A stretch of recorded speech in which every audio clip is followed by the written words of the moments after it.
And welcome everybody to Full Power 2022. It is round 2 of the Big Air Kite League, and I'm Lewis Crappen, and I'm joined by Joe Siestula. Joe, are you ready for this? I am definitely ready. Hometown. This is the home playground, and what a good event to be able to start off the season over here. We've got probably about 30 knot Levante is going to be coming in. It's only going to be increasing throughout the day. We've been waiting for it. It's so nice to see everybody down here in Tarifa, and I reckon this is going to be a banger. It's going to be a banger, all right, because we have some big riders up straight away. 7:30 they've been up, and that's coming shortly. We're going to bring you all the action throughout the day. I recommend taking a day off work. That's right, I've said it. This is going to be 7 hours of absolute epic action. We've got the pros, we've got the second division, which is really highly contested, and of course we've got the ladies to bring you on this epic full day of action here from the south of Spain in Tarifa. It's a picturesque sight out the window for us to see there, Joe, at the mecca of kiteboarding in Europe. We're in Tarifa, your hometown. How does it feel to be commentating back home for you? Tarifa has a special place in my heart, and it is so good to see everybody out here on the water. We have a really privileged place here in the booth. We can see just here at Balneário, the first kiting big air event that they did here was back in 1999. This place has so much history, and just look at that image that you can see there. The wind is blowing. We are getting ready for heat number 1, and going in the water, we're going to have Hendrik van der Eems, Airton Cozzolino, and Adriano Bono.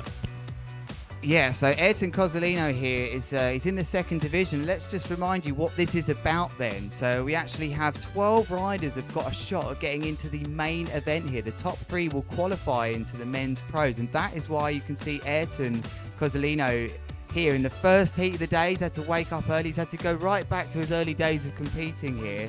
But he's in this for one reason. It's to get into the pros and potentially get into the main Big Air GKA World one-off event, which is coming next month. We'll go straight into the action here with Adriano Bono with the short lines. Everybody's on the short lines, and we haven't quite seen that. I don't think he's boosted to start with. Now we're switching over to our other rider, which is Hendrik van der Eems. Here he comes. Looks like he's on a 9 meter. Doesn't really send it either.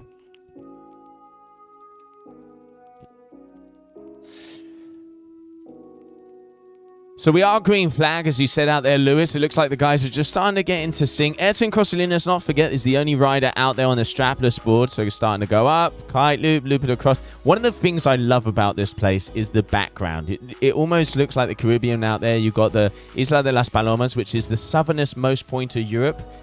And you can just see them starting to enjoy the full power here 2022. Yeah, that was a bit of a strange start for the first 2 riders. Maybe the experience of Airton just shone through there, because it didn't look like the wind was maybe at a nice stable gusts coming in. So the first 2 riders really didn't get a good scoring, just more of a jump. But Airton's straight out the box with a nice big kite loop on a strapless board, and that pretty much puts him straight in the lead as the riders ride starboard to the right just to get back in sync here as they rotate, heading left foot forwards into this easterly Levante. Next up, again, is going to be Airton Cozzolino with looks like a chord. Oh, he just can't take it in the end there. Just flipping the board round, Joe. And that landing, especially on a strapless board, is so tricky in that chop. Yeah, it isn't easy. You can see getting the odd tic-tac in the middle of that board off kite loop, but just not being able to get the rotation. A little bit of a late back roll there also for Hendrik. So the boys are starting to get loose. I mean, let's not forget, it is very early in the morning, and at the moment it looks like Hendrik has the biggest jump of the heat, but still pretty small, 10.3. We want to see these guys going higher. Yeah, and to remind you that all of this live data is coming into the bottom left-hand corner. It's great to have that from the Surfr App. You can use that yourself for free. You don't have to use your brand new phone. You can use pretty much any phone, old phone, that will support that. We've got all this wonderful data that comes in very quickly for us. Hang time, G-force, how high they went, and the distance they went. As again, Airton Cozzolino goes to repair the damage as he tomahawks down into the bottom there, Joe. So he's just trying to get that second trick score up to be secure, because it's your best 2 tricks counting here with a variation score of 5 points. So a total of 25 out of 25 points that you can score here as we turn our attention back to Hendrik van der Eems, who goes for a boogie loop. Nice and controlled that, Joe. Yeah, really nice. You can see getting a nice little vertical rotation throughout the middle, stretching it out. The boys, as we've been saying, starting to get themselves ready and get used to the conditions. As Tarifa works, normally throughout the morning, as it's Levante is an easterly cross-offshore wind, it comes right through the tunnel and out over here onto the Balneário. Beautiful flat. Sometimes there's a little kicker, as you can see. More left foot forward is the predominant. You can see, just as you saw Airton there, kind of goes off with a little bit of a wave and a very nice kite loop, late back roll board off there from Airton Cozzolino without any straps. He's starting to push. Yeah, this is the move that I can see all of the pro fleet, especially the men, trying to just make sure they've got that one down. Airton's just landed the first one of the day. That's going to score really highly. I expect that's going to push him back into first, no problems. That was a nice move for him to get going. Back to Hendrik van der Eems with the yellow rash vest and the white core. Looks like he might be on an 8. It's a boogie loop into a second rotation. He might get thrown again. Yeah, it just looked like it was trying to throw him around one more time there, Joe. So unfortunately, he's crashed Hendrik, and we're about to see those scores, I'm sure, switch over when Ayrton's big trick he's just done come in. He just saw there, Joe, that was just a bit of a major lull there as the wind, it can gust up and down quite a lot, but yeah, Ayrton's score has just come in now, 5.85 and a 6 that's counting for him. Oh, wow, that's like a multiple back roll, triple back roll rotation. I haven't seen him do that, Joe. No, that does look like a new move. He has been doing in the strapless world. They call that a rodeo when they get the board in between the legs, because let's not forget, as they don't have the connection to the board, they need to be able to hold it some way. So most of the tricks are either board off, where they're grabbing the board with their hand, or if not, they're putting a rodeo in the middle of their legs. Looking like he was trying for the triple back rotation. I must admit, I prefer it when they do grab the board with the hand, with one hand. It has a little bit more style, but, one of the best guys out there on the water. Leading at the moment, Airton Cozzolino. In second position, we have Hendrik. And in third position, out there on short lines, we've got Adriano Bono. Hendrik setting up for a right foot forwards here, Joe, which is always tricky to find the space. He's gone with a contra loop, I think, there. And it's very difficult when you decide to just switch things up here. All the riders are in a nice synchronization, coming back to the right, going in for their move, and when one of them wants to go right foot forward, it really changes it all up. So you kind of need a bit of understanding from the riders. Only 1 minute 40 seconds left already. It's Airton. Adriano Bono, we haven't seen much of him here, and I can tell you he took an almighty caner of a crash just before the start of this heat, and I'm telling you, it was up there in my top 5 crashes of all time that I've ever seen. So I wonder if that's really affected him, and so often we can see that sometimes. Warm-ups aren't as straightforward as that. People get carried away, and I think he sent a massive boogie loop and he just bombed out. I think he might be possibly injured here. He's just got a 0.4, which indicates to me he's barely tried to throw a jump. Back to Hendrik then. Can he push Airton for the lead then? Here he comes. Gonna have to see. Looks like he's coming up to the spit, going off with a good amount of speed over the top. Boogie loop with another front loop rotation. Lewis, explain to some of the people watching on the stream the difference in between the boogie loop with that late rotation and the doobie loop, because there's always misunderstanding in between those two moves. Well, it's really up for interpretation. I guess I can't give the full... maybe I can give the full definition of that move. I think it was something I come up with. For me, the doobie loop really needs to be thrown with the bar sheeted in, and that really affects your second rotation, the way you rotate around the bar. So the first loop, the first front roll has to be complete before the backhand is pulled. So rather than spinning and then kite looping and going into a delay, that's more of a delayed second roll for me. But back to this action. 15 seconds left. Here's Airton. Are we going to see the landing on that? Nope. 10 seconds left then for Hendrik to get one more move in.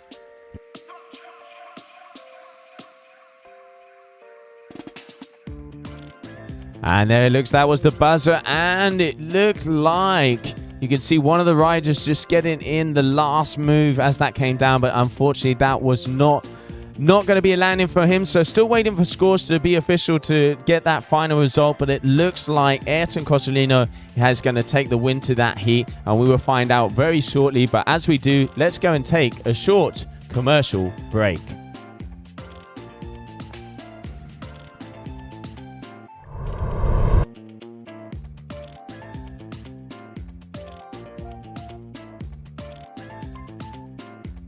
Creemos en una medicina estando siempre a tu lado.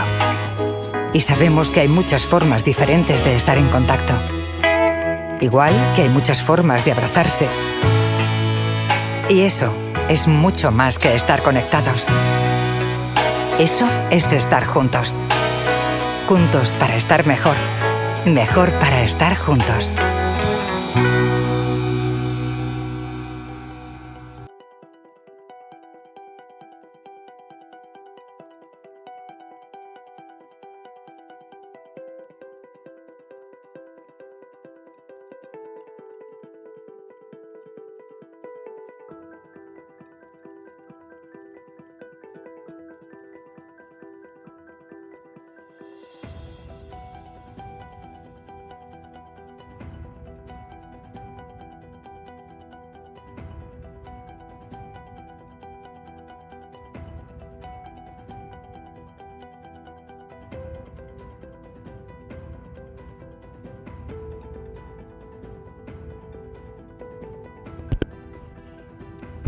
So just to bring you some updates there, if you have woke up late, you have missed our first heat of the day, which was with none other than Airton, Cozzolino, Hendrik van der Eems and Adrian Bono, who's actually out injured. I did predict that big crash that he suffered during his warm-up, he just couldn't pull through that, and it was an absolute caner of a crash. So we have our next heat coming up shortly. It will be Julian Zens, Leonardo Casati and Jurre Bruijn, and they will all be fighting hopefully to try and make it through, as we remind you, through this second division, so that they've got a chance and a shot to get into the pros. Yeah, and as we're going to be going into the next heat out there in just about under 20 seconds. But in that last heat, Lewis, the highest jump was 11.5 meters there. So it's, you guys are already starting to get some height. We've seen Airton with a 10.5, but it was Hendrik who had that highest jump of the heat, and now we're going to be moving into heat number 2. So we got Julian Zens, we got Leonardo Casati, watch out, and Julian. So let's go and see the action out there as we are just about to go. Green flag, there it is in the sky. Let's get this show on a roll. And here comes Casati then, Leonardo Casati. Always recognise him with his blue helmet. It's on a small kite. He's got all the moves there. It's a nice big mega loop with a delayed back roll, and he's landed that cleanly, I can tell you, out the window. On your screens then is Jurre, who's not going to be next to Trick. It's going to be Julian Zens, who's already jumped, I can see, just out the corner of my eye. We'll get that to you as the day goes on. There he goes. He just lands in the corner of your screens there. But on your screens now is Jurre Bruijn. A nice wide there, so you can see that slingshot. Nice height on that, and the kite was very level.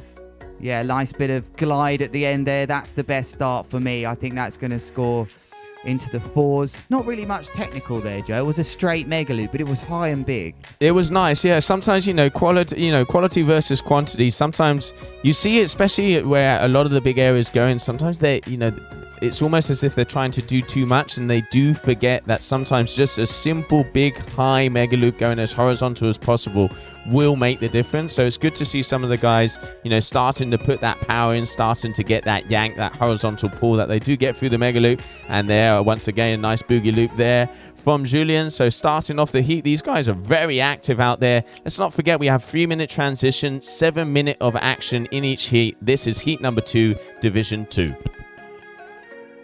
And that's a nice big boogie loop there. I really like how the kite's coming down very level with him. It's decent that from Jurre.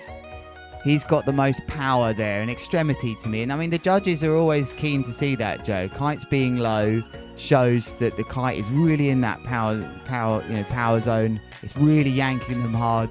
If you can combine that with the technical move today, I think you're going to be onto a winner. So this looks like a tough heat already to be in. If you compare that to the first one, where it looked like Airton really had control of that one. We're yet to confirm the overall scores. But here comes Julian Zens then, riding all the way to the rocks. Doesn't quite get the height he would have liked, but it's a nice mega loop board off anyway, and he just can't stick it, unfortunately. That is definitely going to score a 0, Joe. Yeah, that it is. He is down underneath of the mermaids there on that one, unfortunately. Not quite getting the landing. Still, it is the first mega loop board off that we have seen of the day, and at the moment it is going to be Leonardo Casati that unfortunately is not on the screen.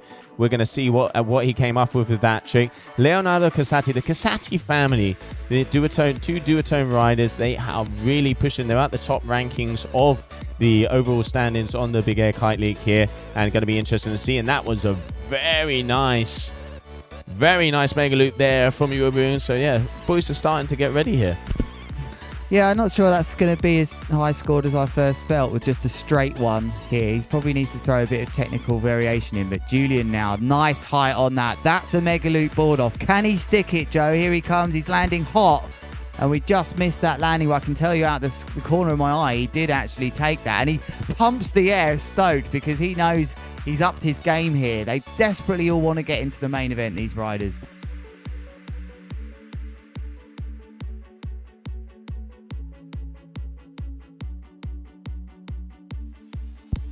Yeah, really good to see them. Like you said, that was a solid move. 14.3 meters for that last one. So yeah, the guys, let's have a look at all the information we got there from the Surfr App. And let's not forget, the rider that gets the highest jump throughout the competition has the possibility of winning 500 euros. That's beer money if I've ever heard it, Lewis. Well, yeah, that's beer money and all your mates in Tarifa. Quite nice and cheap here still, Joe. I like it. Yeah, there's lots of great things and ways you can be interactive today. We'll bring you that as the day goes on. But here on your screens is Julian Zens, who's starting to take control of this heat, Joe. He almost gets above the epic castle down there just in front of us, but he's bombed out that time. That is going to be a 0. But action coming thick and fast from Full Power 2022. We are at the Big Air Kite League round 2, and you've joined us in heat 2 of the day as we see a bit of a slow, sort of delayed mega loop with a back roll and a back slammer, Joe. That one's going to hurt. Yeah, you can see as they come next to the spit there is actually a part where the kite does completely drop you out of the sky, and if you go too close to the rock, sometimes that does happen. You can see the guys are going to have to start to navigate it around. The tide, you can see it's nice and flat, a little bit shallow out there at the moment, but the guys are jumping further away, so we're making sure that we have all the security and everybody's all safe out there. Really looking forward to see what is going to be going on, because it does look like the day is off to a start. And here we have Leonardo Casati coming all the way to us. Okay, going for that. Just a double rotation kite loop, not too extreme, not too horizontal, not going to be a big score. He's going to have to up his game because at the moment he is currently in 3rd position. So I think he's quite young. He's on a small kite. It looks like a 6 to me, Joe. And that's what's difficult for him here, is that he's going to find it hard to get above 10 meters with his mega loops. He's got the technical ability, but if he can just, the lighter riders sometimes in these stronger winds, having to use smaller kites, struggle to really get those heights. So that's why it's not reflected in his score. But it looks like we got the first right foot forwards rider here in this heat, as Julian just sits up to the left. He's going to watch as Jurre Bruijn in front of him sets up for his move. Nice wide shot for you there. Comes off of the kicker. Yeah, nice. That's nice. A nice mega loop with a delayed roll. Yeah, really nice coming off of the kicker there. But let's see, as it's going to be the closing seconds of this heat number 2.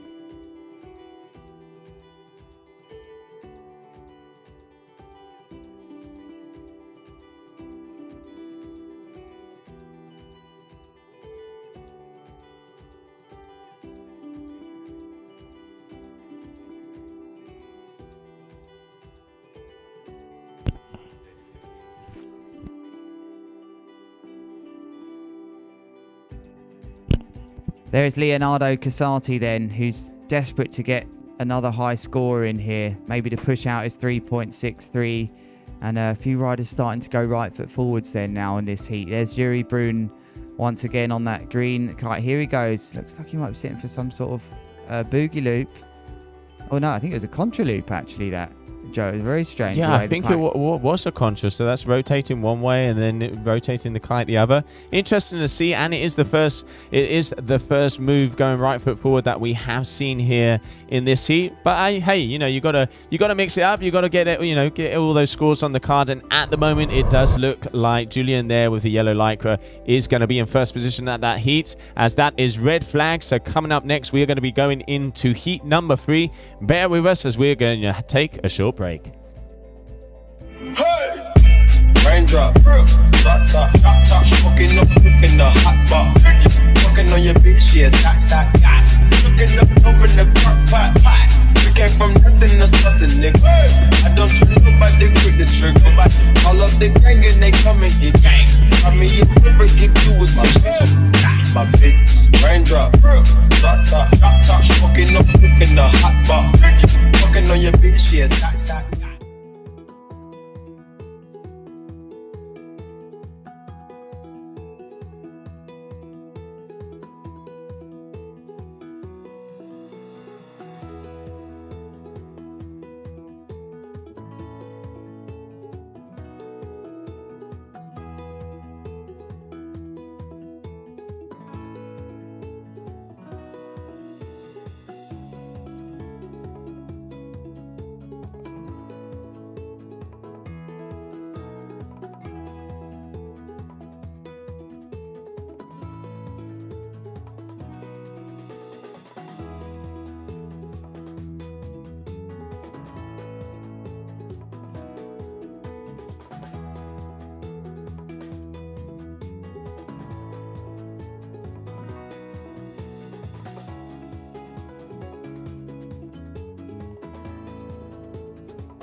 Welcome back then to Full Power 2022. It's round 2 of the Big Air Kite League. We are in Tarifa. We're in heat number 3 of the second division, where we have Scott Barendsen, Max Tullett, Mad Max, those of you will know him, the young aspiring British rider, and Philippos Tsamantanis. Joe, what are you expecting from this heat?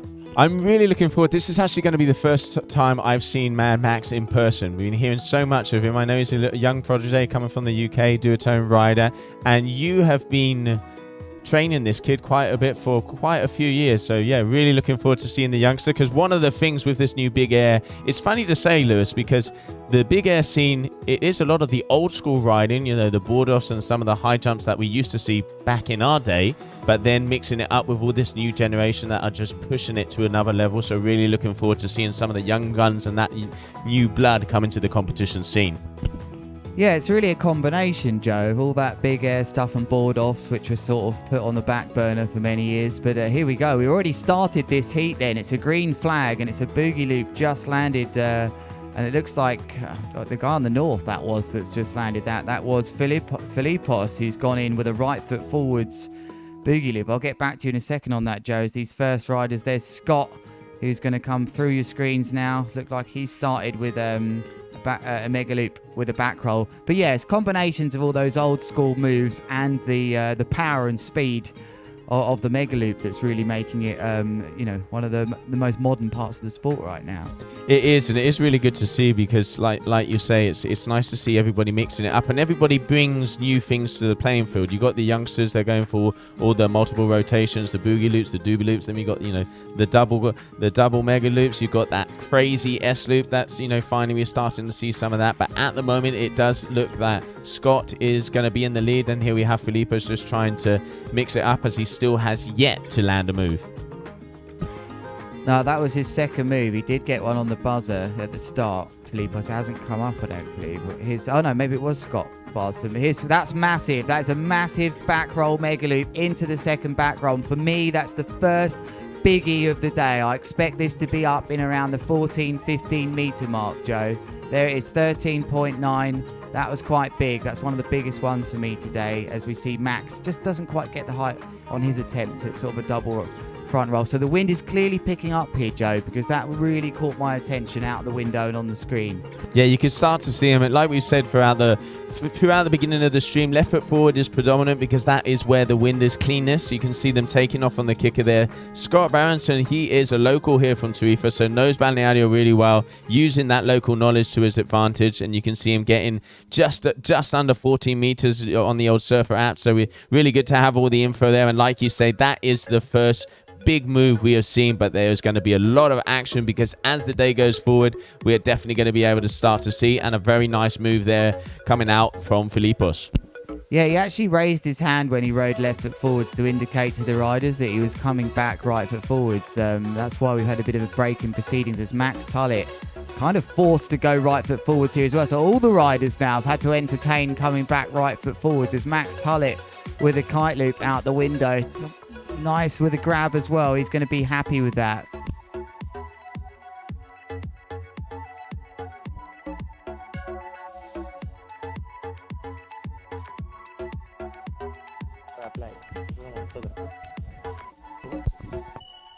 Okay, we just switched camera here. Just had a little bit of a technical issue with one. We will be getting you all the info and all the action right back. It looks like, obviously, I guess in that Levante is just starting to push up and moving the cables a little bit. But as you can see, that is Max. Was that Max? No, sorry, that was Philippos going big, getting the rotations and the board off there. And hopefully we can see all of these guys starting to get in. So do bear with us. We're just having a short technical issue. But Lewis, it is nice to see action here. Nice and early in the morning. Got blue waters. Perfect. It's probably about, what would you say, about 25 knots at the moment? Yeah, I'd say about 25, maybe the touch of 28 coming in as just see Max Tullett go for a big conch loop with a big bomb out. Looks like we're back on the screen now, everybody, and it's Scott Barendsen, who to me is really taking it to these other riders here. He's really in control.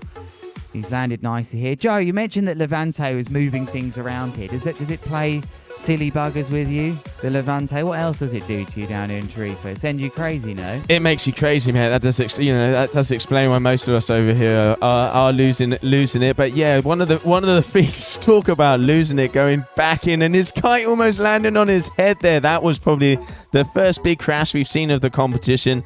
The caning that these guys take is insane. You can just see him backstroking, taking a breather to get back into this heat.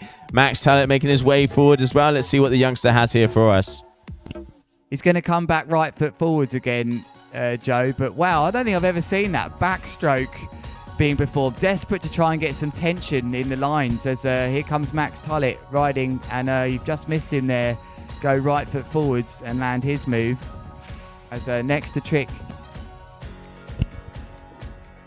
will be Scott Barendsen. Here he comes then, right foot forwards with the yellow rash vest as he's boosted.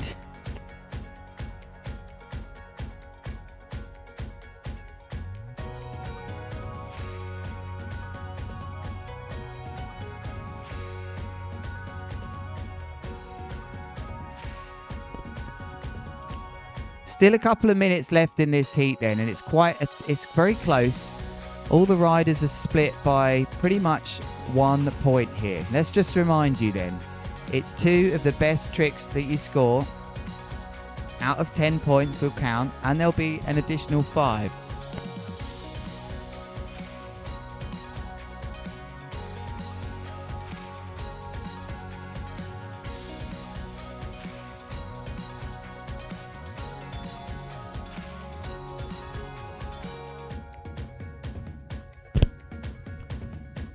Yes, and to remind you then, so it's 5 points will be given for variation between the tricks, and as we see a nice front roll contra loop from Max Tullett on your screens. Nice landing, and he's happy. He punches the sky there because he knows that was a crucial time to get that score in.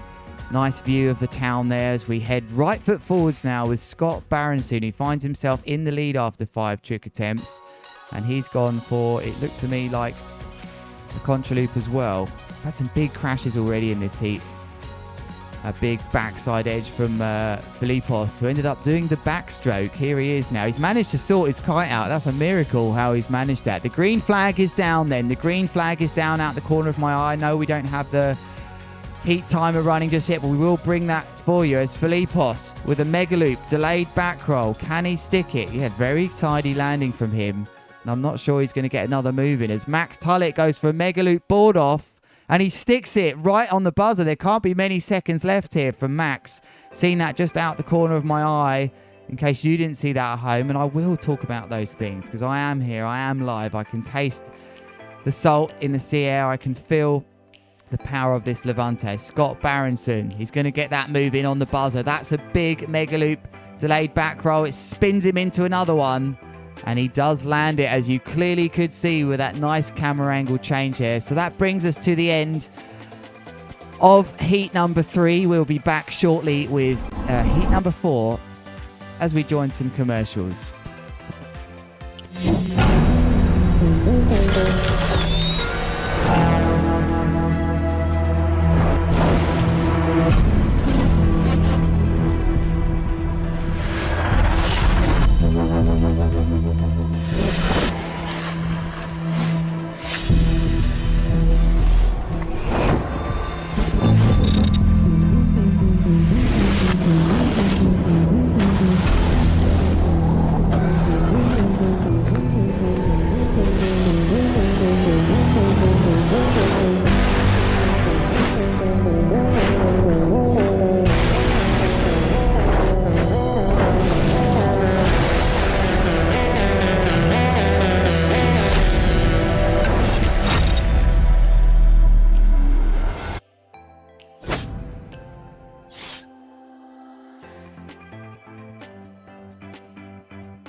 Welcome back then. Heat 4 will be starting very shortly, and it is going to be the last heat of round 1. Heat 4 features Michael Schipper, Valentin Thomas and Julian Medjvogel. And just to remind you what this second division is all about here at Full Power at round 2 of the BAKL, this is really giving the riders a shot of getting into the pro division. I think this is such a good concept.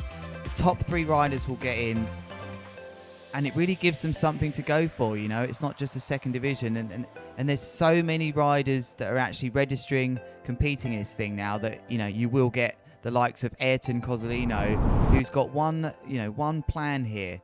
So you see that nice wide of the beach. He's got one plan here, as much all the riders can have. Can they get the double promotion, which will be promotion into the pro event, which will take place straight after the second division? So those guys are going to be tired, and they'll be looking to feature in that winner takes all Big Air World Championships coming up at the GKA next month. The top 4 of the pro men will qualify for that. There is the yellow flag on the beach as one of the riders with a nice little boost there just out the corner of your eye, getting ready for this heat.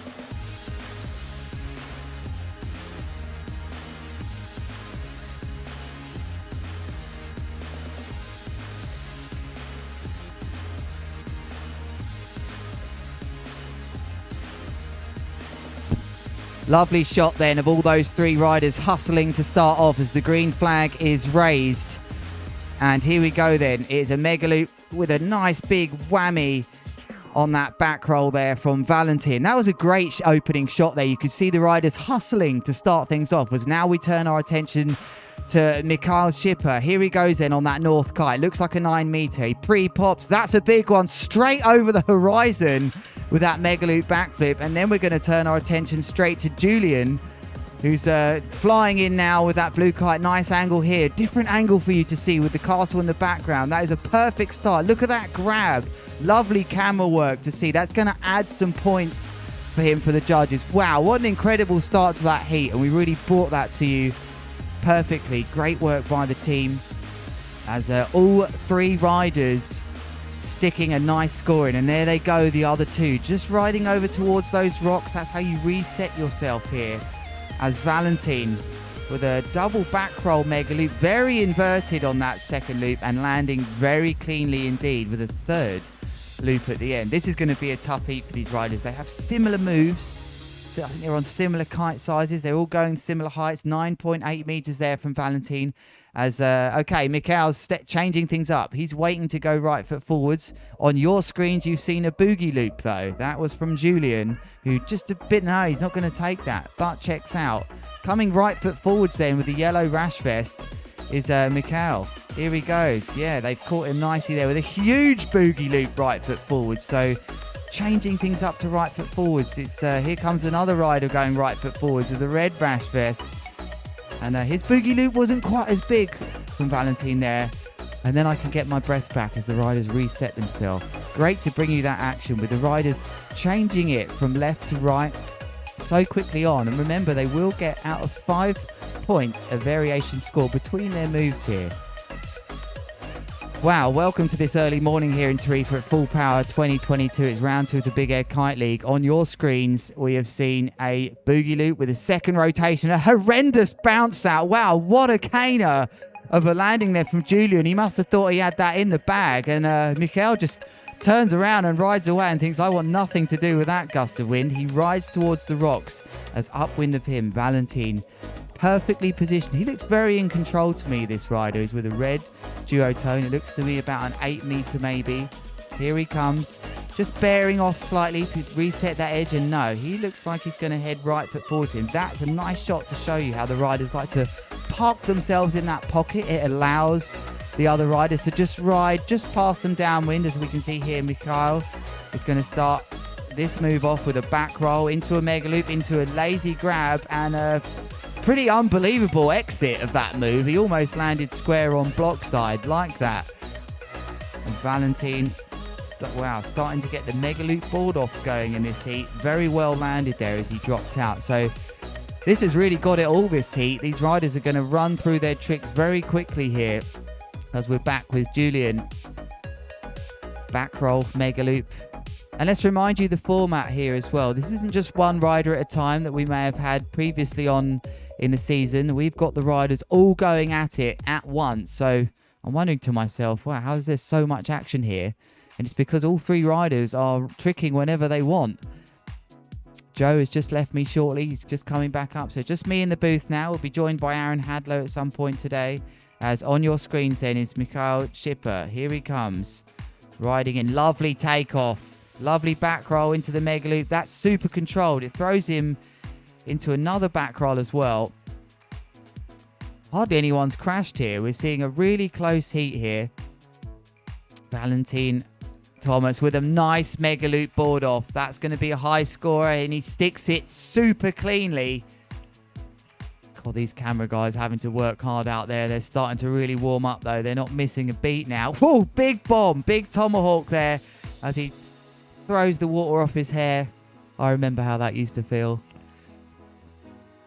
But he's still in this one. There's not much separating these riders right now. Total score 6.87, lowest score with an 8.8. There's only about 1.13 in this one. 8.9 G-force then for Julian on that landing. And that's just great that we can bring you that from the Surfr app in your bottom left-hand corner of your screens. Do check that out. We've got the distance traveled, how long they've been in the air, and how fast they were flying through the air. That's a crucial metric as well that we like to talk about. So 8.9 on the G-force from Julian on that impact. That's going to be highly up there. Lovely mega loop board off. Really got extended from Mikhail as he rides out of that one.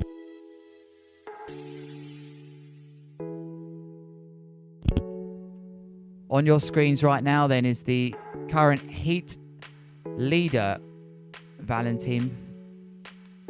Nice. It's gone into a mega loop. They like to go into that delayed second roll a lot these days, the riders, just to go with it. And that's definitely a good coaching tip, actually, to just go with the rotation sometimes. You can never really fight it. The green flag is still raised. There's the town in the background, the sleepy town of Tarifa, which is surely waking up now with this Levante breeze. We've had some great days of action for these riders to warm up. As on your screens then is Julian going for a nice double front roll mega loop. Really needs this. And he just got wobbled out there. You could just see it didn't look comfortable on that landing. It's Mikhail now is heading to go right foot forwards. Lots of people turning up early to watch the action here. First, we're going to see Valentin. There can't be many seconds left here. He's going to go with one more right foot forwards. That's a massive board off. He's going to be trying to push for the variation points there for sure. Is there enough time for Mikhail Schipper to get in? One more move right foot forwards. Here he comes. It's a mega loop, but it looks like a contra loop there with the board off, and he definitely didn't land that, I can tell you. And there's actually enough time here. Or Julian, who must have the highest impact so far with an 8.9. It's a boogie loop into a double rotation. Can he stick it? He can. And I'm looking at my screens. There is the red flag for this heat then. What an epic wrap-up of round one of the second division. I really enjoyed that. The action was fast, furious. These guys really pushed it. We'll be back shortly with round two. Let's go to a commercial break.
Round 2 about to kick off then, and we're actually going to skip Heat 5. We believe Adriano Bono is injured after that big impact that he suffered during a warm-up, actually. I mean, I can't tell you how big that was. I'd love to have known the G-force stats on that. Probably broke the Surfr App.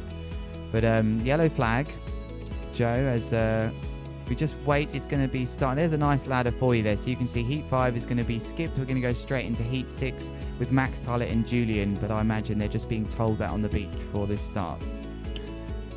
Yeah, so just got back in here, Lewis. Had to run down to the beach. It is windy down there, mate. It's already looking, I'm going to say it's almost getting to 30 knots. You can see the guys starting to get ready, some 9s and 10s, and then, some of the lighter riders already out on their 8 meters. If it's this windy this early in the morning, because it is only 9 o'clock in the morning, it's definitely got to be coffee time soon.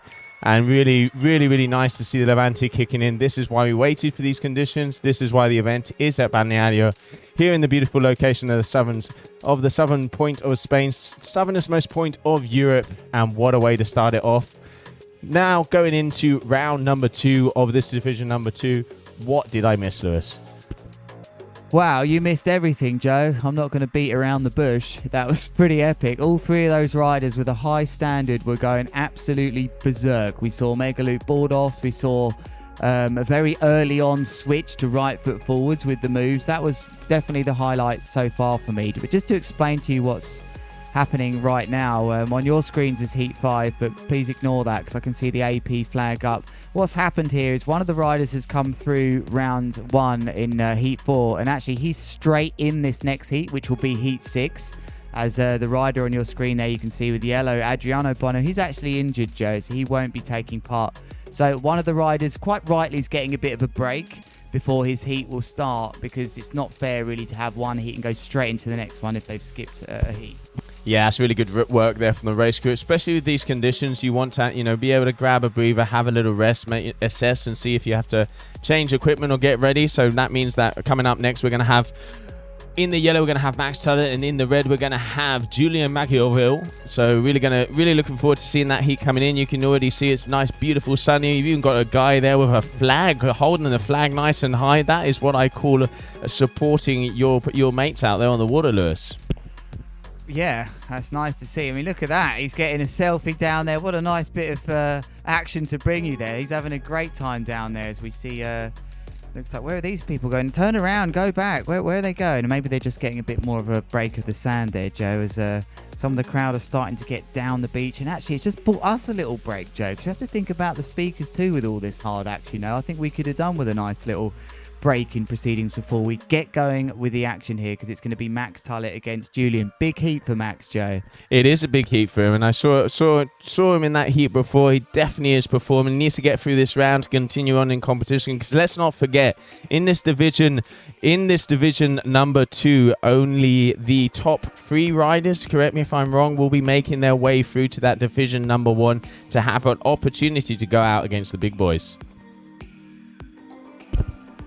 Yeah, you're right, Joe. And for Max, he doesn't want to leave this competition early, for sure. He made his way all the way up to the semi-finals in his debut at Lords of Tram, and that was, I wouldn't say unexpected, but he was very unfortunate. He actually won the first semi-final, and it was rerun due to light wind. The other guy was a bit bigger, and Max kind of had a bit of an advantage for being lighter. But that said, you could argue it either way, and I felt that... he would have left that event quite frustrated. He had 1 foot in the final of his first ever BAKL event. It was the second division, but as we can see here with riders like Airton in it, Joe, this second division is quite something now. There's no easy heat, and especially the level that we're seeing from, pretty much every single event. New riders are coming onto the scene, kind of, I wouldn't say unknown, but haven't had competition experience or haven't been out there on this scene, and then suddenly they turn it out.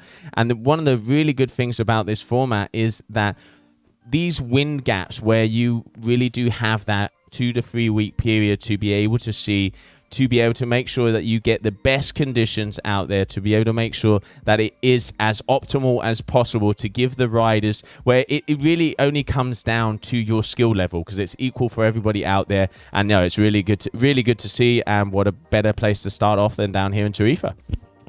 Yeah, this is the spot. If you've got to be able to perform here, I think, Joe, I mean, it is one of the big air meccas of Europe. We know that, we always talk about it, but really with the takeoff like it is, it's quite a clear takeoff. You usually get a nice uplift. This isn't the most tricky place to do big air, you know. You've got to have a bit of local knowledge, but as far as it goes, it's not horrendously choppy.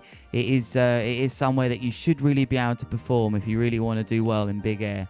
No, it is. And as we said at the beginning of the stream, the first big air event here was the Red Bull Skyride, and that was back in 1999. Guys like Flash Austin, we had Sebastian Catalan, Will James, all of the guys, and you know what those kites were like back then. I mean, you know, that was no D-power. It was pretty much balls to the wall, and it is really cool to see that, you know, more than 20 years forward, everybody, it's almost kind of that old school is coming back, which is one of the things I love about the big air scene now, is you can see, you know, some of the more experienced riders, because I think a really important factor out there on the water is that experience does pay off, because when it's 30, 40 knots blowing, you need to know when, how, what, and, you know, kind of get all of those things in sync to be able to put on a big performance, which is we can see in some of the newer riders. They might not have that fear factor, but they don't have the experience. And, you know, the guys, like, I remember doing an interview with Nick Jackerson at Cote, and he says, yeah, just wait for 35 to 40 knots, and then we're going to see how these youngsters play off. Yeah, and the only problem with that, Joe, is that you can end up waiting a long time sometimes. Not always the big air events have that strong wind. As a, you know, I'm an older guy as well, and I love my strong wind. It's where I've been born, in a strong wind place.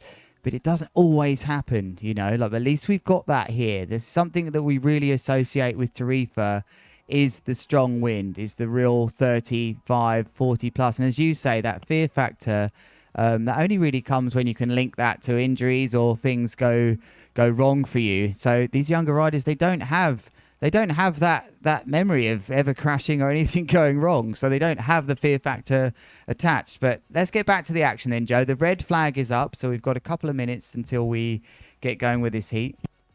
Yeah, we do. Couple minutes until we start there, and like you can see, conditions are starting to get windy. You can see the guys, you know, putting up smaller kites. They're getting pulled across the sand. The sand is blasting down the Balneário beach. But before we get into the action, let's go down to the beach as we have an interview with Howell. Okay, but we're missing some kickers, I think, no? Yeah. If you've got a kicker, you go 5. Howell's shy. He must. Sure. I reckon Lewis. He's a little shy to start off the morning. Unfortunately, looks like we got a little bit of a technical issue down there. So hopefully we'll be able to start to get those beach interviews, because it is really cool to see what is happening down, the action on the beach. But still, just less than about a minute, and we're going to be starting off with this next heat. Heat number 6, division number 2, round number 2. Full power 2022. That's a lot of twos, Lewis.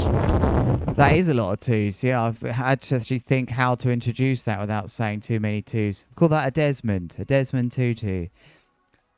Maybe he got blown away, Joe. That Levante playing silly buggers. He'll be back though, Havo, but he will be roaming the beach for us. I can still see the red flag up, Joe. So these two riders are watching it keenly. Let's just bring you what equipment they're on. We've got Max Tullett with a yellow rash vest. Oh, I believe we can go back to the beach. We found Havo, so let's go to him now.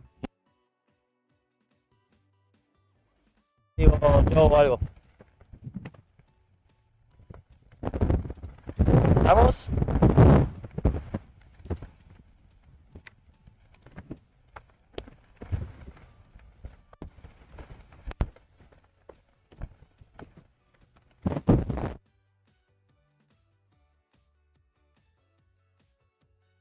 Everyone, I'm here with Michael from the Netherlands. He just won his heat with his not orbit. Congratulations! Thank you very much. And I didn't even know yet, but now I know. Yeah, it's very cool. I thought it was in the 2nd division, but seeing those fellow competitors ride, it was absolutely unbelievable, and I'm very stoked on what's more to come.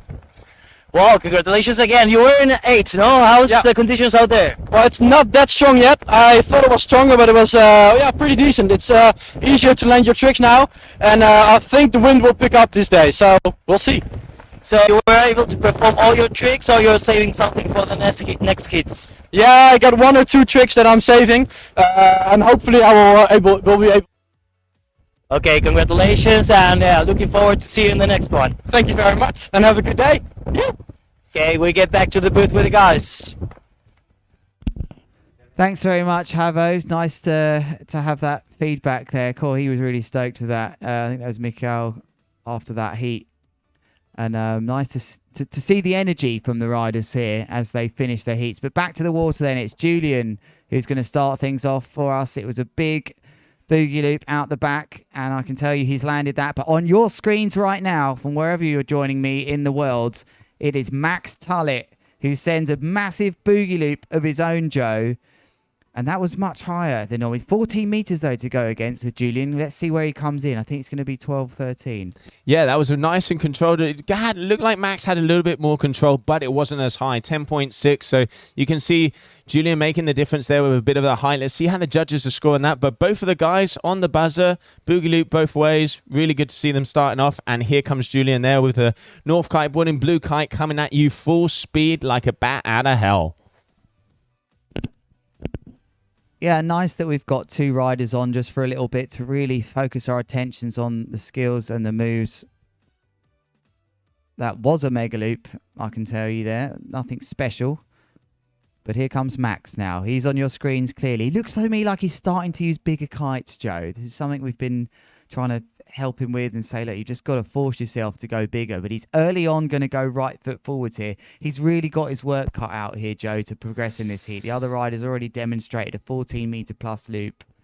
Yeah, Julian already putting in the work early. So mega loop with a late back roll rotation there for Max, but still not quite getting that height. He does have a bigger size kite than that heat before, but he obviously knows that he has to put in those extra meters to be able to get that extra bit of power. And here goes Julian once. So almost, that could be, I reckon we could call that a doobie. Nice rotation over the well. What do you reckon about that one, Julius? It's always up to translation, Joe, but that one was pretty close, I'd say. Yeah, that was really committed. He really rotated around that second roll nicely around the bar. And just on the landing was a bit of a butt check. So I don't know how much they will, if they take anything off that. But Julian's in the lead here, and he's in the lead by 0.14. And he's just going that little bit higher, which is reflected in sort of that extra half a point that he's getting from his moves. I think Max is going to have to land his best mega loop board off to have a chance of staying in this competition, Joe. Yeah, he does at the moment, but he's not too far off. He's only about a little bit under a point difference in between the two. So Max has a 3.9 and a 3.7. Okay, no, so it looks like there was a little bit of a scoring thing there. So at the moment, Max in second position on your screen there. Yellow Lycra coming from the UK, rocking the duotone dice. Let's see what the youngster has for us. He's gaining speed. Looks like he's got a nice little bit of a kicker. Up and away. Okay, goes over the top. Double rotation. Loops the kite. Can he keep it together? Oh, nice control on that landing. That is a good move. Yeah, and lovely to see that landing all the way to the end as we switch straight to the other rider who's gone for a board off boogie loop with a few rotations. Cool, that's good. What a move that was on that North kite. He's stoked. He's visually excited. He punches here. That is not what Max wanted to see if he did happen to look over his back shoulder. He's been thrown into a bloody hard heat here in heat number 6, Joe, to fighting for the survival in this heat, these two riders. One of them will go out, unfortunately. Yeah, it's elimination time here in the competition. That was a very good move. Like you say, that's not quite what Max wanted to see, but Julian, from the beginning of this heat, has yet to miss a trick, and that was a very nice boogie loop board off. So, yeah, starting off, and let's see, at the moment, already has a solid lead. Max, it is definitely time to throw down. Come on, mate. 6.03, that move at 12 meters. That was a 12-meter height. So he was rewarded with a nice score. 5.1 on the G-Force. All this lovely data here from the Surfr App, the free app that you can join in on as well. Just get it on your phone and get out there. As a bit of a break in proceedings in this heat. It looks like Max is setting up to go right foot forwards with a back roll, mega loop into a second back roll as well. I'm not sure that's going to be a huge score, Joe. Just didn't have the height for me. I think that was about 7 meters. Yeah, he's just lacking. That is a good guess, mate. 7 meters on the dot. And okay, Julian mixing it up one more time. Not the biggest mega loop board off we've seen, but he is just starting to gather that variation. And let's not forget the best out of 25 points at the moment. I think the highest general heat score we've seen is a 13-point average. So still big moves yet to come. But at the moment, Julian is dominating and definitely taking the lead of this heat. Just while these riders ride right foot forwards then, you can see all of these scores online as well. So make sure that you are looking at bakl.heatscoring.com. Select this event. You can be part of this as well.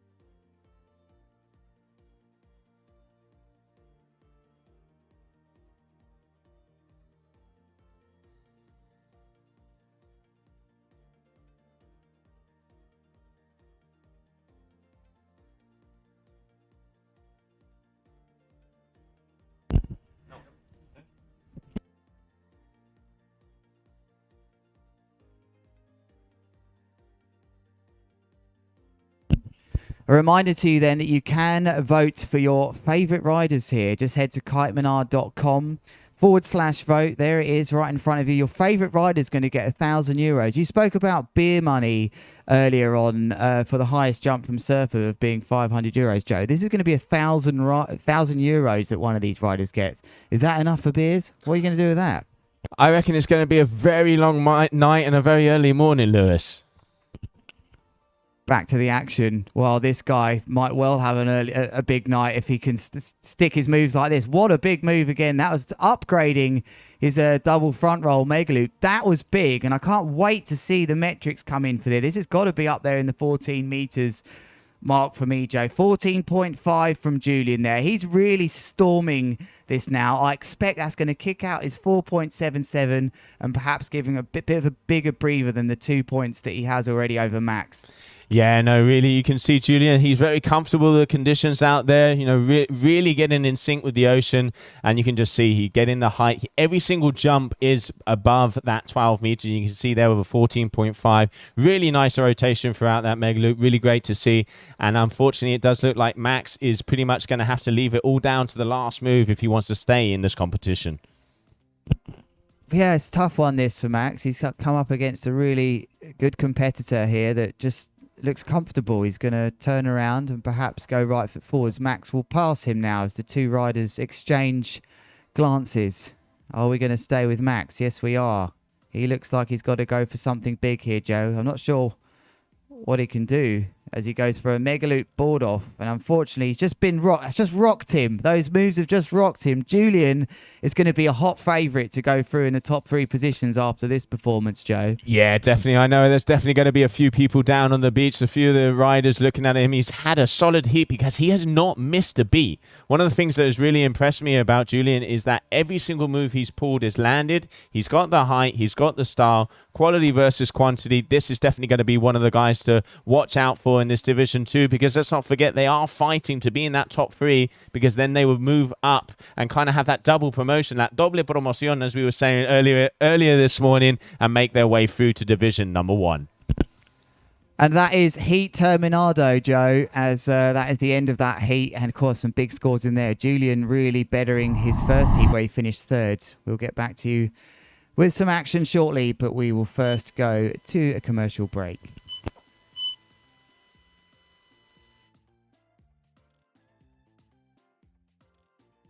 The 2021 tour so far. We had a smashing start to the year with 40 knots. Many young riders stepped up to face some of the big names.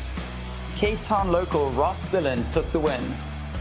Next up was full power Tarifa in Spain, which produced nuking wins and some of the best big air the world has ever seen. Red Bull athlete Yannick Zagajewski took home his 2nd ever Bakel win. We had our biggest fleet to date, with pro, amateur and women's divisions all going absolutely nuts. In September, we made our way to Brazil for warmer waters, consistent wind and an opportunity to ride with South America's finest. Our team worked extremely hard to bring you our finest live stream to date and several days of big air action. The competition was fierce, but we saw Yannick emerge victorious once again, followed closely by Beto Gomez of Colombia and Gil Vlucht from the Netherlands, who by then was no stranger to the podium.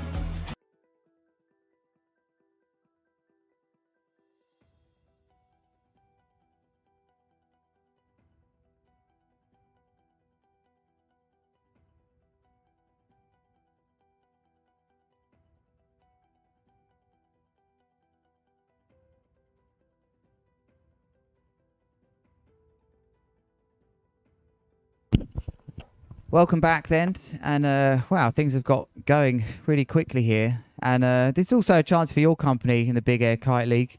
Got some lovely partners and sponsors here. Big thanks to Core for being behind the Big Air Kite League, and it could be your company too, so you can get in touch with the Big Air Kite League. But right now we are back in the thick of it, Joe. There is the yellow flag out of the window here that I can see. And who's coming up next? It looks like we're going to be changing it up because we have the ladies. The girls are going back out onto the water. So first heat for them of the day, heat number 1. So we've got Sarah, Francesca, and Joanna. Those are the 3 ladies that are going to be battling it out here. Really interesting to see how the girls have been doing, because I've been seeing them throughout the training sessions that they've had here. Zara is local here in Tarifa pretty much. She really does go big, and it's going to be interesting to see how they kind of dial in with the ocean down here in Balneário. First heat of the day. Let's see what the girls have for us. 5 seconds until the green flag then.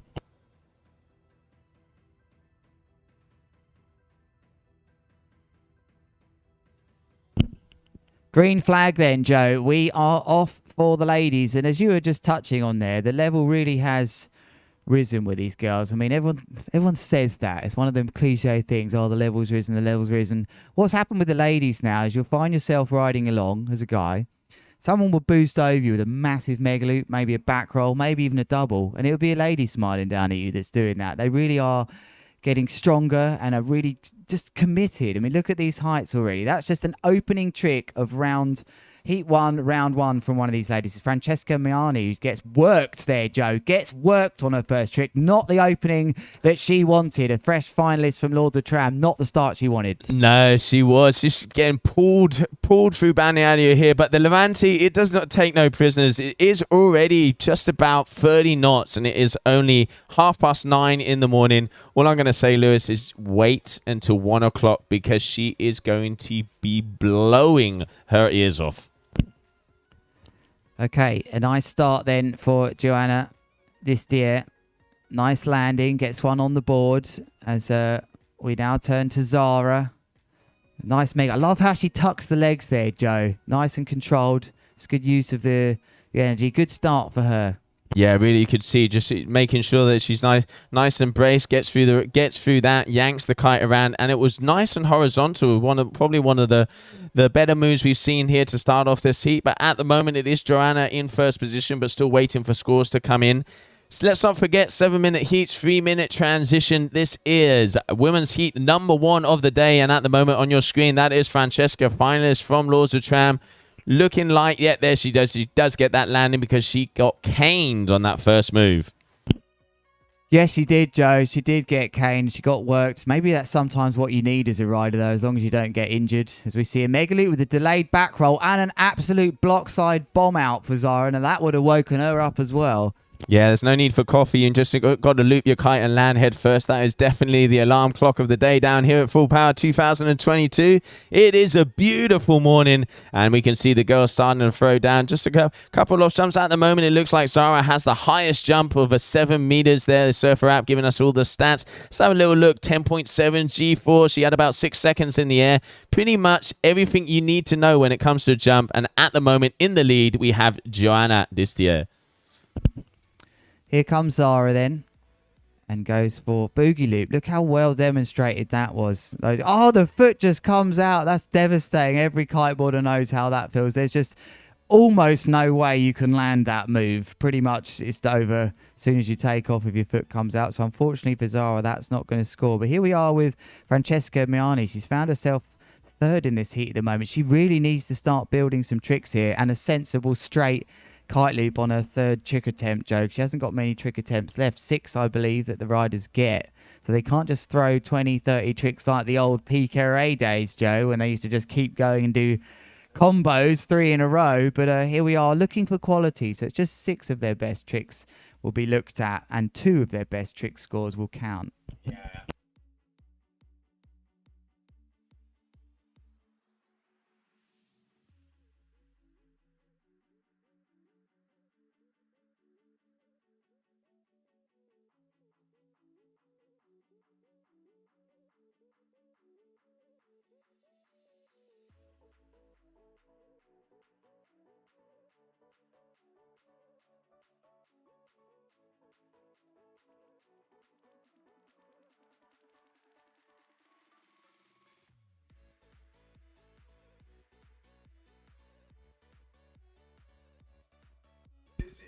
It's really cool to see, like you say, the girls are really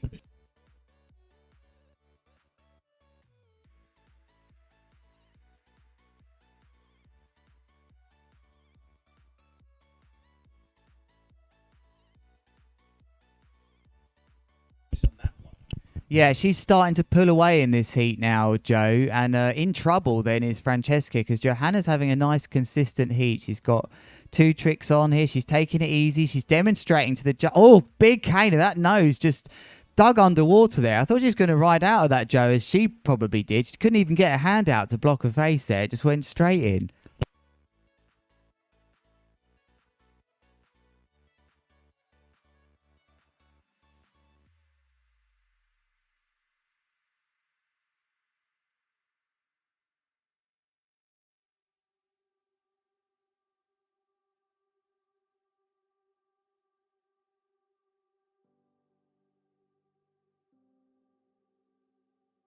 That was the biggest move we've seen out there so far.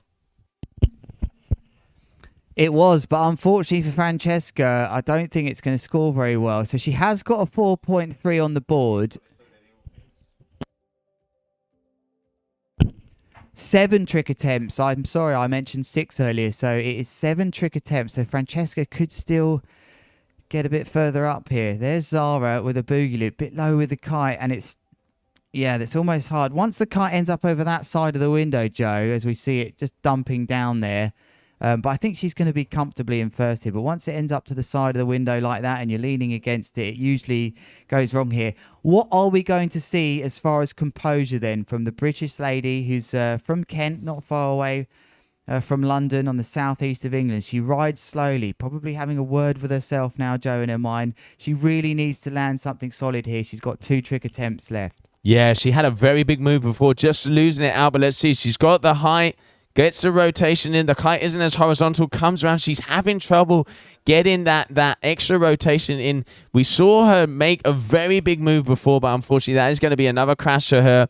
As we're just coming up on 1.5 minutes left, it is going to be down to the wire, because at the moment Zara is comfortably in first position. I reckon it's going to be a battle for second in between Joanna and Francesca. Let's see what the last move is going to bring to us here.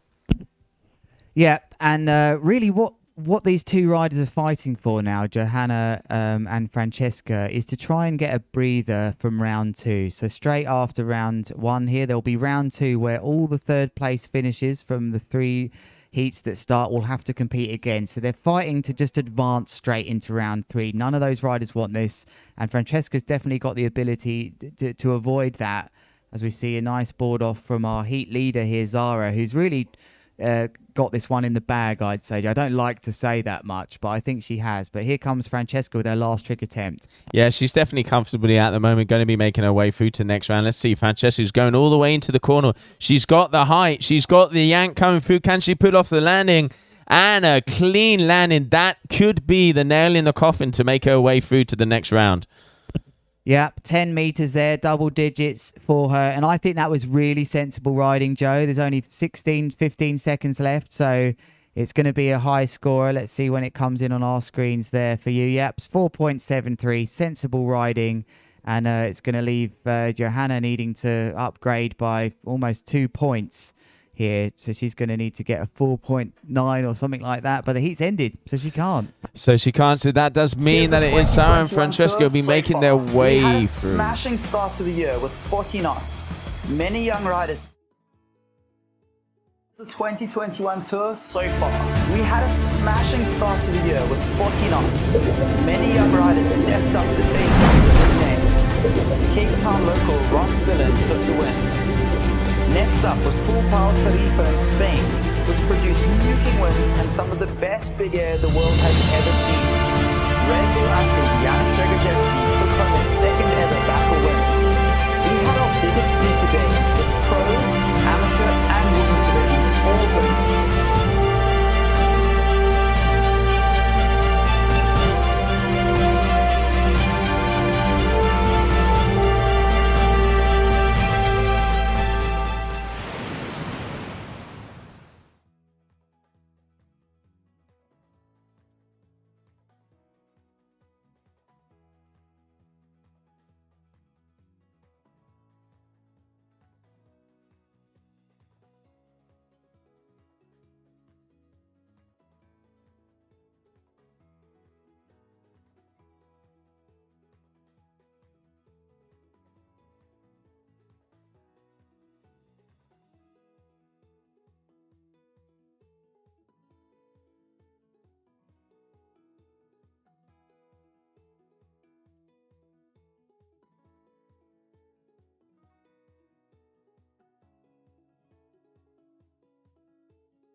Welcome back then to you all from wherever you are around the world. Do let us know on the comments. Nice to hear from you. I'm Lewis Crathen. I'm joined by Joe Siastula, and we are at round 2 of the Big Air Kite League. It's Full Power 2022. It is Heat 2 of the ladies. We've had the Heat 1 already so far, an epic heat so far, and Zara looks like she's progressed. Francesca second, and Johanna third. There's a yellow flag up. There's 15 seconds to start from our live scoring by heatscoring.com. Brilliant to have that there. And we also have our metrics on the bottom left-hand corner, Joe, from Surfr, which I love to bring to you.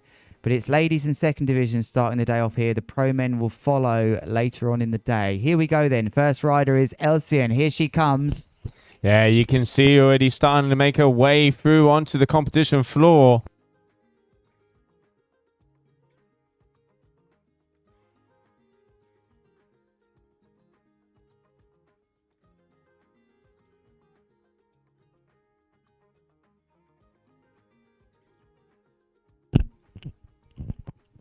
Alessa, here she is then. Alessa Mensch as she comes in. Nice takeoff. Kite was a bit high with that kite loop, but it's about landing that first move. As you can see a kite down already in the box here. And so very important stuff. Wow, that's a big boost then from Elsian going right foot forwards. And that boat, whoa, that boat was pretty close there, but maybe it was just a perception. He was definitely kind of a little bit close, but yeah, I think it is also the angle we have from there. But Elsian, yeah, we could see her get in the height, 7.4. That's one of the biggest jumps we've seen on the ladies' side at the moment in this competition. But it is, we're just waiting for scores to be dropped. Like you say, Lewis, one kite already down, unfortunately, at the moment. So that is going to be Greta. She has a kite down. We're just waiting to see, and it does look like she might even be releasing that one. So hopefully she'll be able to get back to shore to be able to get another kite launch. This is when a caddy is always a good idea. Yeah, it's on your screens, a big jump from Alessa, but it's great to see the safety here. The boat and the jet ski were there absolutely immediately to just check on her. She has released her kite, but I think she's okay. So the other two riders will continue here. As on your screens is Elsian Zelstra, and she must be a sister of Greta.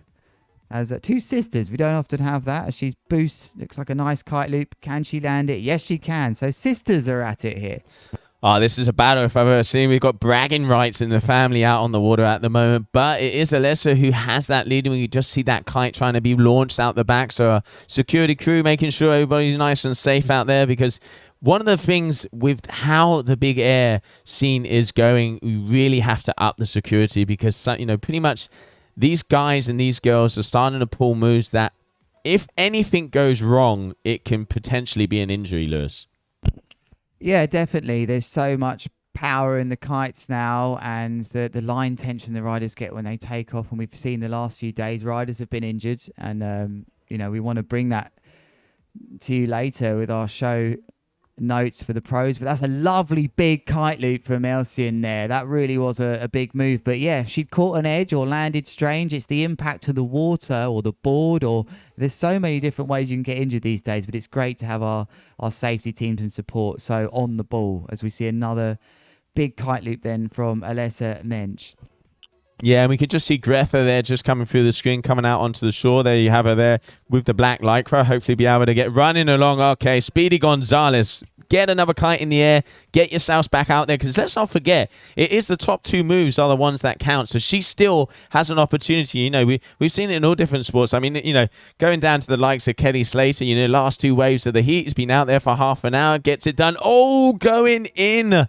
Shoulder opener there for Elsian. Those are the moves that really do rip you apart, but fortunately not ending up like a Mrs. Potato out there, so keeping herself together. But you can see the gusts are coming in. The Levante is here. Beautiful location down here in Tarifa, and at the moment this is heat number 2 of the ladies and double rotation with a kite loop. But again, looks like the girls are having a hard time landing some moves in this heat. They are. Maybe the sort of intense pressure now, knowing there's just 2 of them in there. What a great chance to progress in first place in this heat is getting to them a bit. But she really sent that then, Alessa. That was a back roll, and she was committed straight in. It sent her into another roll. So a bit of composure required now from these riders. That looks quite nice. Yeah, that's a nice boogie loop there from Elsian, and she just about rides through it, Joe. That's really well timed for her. Yeah, that was really nice and different to most of the riders we've been seeing. That was right foot forward. So obviously she's dialed it in. We can see that she knows this location, got the boogie loop, stomped it, got the landing in first position. Great move there for her. But here we have Alessa with a good amount of speed. Is she going to bring something to us? No, it looks like some of these ladies are actually starting to decide for that right foot forward, and they're running back into the water. Greta looking to try and get that bragging right in the family, because her sister Elsian is in first position, and a little bit of a grab there from Alessa. So still early on in the heat, there's about just under 3.5 minutes left. Let's see what action, who is going to be going through to the next round. So Greta on the beach here is actually looking for a board in the Black Rash Fest. It's on the boat. Her caddy's gone running off to the boat to see if they've got that too, and she's got it. So she's still in there. Where is she? There's Alessa. They are the riders about to trick, and it's right that we should look for them. But I can tell you out the corner of my eye that Greta, who had that crash and recovery from the boat, got the new kite up from the caddy, but couldn't find the board. But here's Elsian with a nice controlled loop. Look at that nice glide. Just get slammed down, and you just think you've got it sometimes here, Joe, and the wind just drops you out, and before you know it, you're underwater. Yeah, and here comes Alessa. She's got a good amount of speed, taking off, right foot forward, little bit of a board off, extending. Not too bad. Add into that variety section, because let's not forget, 7 moves, top two moves count, and then there is that 5 point of the kind of overall variety variation to see who is going to be the most complete rider out there at the moment. And that is a very nice and lofty, getting the old loop to control. Greta coming down, starting off back in the water. She only has 2 minutes, and she yet to have a score, but that's going to be a decent, at least on the height side, that's going to be a decent move for her.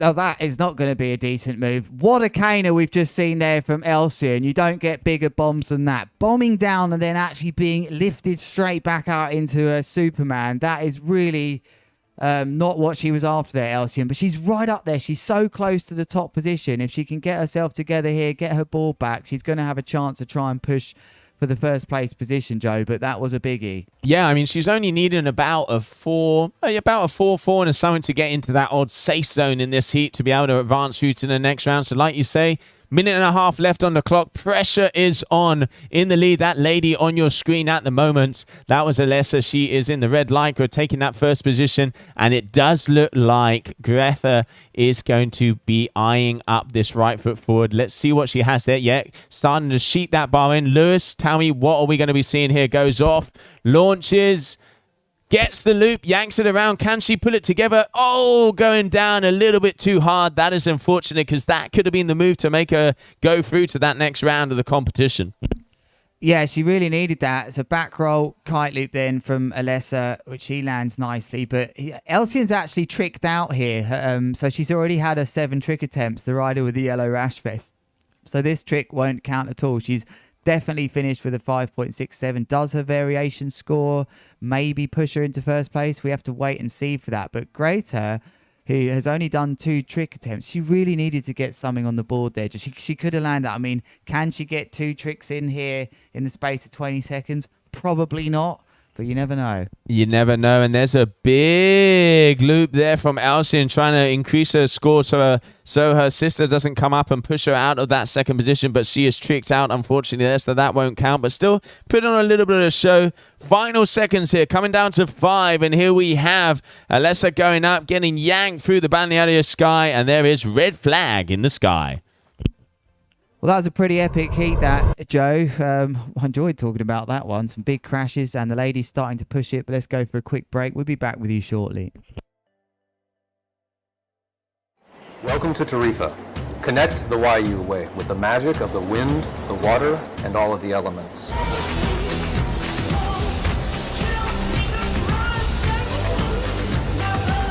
We use the latest technology and certified kitesurfing instructors to take the most beginning kite surfers to advanced. Join us for our beginning courses, our intermediate courses, or if you're brave enough, for our advanced competition courses in kitesurfing.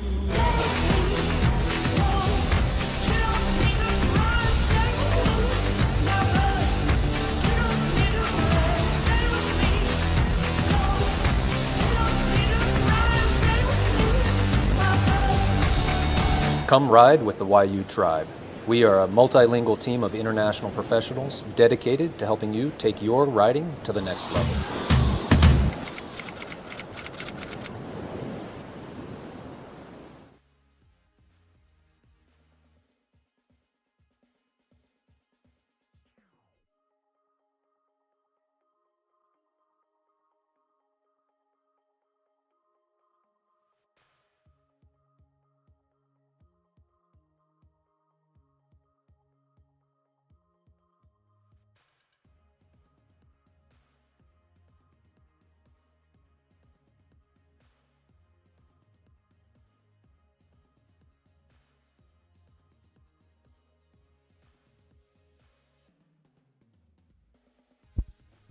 Wow, welcome back, everybody. So next heat of the ladies here at the Full Power Tarifa 2022. Wind has kicked in, Levante is here. And if you are just joining us, good morning, buenos dias.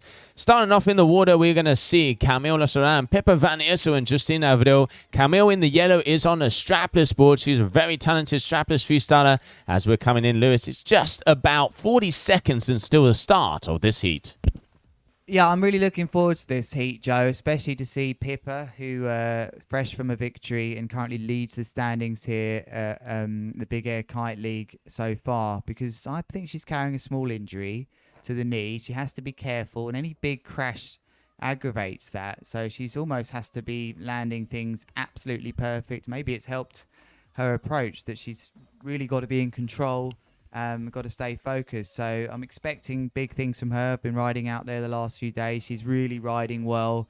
She's got the back roll mega loop with a delayed back roll down really well. Will she need that in these early heats? I don't know, but the green flag is up, Joe. Here we go. Yeah, green flag. So there on your screen, that is Camille coming out of Switzerland, living out here in Tarifa. I think she is the only lady who is on a strapless board. And there, that is Pippa starting off. And as you said, she has to be on the money from the beginning. A little bit of a butt check there, but still landed move. Yeah, she'll probably be deducted a point for that maybe, or more. 8 meters there, and there's the 4.3 G-force, which confirms it was a bit of a hard landing. But back to Justine Avril. Nice height on the jump. Bit of a grab, but just dropping down. Really good landing from her and just changing direction as well. That's a great start from her, Joe. Yeah, getting above the spit, getting above the rocks there. And Camille, back roll, board off, just not quite coming down as she wanted. But let's not forget she is strapless out there. Good to see the mix of the different disciplines, but she's going to definitely have a hard heat because both of these ladies, Pepper and Justine, going nice and high to start off with. Let's see how she's going to have the fight out there. But at the moment, it is Pepper Van Issel, leader of this heat, leader of this competition so far, and leader of the overall tour. She is definitely going to be the lady to beat out there at the moment. Yeah, it looks like she's going to set up to go right foot forward. And remember, it can be the girls as well. You can vote for your favourite rider of the day with Kitemana. Make sure you head there, kitemana.com/vote. They'll get €1,000 for the person voted the highest. It could be a lady as well. So remember, that's ongoing throughout the day. Wow, what a committed mega loop that was, Joe. That really caught my attention. I think that was a boogie loop maybe. She absolutely caned that one in, Justine Avril. Very early kite send. Lots of aggression there.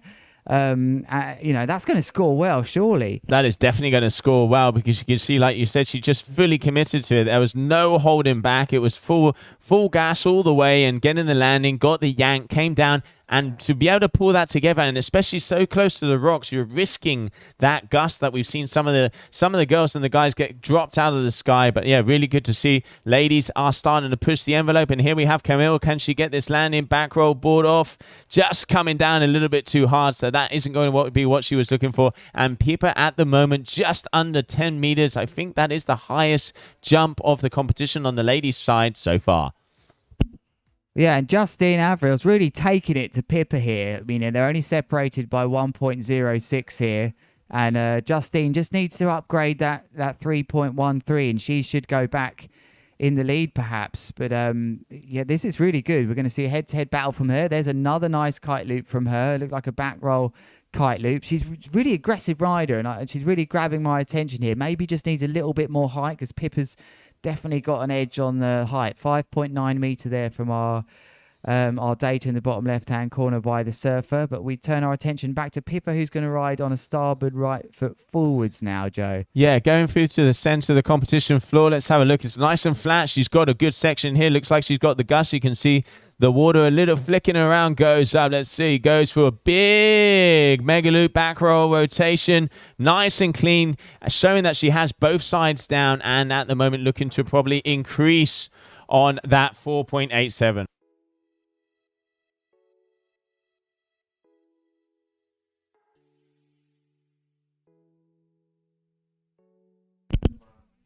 So Pippa just repairing the damage, Joe. Oh, this is big as well. From Justine, she just crashes. But that previous trick from Pippa was just repairing the damage on her first opening move with that butt check from the mega loop, the delayed roll. As Camille, can she stick it? Oh, just gets thrown off the board there. But that's experience riding, as I was saying, from Pippa, who gets a 5.07. That's one of her bankers. She does like to ride right foot forwards, Pippa, which is why we're seeing a lot of that for her. So she's just starting to edge out now. But Justine did get scored nicely for some of her moves. She's really pushing her, Justine. It's close. 0.34 in it between Pippa and Justine. I think that is going to be the battle to look out for here, Joe. It definitely is, and you can see they are pushing each other. Pippa going big. She's got the yank, got the tap on the end of the board with a grab. One of the things, because we were saying before, I talked to her yesterday, and she said she'd hurt her heel. So she has to land her moves as clean as a whistle, so she doesn't hurt herself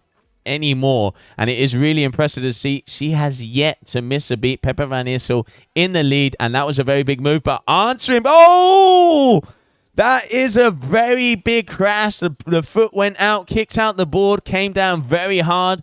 Hoping that she's all right there, making sure. It looks like the security teams are going to her to make sure she was all right. That is one of the biggest crashes we have seen so far. Really pushing it there, Justine, and we are hoping that she is okay.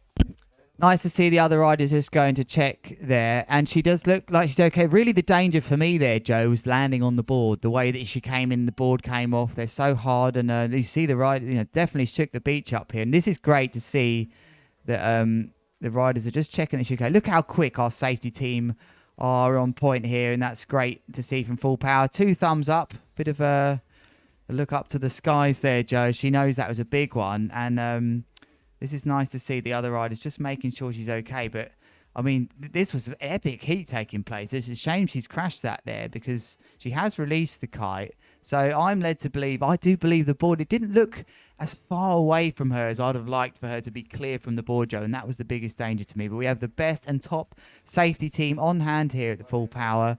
And she's standing up, she's okay, and she's walking out of the water. So we turn our attention back to the action then for these ladies that will continue. Pippa's just coming in, I think, to check her scores, Joe. She's down there and wants to know the heat scoring scores, which you can see at home as well, heatscoring.com.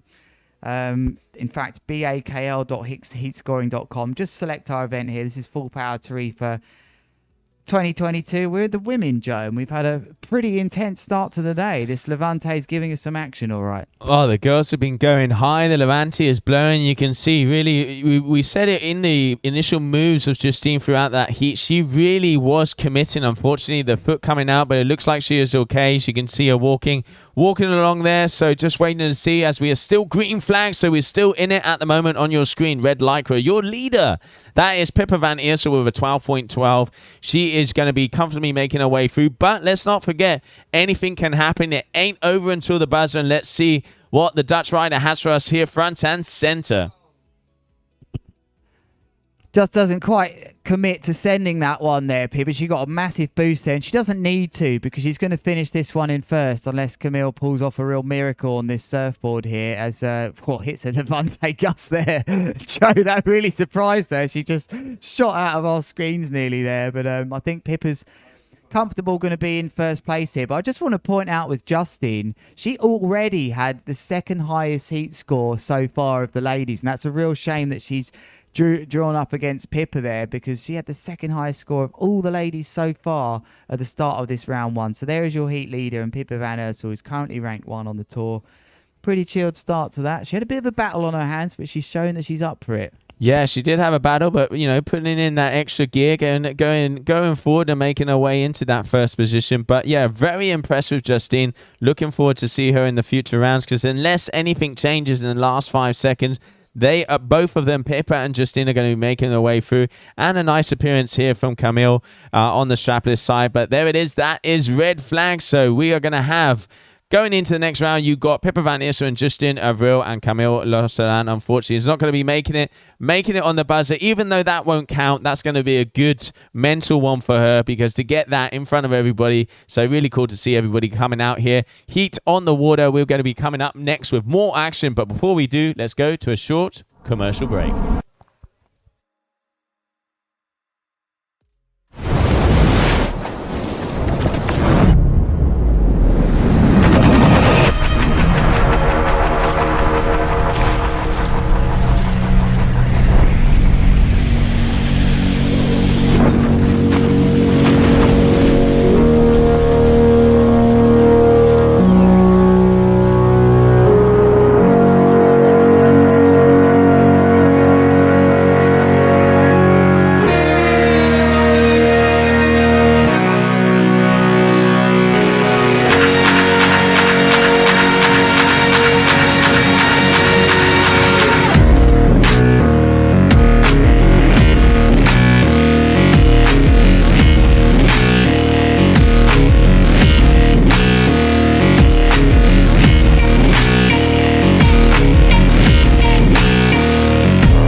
Welcome back then, and a big hello to you from wherever you are joining. This is the Full Power 2022 event. It is round 2 of the Big Air Kite League. I'm Lewis Crathen, and joined next to me is Joe Siestula. We are going into heat number 7 now, Joe, of the guys of the second division, I believe.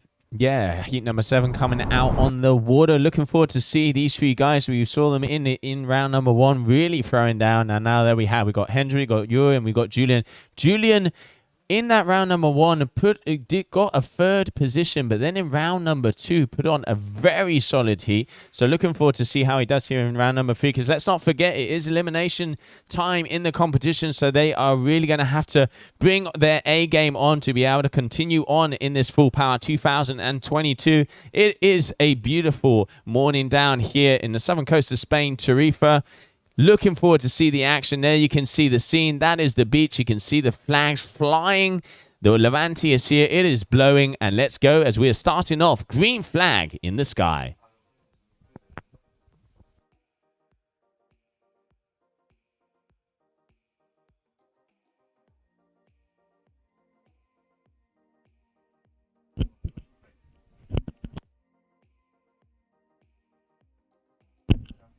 Hendrik van der Eems then, left foot forwards, as these riders have already thrown a few moves into this heat. It's a boogie loop for him. Can he ride through that? No, surely no one could ride through that. He just lost some lift there on the way down as Jurre Bruijn looks to go right foot forwards. These riders are fighting to stay in this competition, Joe. Yeah, you can see they're starting off nice and easy. 9.2 there for Hendrik, a 4.03 on the scorecards. And here we have Jurre Bruijn. Let's see what he has for us. Going up, a big, nice horizontal rotation. Can he keep it together? I reckon the gust dropped him mid-rotation there, but nice. Got the yank, got the height. Judge is going to like what they saw. He had that together really nicely as we see a mega loop with a delayed back roll. With a grab from Julian, that was nice. But just going back to that previous move, he looked so in control to me. And then he just dropped and swung, and the body and the core balance just seemed to disappear as he obviously just hit a bit of a lull there. But here's Jurre Bruijn on your screens now, who's yet to open his account as he comes left foot forwards now, searching for that perfect place that only the Tarifa locals know where it is. You always feel like you're trying to find it. As he gets a drop out as well, but lands it with a back roll mega loop, Joe. Oh, they are cutting it close. It does look, as the wind increases, you can see off of the rocks, off of the spits there, they are getting dropped out. So let's have a look at Julian. Goes nice. Going for the doobie loop. Really liking the verticality, going completely head over heels there. Little bit of a butt check at the end, but still nice move, adding the style.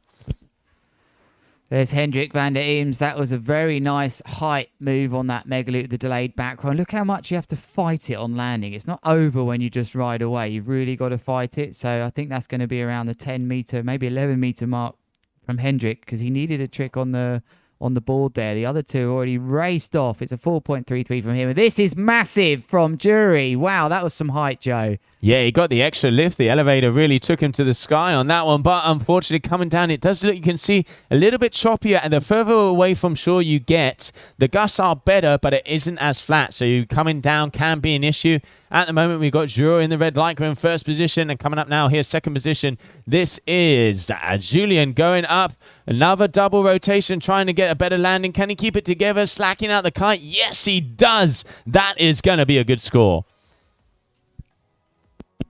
Now we go to Hendrik. This is fast-paced action for you. Oh, no. What a devastator. As he nearly flies out of your screen. Cool. That was a real devastator. And that really... I can't believe what I'm seeing out the back here. I'm seeing one of the most sportsman's thing I've ever seen in a heat where only one rider will stay in the competition. Returning the board, Julian Megvovel has returned the board to Jurre Bruijn to keep him in it. Because it was just him with a board, Joe. And only one of these riders will stay in this second division competition. They have to win to advance into the quarterfinals.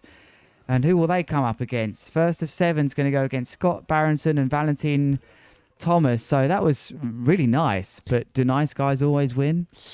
Well, we will soon find out. He is in the lead at the moment. But yeah, like you say, gentlemen's agreements and sportsmanship. Because one of the things here, also the competition area, the Balneário, it's quite small. And there is, like we've been seeing throughout the whole day, it is left foot predominant. So there has to be a gentleman's agreement in who is going to jump first, who's going. And it's really cool to see the sportsmanship out there. Oh, going for the boogie loop. Board off. Does he land it? Yes, he does. Julian is starting to get his distance. This is one of the highest scoring heats we have seen so far in this competition. Just the height that Jurre's got here is going to give him some good scores, but it's a very different type of loop that he's got. He looks a bit disconnected with the kite loop with me, almost stalls a bit as he goes through. He gets up high, but I'm not sure he's going to get such big points as we see. Just a double front roll as he hits a nice gust there from Hendrik, but Hendrik's got to get a move on now because the other two have pulled ahead. But the last thing Julian wants is Jurre to really start clocking up some scores. I might come back to get him, giving him that ball back. I wouldn't have done it, Joe. Yeah, it's a risky business out there. Board off, mega loop, but no, not quite getting the height. One of the things I really like for the camera angle we've got here, when the riders start to go above the background, that's when they're actually starting to get some serious height. If they're still mixed in with the background, you boys have just got to go a little bit higher. And we're starting to be able to get a real accurate understanding of that using our Surfr app. You can get involved in that as well. It's free. See how high you're going, how hard you're landing, how fast you're being ripped across the sky, and of course, how much hang time you've got. I think about at the 13 meter mark is when people start rising above the horizon. That's not going to be above 13 meters, but we are tight on that camera with a double front roll. With a loop. Oh, wow, what a stack that ended up being. Wow, out of nowhere, Hendrik van der Eems is surely going to be in trouble here if he's going to get back into this heat. Joe, what happened there? Yeah, it looks like he didn't quite get the kite right. He got the landing on his feet, but then unfortunately just came down and the kite kind of almost joined him there on that wipeout. And let's have a look. So there's Jurre Bruijn, nice and horizontal. Simple loop, calm, cool, and collected, dotting all the I's, crossing all the T's. That is going to be a nice move. He is trying to improve on that 4.57. Let's not forget top two scores, and then there's those 5 points on the variation overall, or just to see who's getting the crowd more hyped on the beach. So looking forward to see who is going to be making his way through. But at the moment, that man on your screen, contra loop with a front rotation, mixing it up right foot forward. Nearly hits the buoy there. Looks like someone has hit it already. It's deflated there, Joe. But 1 minute 30 seconds left then in this heat number 7 of the second division. A reminder to you viewers at home, we are running a second division out here at Full Power. The top 3 can advance into the pro division, just to remind you, as we go to that crucial time at the heat, Joe, where the red flag will shortly be coming up. We've got a minute and 15 seconds left as we just search for our rider. As well, there's one who's got no board. Surely Julian's not going to pass him his board back as well.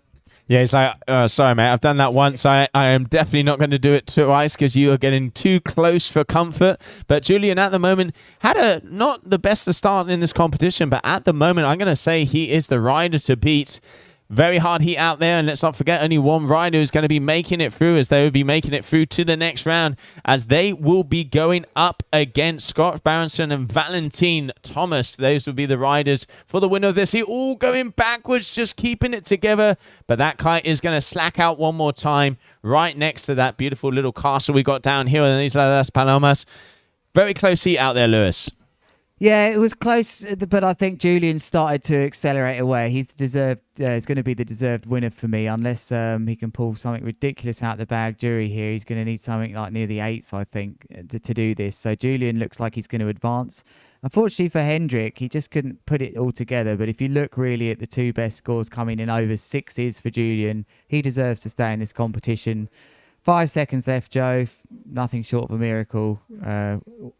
Will work for Jurre. It's a nice move, though. It's an interesting sort of contra-loop. He'll be happy to finish like that.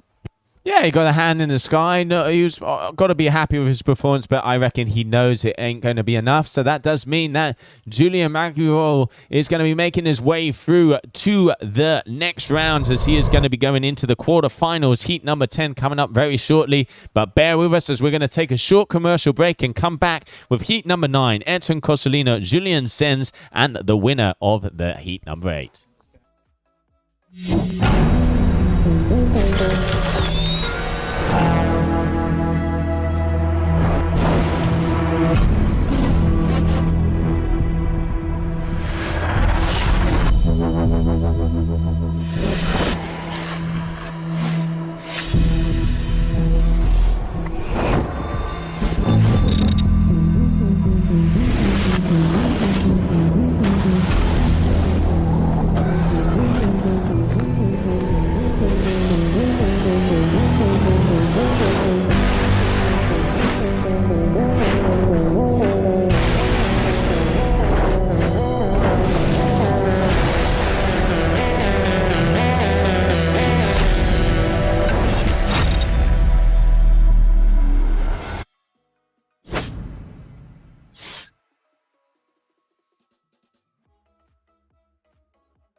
Okay, so welcome back, everybody, for day number 1 here at the Full Power 2022 down in Tarifa.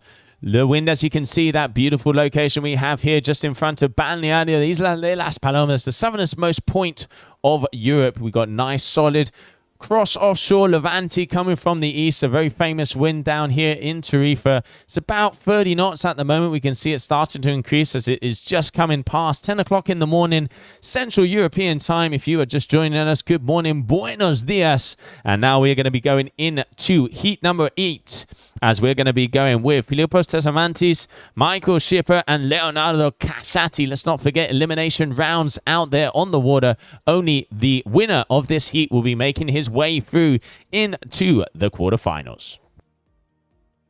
Okay, so it looks like we're going to be starting off with Filippo there with the North Kite on the yellow Lycra going up. starting off big with a mega loop and a board off, nice and extended, adding the style. That's going to definitely a very big opener. Let's see what Michael has here on the red Lycra, going very close to the spit, going over mega loop with a back rotation. Calm, cool, and collected. So 2 for 2. Let's see. Leonardo Casati in the black. These boys are off with a big start. Leonardo, let's see, coming up again, looping around. Same move there as Michael.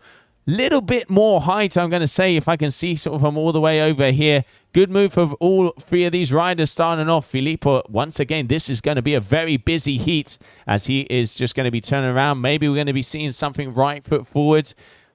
Currently in the lead, that man there, Philippos, with the yellow Lycra going up. Okay. Boogie loop, nice and controlled. Equal rotation to the kite. Nice amount of style, head over heels. That is going to be a very good score for him. So he's going to add up yet another number. And I can see, yep, here he comes. This is Michael Schipper. He's got the speed, but he looks like he's going to be deciding to go right foot forward. I think as the wind has turned a little bit north, it's got a north component in it at the moment. It looks like that middle section of the competition area looks a little less gusty, so he's coming to the shore. Right foot forward. Let's see what he has for us. Going up, and again, nice boogie loop. Adding a grab in there, the variety and difficulty there for Michael. Will that be enough to get that first position at the moment? Very busy heat out there. A lot of action out on the water. And here we can see Philippos coming at us. He's got the speed. What has he got? He knows he's got Michael closing in. Going for mega loop, back roll, and a second kind of safety rotation. He not quite getting the height there. You can see not getting the gust that he wanted to. And now let's see for the young Italian, Leonardo Casati, El Maestro, coming at, going over the top. Boogie loop, gets a lot of yank, nice control. And once again, very clean end and good move for him. He's going to definitely be putting himself in contention for that second position. All of the riders trading blows out there at the moment, left, right, and center. But it is Philippos, your current leader.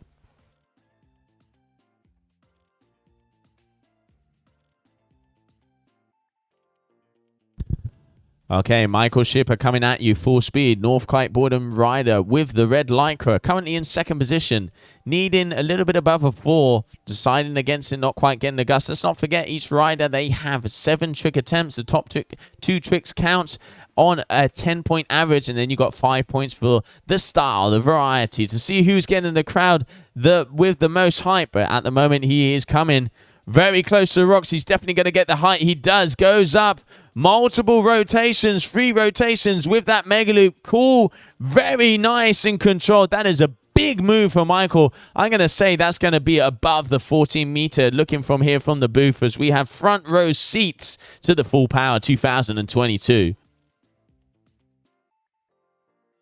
Leonardo pretty much equaling out the move there made by Michael, but not as high. We're still waiting to see the numbers from the Surfr app there from that jump from Michael. But at the moment, he is currently taking the lead and going for the front roll rotation, board off, contra loop, hands in the sky, claiming it. Philippos battling back. I reckon that's going to put him back in first position. Action pack heat out there on the water. Heat number 8, division number 2 of the men.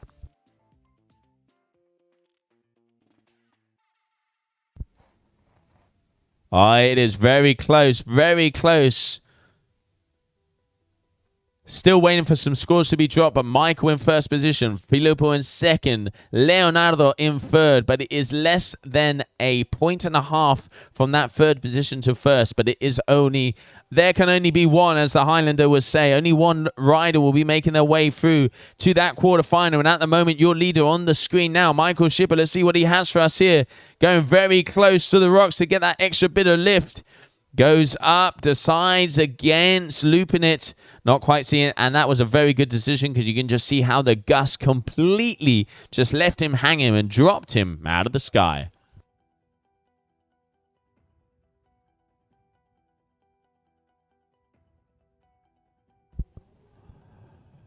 And just missing that move, unfortunately, and that was a big crash, I can tell you, because I can see it out of the corner of our booth here, so hopefully he's going to be okay. That was excuse me, Michael. And now coming our way, we have Philippos. Not going quite as close to the rocks where you do get that extra height, but I'm putting on a very nice move. Boogie loop, board off, nice and controlled. The closer you go to the rocks here in Balneário, the more height you do get, but you do risk going into that no wind area where you do get dropped out of the sky upon the gusts. But hey, if you want to, you got to risk it if you want the biscuit. And at the moment, it is Michael Schipper in first position, but very closely behind him, we have Philippos.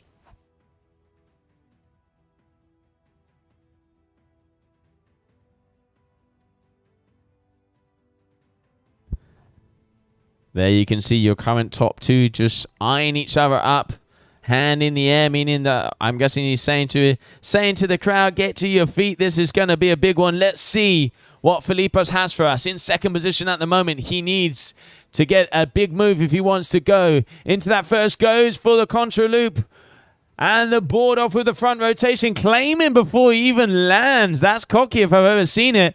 But that was a very good move from him, and that could be the nail in the coffin to take that first position here from Michael. But Michael is going a little bit higher than most of the riders. Unfortunately, just losing the board there, going for that board off mega loop, and he has 1.5 minutes to get back to his board to be able to defend that first position. But it is Philippos has taken the lead, and Leonardo Casati needs to start to make some big moves if he wants to have a possibility of taking that first position in this heat to be able to go through to next round, because the winner of this heat will be making their way through to the quarterfinals of Division number 2 Full Power 2022.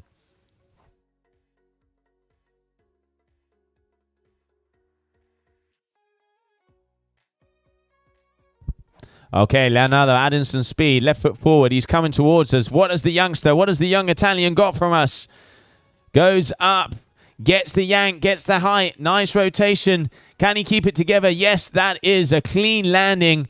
I still don't reckon that is going to be enough, because he needs to improve on both of his scores if he wants to be making his way up. Early days.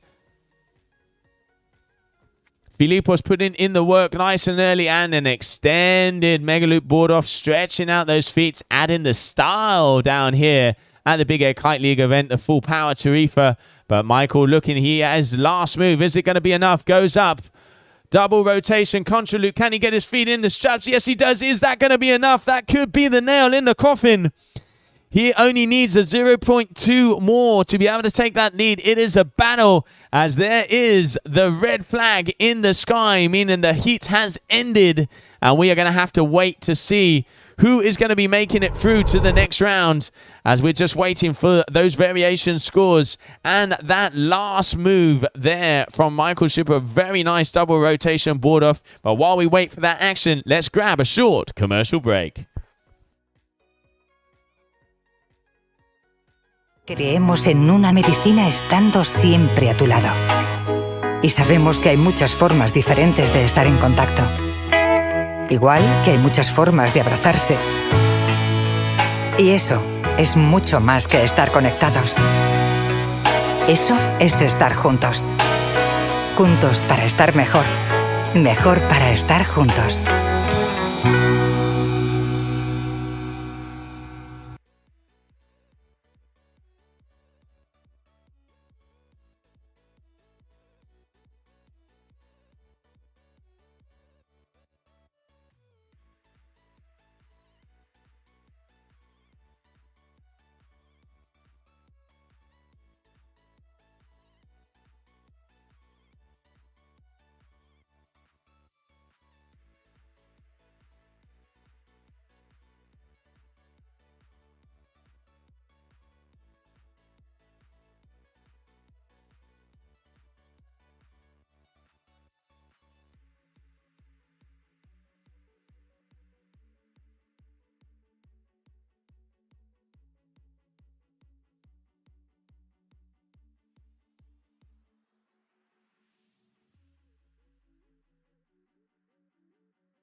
Wow, very nice start there. And Michael Schipper taking the win in that heat on that final move. So he's definitely going to be very happy as we have the green flag in the sky. We are starting off.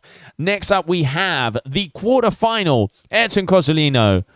Excuse me, my screen just completely moved there.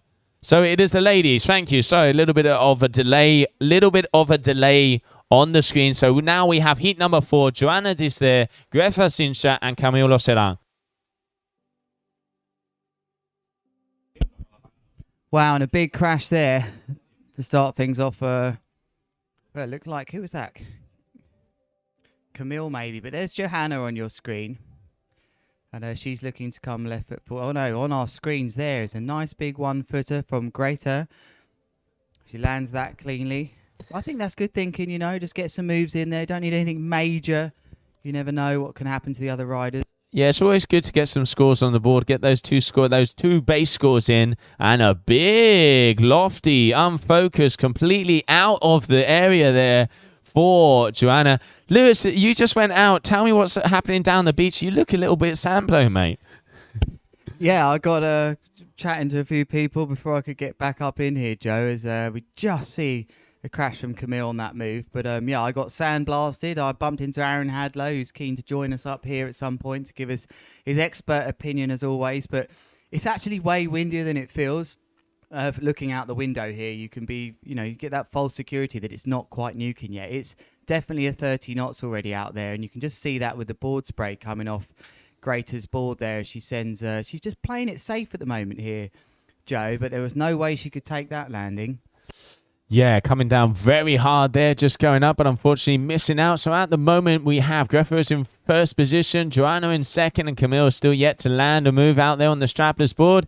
There we have her left foot forward with the black lycra. Is she going to be aiming a move? No, it looks like she's turning around, so jibing it out. It actually looks, Lewis, like there's a little bit of a kicker. If you time it right, I reckon these guys and girls are going to be able to start to take off. And if they are going to be able to edge against the kickers, that is when the height is really going to start to hit Balneário. Yeah, there's a lot of talk between the guys and the girls about how that kicker really does help. It just releases a bit of that friction that you have with the water, and it can help boost you up there. So we are seeing a little bit of swell coming through, very small, but maybe that's going to be useful for the likes of Airton that can use that to jump off. But back to our screens we go then. It's Johanna, who's currently in second place in this one. That's a lovely big mega loop. Nice and clean. Come on, stick this. Oh, she just dropped out of the sky, Joe. She just dropped. Oh, like a ton of bricks, unfortunately. You can see the gust just saying, no, you ain't landing this one. So, unfortunately, another crash for her. Greta at the moment just keeping it safe. She knows she's got the lead. Going 8 meters, so you can see an 8.7 there for that last move from Joanna. So, the girls are definitely starting to get their height. And there we can see Greta. Another lofty move coming down, but still looks like there is a little bit more gusty out there. But this time of the morning, it does start to increase. If it's 30 plus knots now, I don't want to imagine what it's going to be like later. We're in round 2 of the ladies division here at the 2022 Full Power event. It's the Big Air Kite League round 2. Do follow us, subscribe to our channels, both the Big Air Kite League and Full Power, to get all the latest information of what's going on. We will have the Pro Division running later. We've got the Second Division running as well, as Camille just takes another crash there.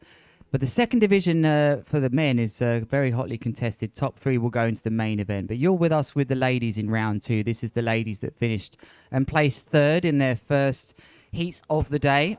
And only one of them can join in round 3, waiting for one of these ladies is Francesca Miani, Elson's Ice Jet, and Justine Avril. Which one's it going to be? At the moment, Joe, it looks like this lady here, Greta, who's having, was having a nice consistent heat, but then it looks like it's got a bit tricky out there, Joe. That's not the first bomb out we've seen in this heat. Yeah, it does look like, you can see even on the water, you can see it's the kind of the flicker as the gusts are coming through. It does look like there is quite a few patches out there, which normally here in Balneário means the wind's turned a little bit north, making it a little more gusty. So when it's northerly like this, you want to try and stay as close to the rocks as possible to be able to keep with that. And it looks like we've got an equipment change coming out there at the moment. So obviously starting to mix it up, you've got to have all your gear ready, everything prepped to go as big as possible here. This is the full power Tarifa and heat number 4 of the ladies on your screen right now. So you can see that core just being dropped on the beach. That's a 7 meter as Camille, come on, stick it. Oh, that's so unlucky for Camille. She's really trying hard with that surfboard, and I think that's a great message for anybody, actually, to stick at what you believe in and what you're good at. She's out there on the strapless surfboard in really challenging conditions. I wonder how many people in the world could actually even jump a foot on that thing, but here she is, who's competing at the top level, and I really want to see her land a nice move. I bet she landed that one, probably, but there's Greta on your screens taking another crash. But on the beach, as I was saying, there was a kite switch, I believe. I wonder what she took back out. Where is that girl that just came in? Yeah, still trying to look out of our window here. It does look like you said, it just like she was switching it back up, but I can't see another kite going into the air. But all of these ladies having a hard time out there at the moment. They started off with a move each, but then they have yet to land a trick. It does look like it is gustier out there. Conditions are starting to get hard, but action still in the water at the moment. Leading this heat, we have Greta, who is with the red lycra, but just wondering to see who is going to be making their way through, because there can only be one, as only the winner of this heat will be continuing on in the competition. And here is the opportunity that she was waiting for Camille. Probably what people would say would be the last person to get through this heat. She has got a chance here now, because to my eyes, Johanna has removed her ash vest on the beach. Must be an injury. So here is Camille. Can she just land something on that surfboard? Anything on that surfboard to get her in this? It's only 3.2 is the top score of this heat. There on your screens is that lady, Greta. You'd imagine that she's going to get another trick in. She's only got one more trick attempt though, Joe. So Camille still has a great shot of this, but she's only got one trick attempt too. So you never know. She's just got one chance to land something. Is it going to be saving the best till last? Is it going to come down to the last move? Let's not forget, in the last heat of the men, we saw Skipper coming through with an insane double front roll contra loop with a board off on the buzzer, giving him the advantage, the nail in the coffin, keeping himself into the competition. So we're going to try and get an interview down on the beach. This can be it. If she gets it, does she land it? She does get the landing. She does get the landing, but a bit of a butt check there. Is it going to be enough? She's going to need, what's she going to need? Let's do the old math here. She's going to need probably about a 3.1 if she wants to be making it through. And Greta trying to improve, but bouncing, skipping across the competition area. 30 seconds left. Camille's going to have another chance here. She's not, unfortunately, Joe, because she's already done 7 tricks. But she just needed a 3.2. That's all to beat it. No, I bet she lands it now. She is going to get... She'd only got a 0.33, but she did actually land that last move. So it shows that if you stay in it, she could have easily got that score. She was in it to the end. Yeah, she was definitely pushing as hard as possible. Unfortunately, that is not going to be enough. So that is red flag in the sky, meaning the end of that heat. So congratulations there to Greta, who's going to be making it through to the next round. Creemos en...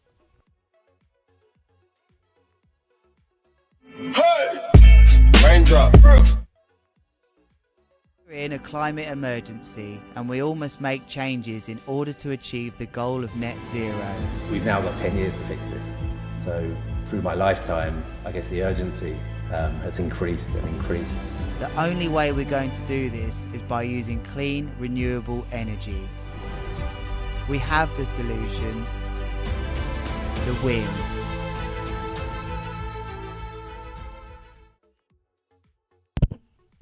Welcome back then. Here we are at the full power, and it's a big pleasure to welcome you all wherever you are in the world. We started off very early today. I'm Lewis Crathen, and I'm joined by Joe Tullett, and I believe we're about to go to the beach very shortly and to have an interview with Havo. They're just giving me the nod. He's ready. They tell me he's ready. So here we go, down to the beach and over to you, Havo. Hello guys, I'm here with Mike again, who just won the heat. It was a close heat, so congratulations again. This guy from the Netherlands with the Orbit North Kite just made again your way through. Congratulations. Yeah, thank you very much. It was a very close heat with Philippos and Leonardo, yeah, it came down to the last seconds where I did we like to call it the Yannick loop, who invented the loop, and hopefully he's all right because he could not be here today. Yeah, we are sorry about Janek. And what's your strategy when you are over there and you see that his close, the other tricks are very similar or the scores are very tight? What is your technique? Yeah, so I first start with a few easy tricks, and then afterwards I like to build it up, and at last I like to go for the variety, so handle versus fin and everything like that. Okay, thank you very much, Mike, and congratulations. Okay, guys, we are back with you in the booth. Thanks, Havo, and it's lovely to have the thoughts and feelings of Michael Schipper. Because when I looked deeply into that heat, Joe, you're right. It was trick number 7, his last chance saloon to get into the. Unfortunately, Philippos Tsamantanis, he pushed him out, and it was a 6.63, big scorer. Must be one of the highest scorers so far. Oh, it's definitely up there for him. That's kept him in this, and he won by 0.3. The variation score was lower than Philippos, 2.5 against a 3.8, but his total of 15.5 to 15.2 has kept him in the event. And let's shout out to Leonardo Casati, who got a respectable 12.1. But here we are with 5 seconds to go, Joe. Airton Cozzolino in this heat. Yeah, this is going to be the first quarter-final out there on the water. First quarter-final here, full power Tarifa 2022 in the water. Airton Cozzolino, multiple-time world champion on the strapless discipline. We've got Julian Zens, who had a very nice heat coming into this quarter-final. And then Michael Schipper, we just had down there on the beach, putting on one of the biggest moves of 6.63, if my memory serves me right, with a double front roll board off and a contra loop. And whoa, a big move there from Julian, getting the height, and as we said before, jumping above the castle.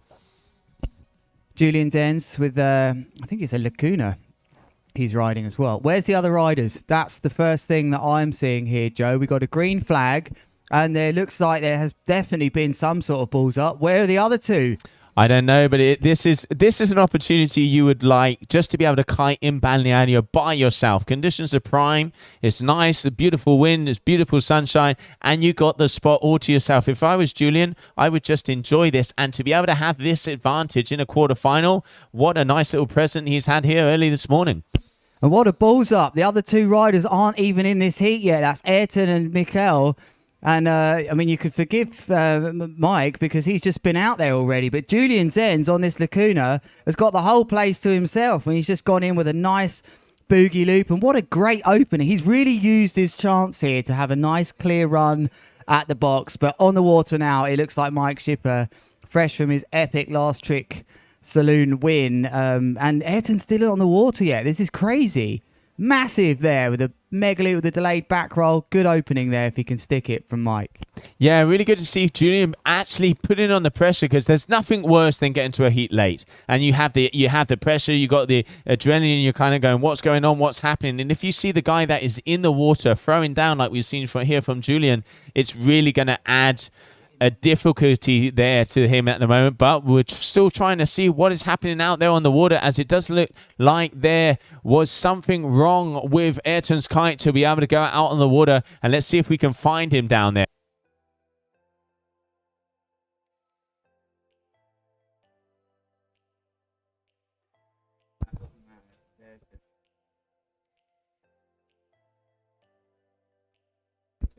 Oh, grabbing the back edge there for Julian on that board off mega loop.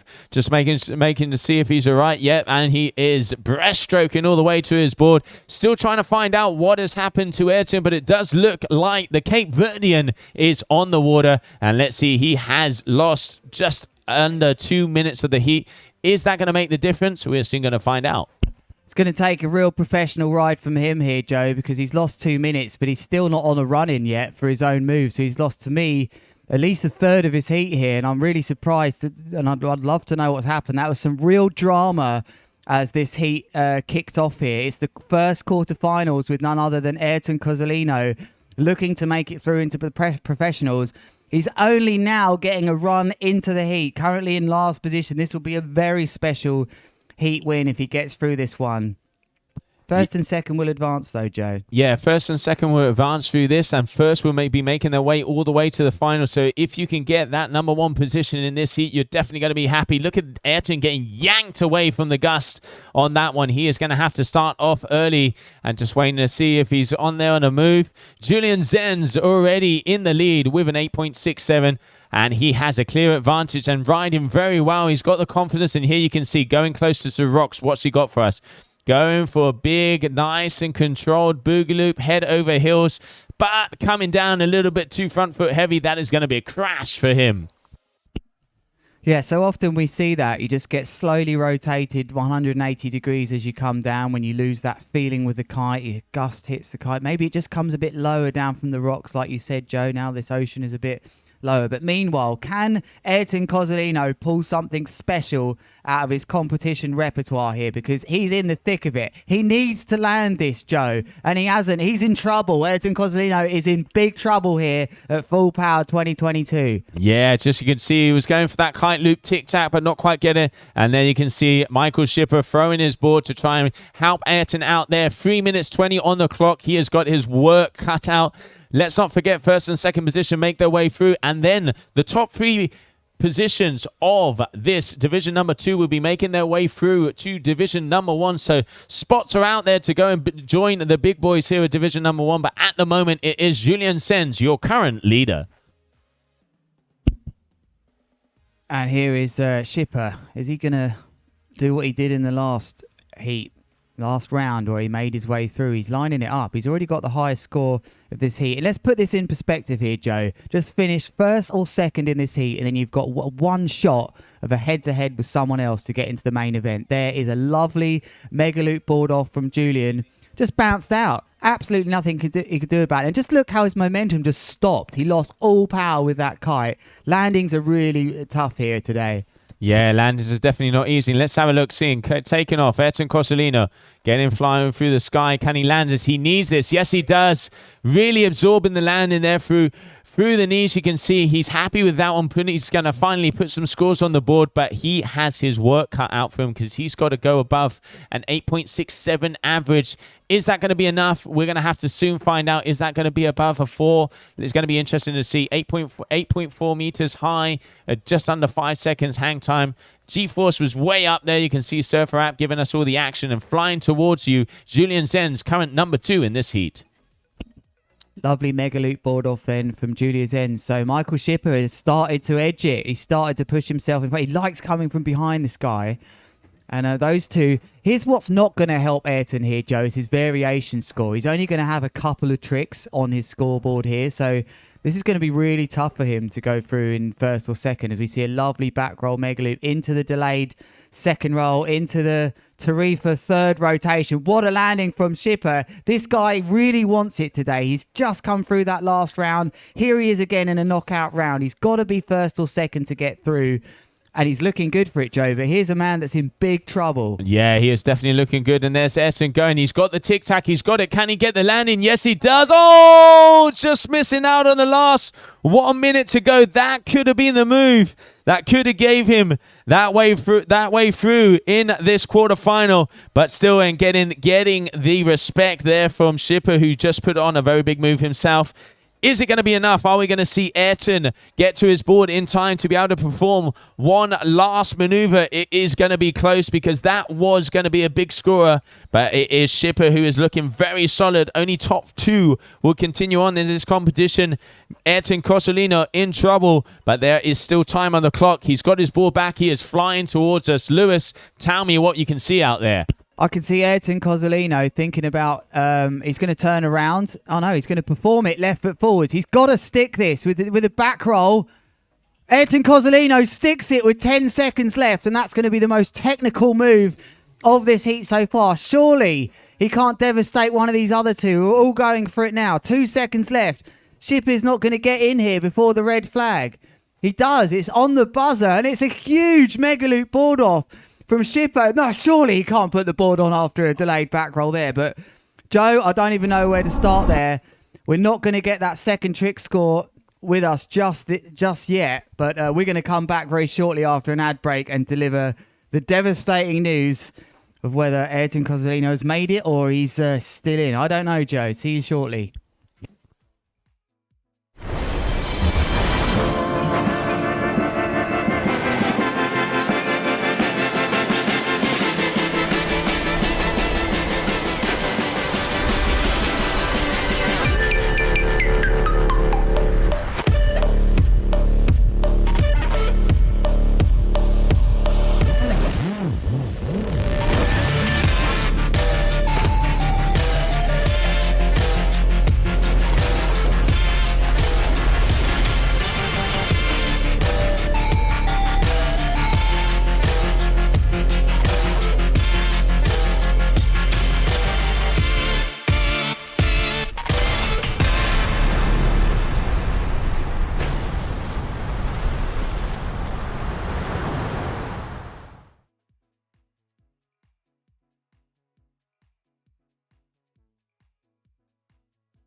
Wow, Joe, my heart is still racing about the action we've just saw there. We saw Airton Cozzolino late into the heat by almost 2.5 minutes, crashed his first moves. It went down to his last move, and currently on our scores, he's done enough to go through. However, the variation score has not been added, and he only put 2 moves in, so this could go either way. Yeah, it is going to be interesting. I keep pressing the old refresh button here on the laptop to see what is happening. At the moment, as it stands, Airton Cozzolino, 11.63 total scores. But as you said, there is that variation score to come in. Only had a few moves, had a couple of big ones, but then also Michael Shipper was pulling down from the very beginning. So really interesting. This is definitely going to be a very, very close heat, a very controversial heat. Has he done enough? Because let's not forget, the first and the second of this heat will go through to the next round. First will go through to the final, and then second position will be making their way through to the semis. What is going to happen as we are very closely, just less than a minute to the start of the next heat? And what I've always liked with the Big Air Kite League and all these events is the judges really do take their time. And that's what they're doing here. We're refreshing like mad. I'm smashing that button here as we have a green flag already for the next heat that we need to bring you. But we have to wrap this up with this heat because Airton Cozzolino has gone from leaving the event to perhaps confirming his entry to the pro division. But this heat is on now. This heat is on. The next heat is on.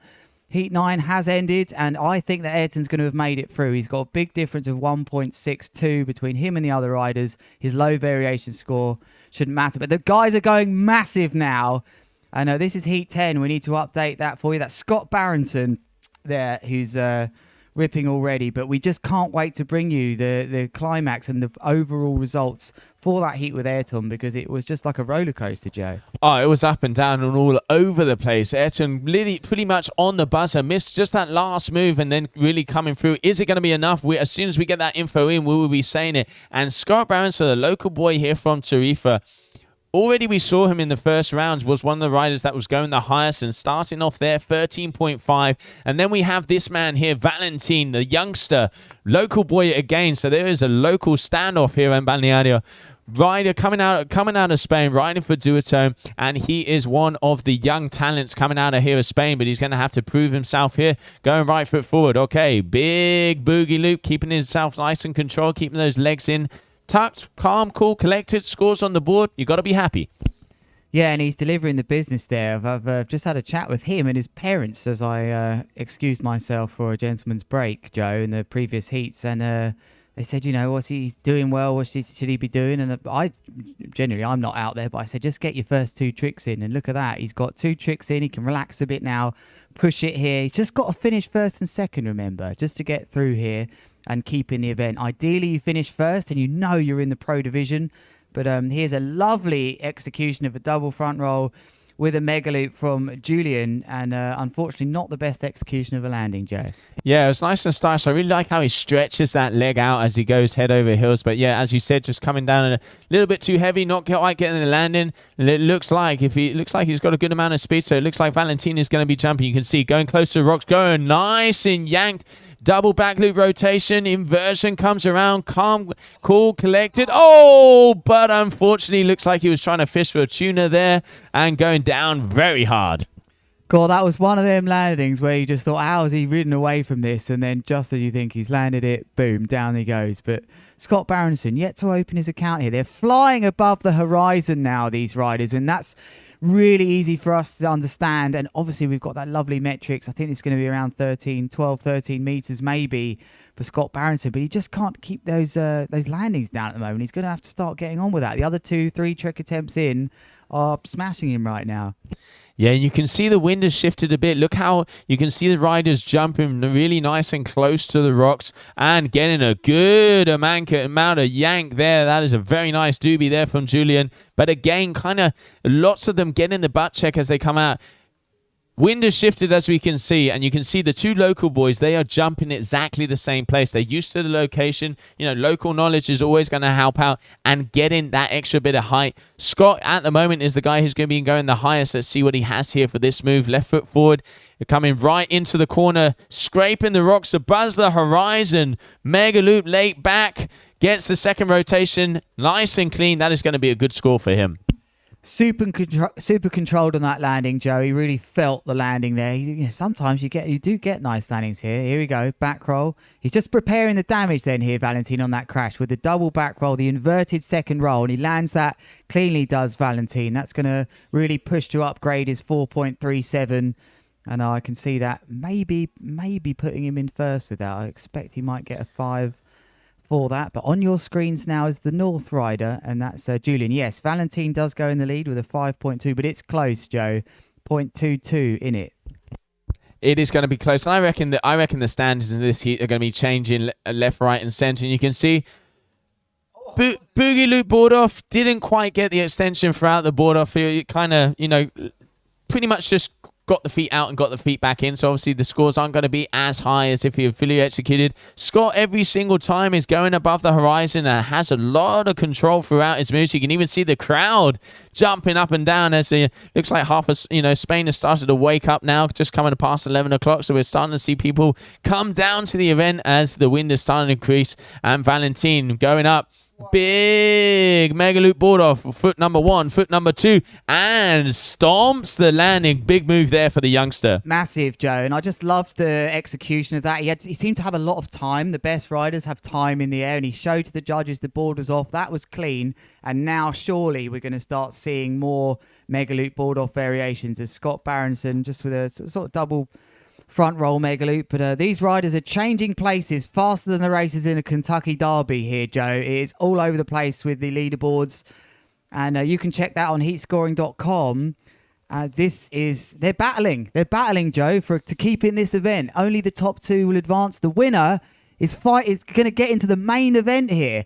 Mega loop board off from Valentin, demonstrating a right foot forwards as well. Good variation score. Yeah, good variation. We've seen him doing moves both ways. You can't forget about those 5 points because when it is so close, like you can see out there, you can see also live scoring. So all of the caddies giving the riders their info. Some riders like it, some riders don't. But it is really good to have, the digital future here. And here you can see Scott. He's gone in, going right next to the rocks, goes up, double rotation. Looks like he got the feet out just as we came back into focus. So board off, and you can see hands in the air. The crowd are getting behind him. I can see the DJ pumping the music. This is full power Tarifa. And the caddy loved that one. You can imagine his technical response to looking at his position there on the app. He simply would have told him, "Your last, mate." And he went straight back out and nailed that big one. Look at the heights now. Mega loop board off here for Julian on his last trick attempt as well. How essential could that be? All these riders are literally separated by 1.2 now as Valentin on his 7th trick attempt goes for the varial board off mega loop.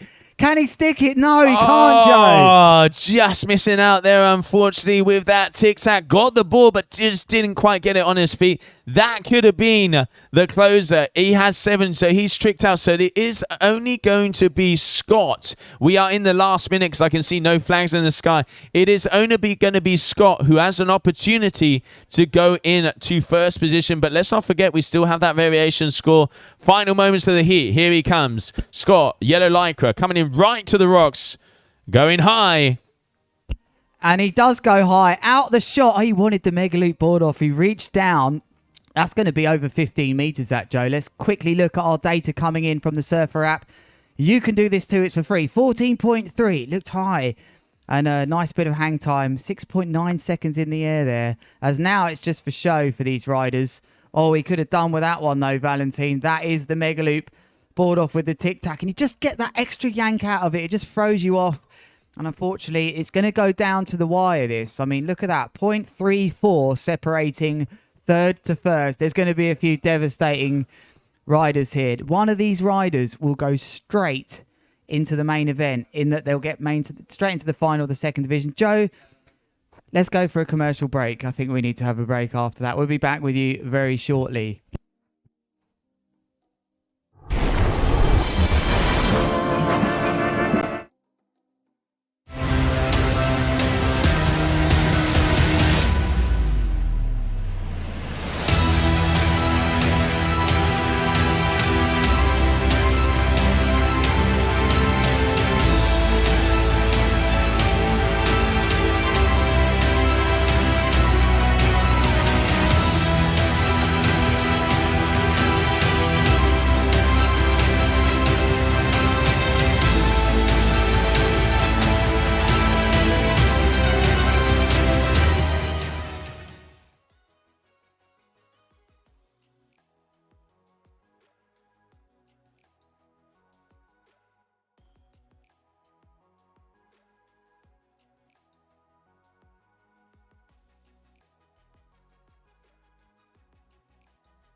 Welcome back then. Core, the action has been absolutely epic here for the start of the 2022 Full Power here at the Big Air Kite League Round 2. Please do subscribe to our channels at Full Power and the Big Air Kite League for all the latest news.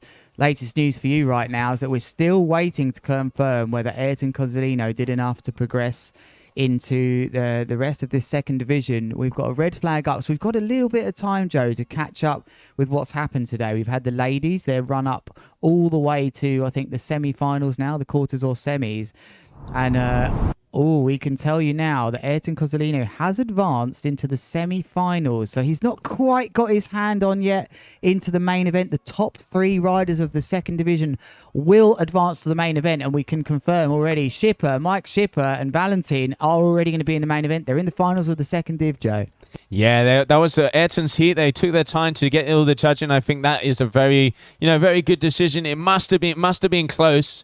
Must have been very close in between all of them. But at the moment, what that means is we're going to have some semi-finals coming up. But before we do, it looks like we're going to be going on the water with the ladies. And we can already see Francesca, some of the girls starting to get some jumps. At the moment, let's not forget, because the highest jump of the competition, that rider is going to win 500 euros.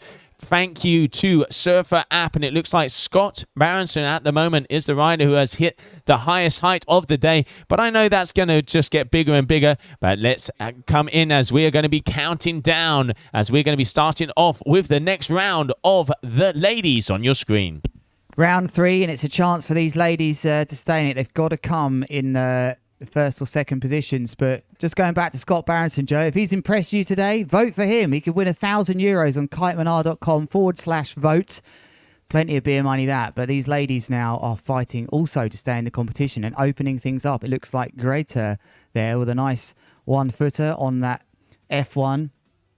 7.5 minutes left. They've been given a bit longer because there's 4 of them in this heat, as we don't often see 4 riders in a heat out here. And that's a lovely big mega loop from Francesca Mani, who, she lands that quite well to me there. A bit of spray, but I think that can be forgiven.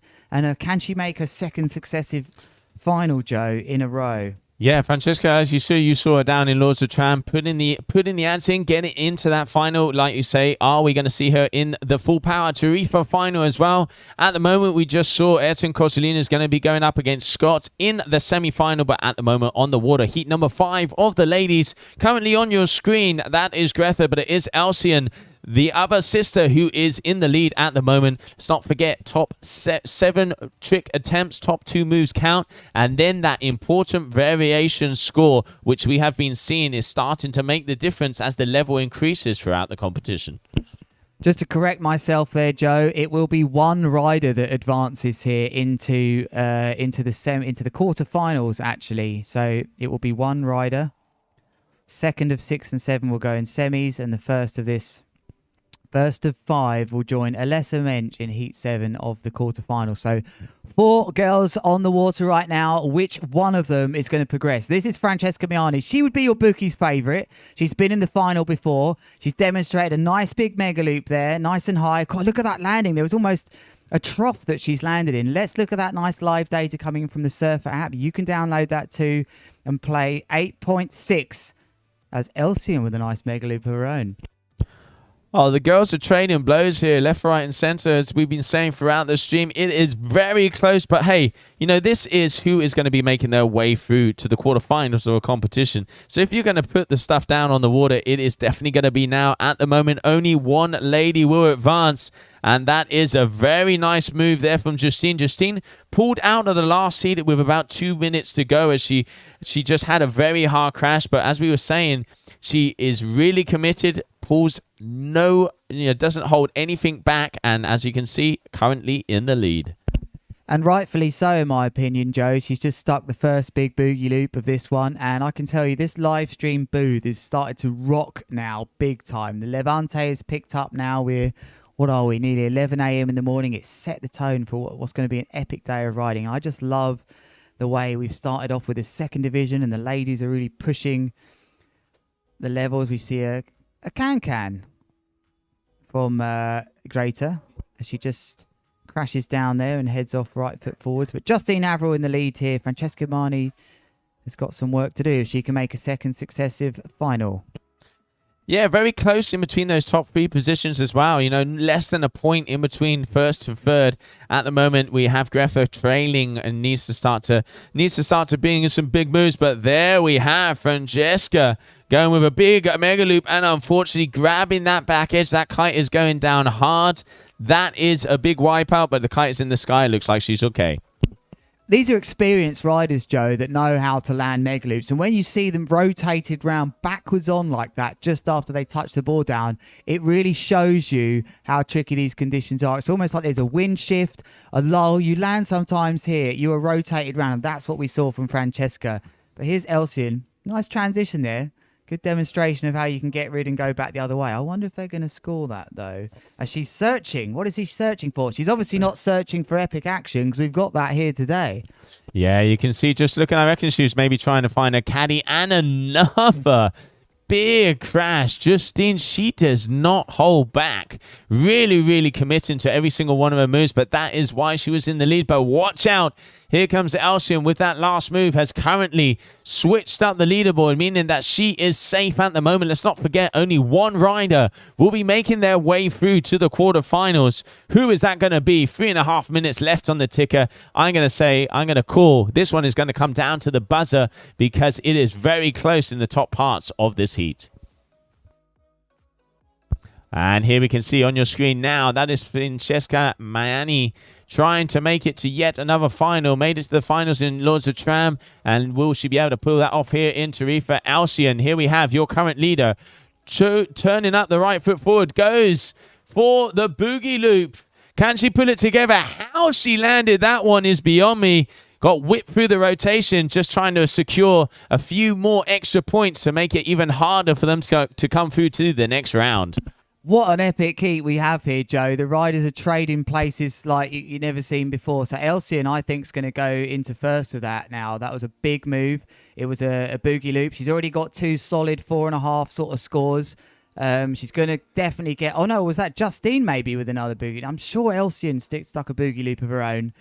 But either way, it's Francesca that's in trouble here. And this is all started by her not winning her first heat, which she probably was expected to do. But here she is with a mega loop. She's got to land this, really. Yeah, oh no, she got rotated backwards again, Joe. I nearly said yes. You almost said yes. It was close, but not close enough. You could see one of the things Francesca does get is she gets a lot of height. She has the control, but she's having trouble with those landings, coming down and just kind of landing a little bit too back foot heavy and kind of sliding out. If you get dropped by the gust, that is going to put you to the water. So we are going to have to see, because at the moment, Justine is comfortably in the lead to try and make her way through to the quarterfinal. There you can see in the black, Justina Ville, in the red, Elsian Ziastri. Those are your top two fighting to continue on in the full power 2022 down here in Tarifa. And Justine trying to improve on that 5.0, but does not have the height. That is not going to improve on her base score. So that was her 6th trick attempt. Here is Elsian. It looks like, oh, she flips out of that board. I wonder if that was a boogie loop on the other tack. Well, no, she does do them right foot forwards. Now these riders in the top positions here are looking to push their variation. I think Justine Avril's got a solid 5 and 6. They're big scores, Joe. So that last move of hers just being a straight mega loop might be useful. Francesca Miani has to land this. That should have been a kite loop in my opinion. I don't think a straight jump is going to improve her 2.6. She's going to have 2 trick attempts left, Joe. And she's only got 45 seconds left to do it. Yeah, I reckon it's going to be one more move for each one of these ladies to see if they can take the lead from Justina Ville. But a very big crash there once again from Greta. Is Francesca going to have enough time to turn it around? Elsian is down. So I reckon Justine here at the moment, this could be the victory lap. This could be her advancing through to the next round. 20 seconds on the clock. Are we going to see another move? Goes for 1 foot. Trying to improve on that 5.0. That is not going to be doing that. 10 seconds, Lewis. She went for variation there, Joe. I'm surprised that she didn't go a bit bigger. Big bomb out the back from Greta. And Francesca Miani's going to just about have enough time here to jump. Is she? That red flag's coming up. There it is. Devastation then for Francesca Miani as the Brits can sigh a breath of, not relief, but devastation, because it looks like Francesca is going to be out of it. So if you'd like to advertise the Big Air Kite League, adverts coming shortly. It could be your brand. See you shortly.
Welcome back then to the Big Air Kite League Round 2. It is 2022 full power. Here we are on the most southern point of Spain. It's a beautiful day out there. The Levante is blowing. And big thanks to our tour sponsors, Core, here, doing a wonderful job. And to everybody that's helped make this event happen. We have a wonderful event taking place today. We've started early. We started the crack of dawn, as we say in the UK, and we are going to go into the closing stages of the ladies and the men's second division. We have the pros coming up later. Loads of big news we can't wait to tell you about, with Yannick being injured and out of the event. There's loads to tell you about, but right now we're here to talk to you about the second division and the Segunda División.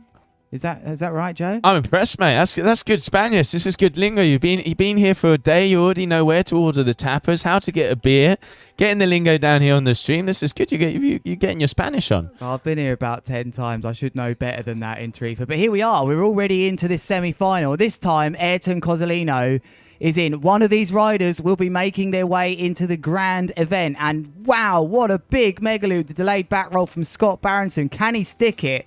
That's going to be high, Joe. That's pushing 15 meters. Yeah, Scott has been going big throughout the whole competition. Airton Cozzolino also yanking around. Kite loop, board off. Can he stick it? Yes, he does. Getting it close. So that's move for move. Going to be interesting to see the score. I mean, Scott went to the moon. He was the highest, 14.7 meters. That's one of the highest jumps we've had so far of this competition. Airton Cozzolino maybe a little bit more technical difficulty due to the straps, but we had the style and the rotation from Scott. And there they are. That's the judges marking the difference. You can see a 5.4 from Scott, 5.17 from Airton. Both of these boys on the buzzer, starting off with a bang. And here we have, with the red, Scott Barendsen coming at you. I think that was great judging. They really rewarded the extra height from Scott. It's always hard with a rider with a different board, but let's have to point out the really smart riding from Scott there, who got out the way of Airton, who recognised it. But here we go, into a big back roll mega loop. It's going to be a third one there for sure, Joe.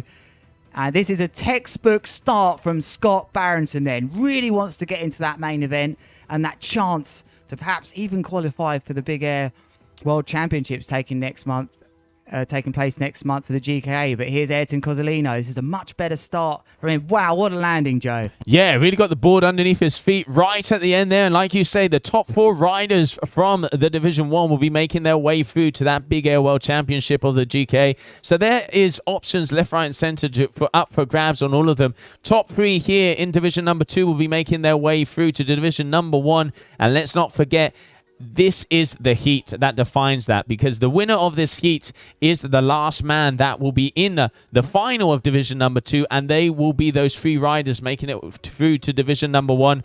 Close out there at the moment, but Scott having the advantage, just about a point difference, and here he has coming in left foot forward, going towards that rock. Yeah, he's going to turn around right foot forwards, and I wonder what his caddy just shouted to him here. And it's just wonderful. We have these live scores from heatscoring.com. You can check that out also, as Airton... Oh, he's bailed that out there. Big time, Airton. What happened there? Very unusual. Was there an equipment failure there? I don't think so. Why would he have sent that down right so hard? He's bailed out of a kite loop there, I think, Joe. Perhaps maybe let go of the bar. I don't know, but that was... very strange from Airton. But meanwhile, here's Scott Barendsen. If I was his caddy, I'd keep shouting your last, mate, because that really woke him up in the last heat and he went berserk at advance. So here he goes, Scott Barendsen. Nice. That's a switch boogie loop for him.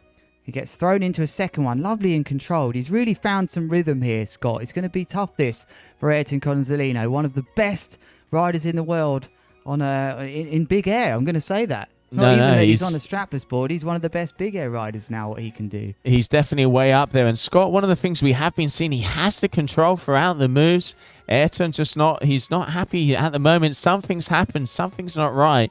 But still, early days, 4.5 minutes ago, you can see Scott's got the caddy, he's got the supports. We've got the boys with their arms in. And I can recognize it. Is that Cohen? That is looking like Cohen Van Dyke from Division number 1, starting to get his groove on, starting to get prepared. One of the most stylish riders on the big air discipline, coming all the way from Holland. But on your screen at the moment, oh, he's got a good kicker. Here we have Airton Cozzolino. Is he going to be taken off? No, he isn't. Deciding against it. Scott going left foot forward, comes up above the horizon. Simple kite loop.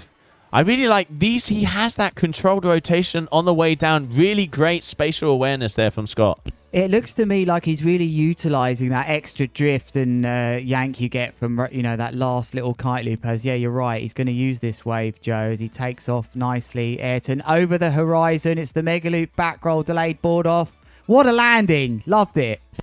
And we got the claim in the air. Hands are up. Hands are up. Get yourself to your feet. If you're on your sofa, it is time to wake up, ladies and gentlemen. That was a huge move there from Mr. Cozzolino. I reckon he's just put in enough to take the lead from Scott, and yes, he has. Highest scoring move of the competition so far, 8.1. That was a big move.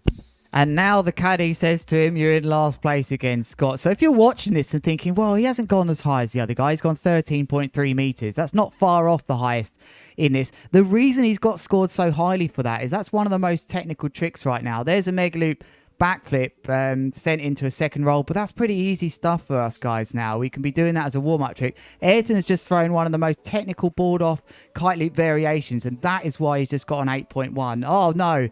He's going to lose the board then. So I'll be surprised if he gets back to that board quick enough to get another trick in. So Scott Barendsen has time, and he needs to upgrade a 5.6 to at least sort of a 7. So, yeah, what a competitor, Joe. He looks like he's right going out of the competition, and then, boom, comes in with an 8.27. Looks like they upgraded that score. Yeah, I mean, you know, guys that have been out there and have the experience, it ain't over until the buzzer. They know they've been in these situations before, and they really can, you know, kind of deal with the pressure. Scott, at the moment, putting on a solid performance here in Tarifa and still has 2 moves, but it needs to be 2 big moves if he wants to get it. There's that rotation number 1. Gets the board off. No, that is not going to be enough. So he is only going to have 1 more trick attempt to be able to get past Airton Cozzolino. We're going to find out last move for both of these guys with just over 1.5 minutes left. It is going to come down to the wire. Massively, Joe, but you'd like to think Airton's looking comfortable now. It's quite a big gap to jump that. You know, he's almost got to get rid of a 5.6 with something nearly 2 points more. So he's looking at roughly a 7.5. He's got a score here, Scott Barendsen. So he's basically got to do that mega loop with the back roll, with the border for some form of epic one. And that's not to say yet that he's not finished, Airton. It's this big. Oh, he managed just to catch the bar there. For a moment, I thought he'd sent the kite straight down. So that's going to be Airton finished. But they've still got in their trick attempts. 1 more trick attempt left from Scott Barendsen. He's definitely having a chat on the beach or being shouted some advice from his caddy. He's got what must be going through his mind here, Joe. He's so close to getting into the main event. He's worked his way up here to the semi-final. It's got to be some sort of combination with the board off for me, Joe. And he's mugged it off. He's tack aborted, Joe. He knows he's got 40 seconds, and it does all come down to this move. I mean, these are kind of the moments that can define you as a rider. So he's coming to the shore.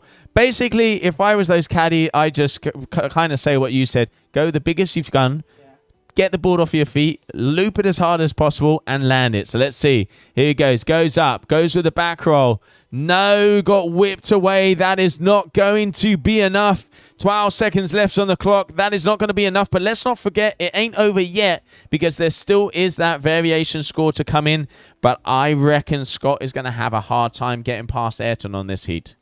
Yeah, heat ended. Very unlikely that Scott's going to be able to overturn nearly a 2-point deficit there. Joe, that was wonderful riding. Wonderful riding there. That was Airton just demonstrating what a competitor he is. So remember, you can vote for your favourite ride of the day. They'll get €1,000. Kitemana.com/vote. We'll be back very shortly with a commercial break. Welcome to Tarifa. Connect the Wayuu way with the magic of the wind, the water, and all of the elements.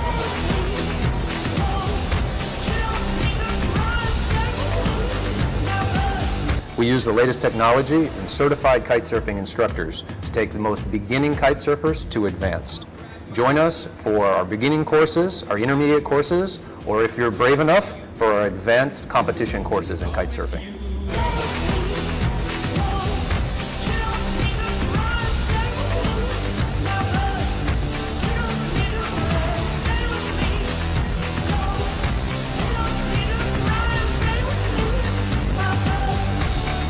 Come ride with the Wayuu tribe.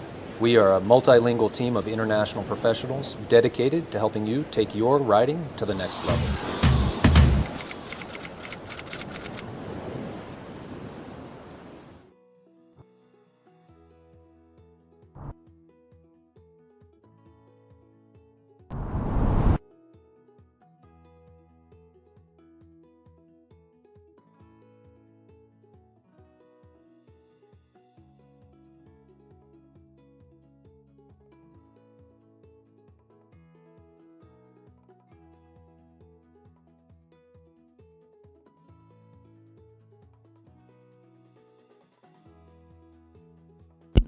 So we're starting to bring you some nice highlights then now from the action today. And this is that lovely awareness that Scott Barendsen has.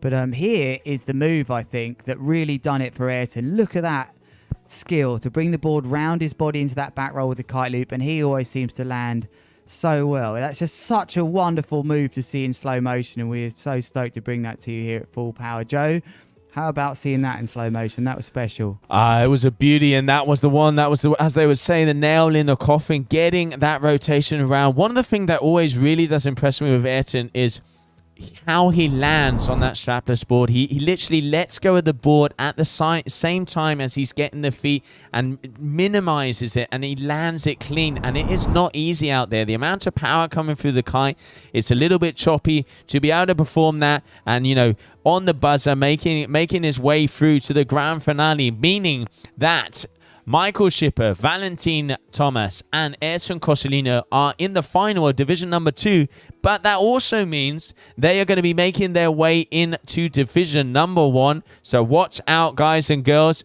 because they are into Division number 1 and out on the water now. We have the ladies. So there we have on your screen, red lycra, that is Pepper Van Eersel, and in the yellow lycra, that is Zara.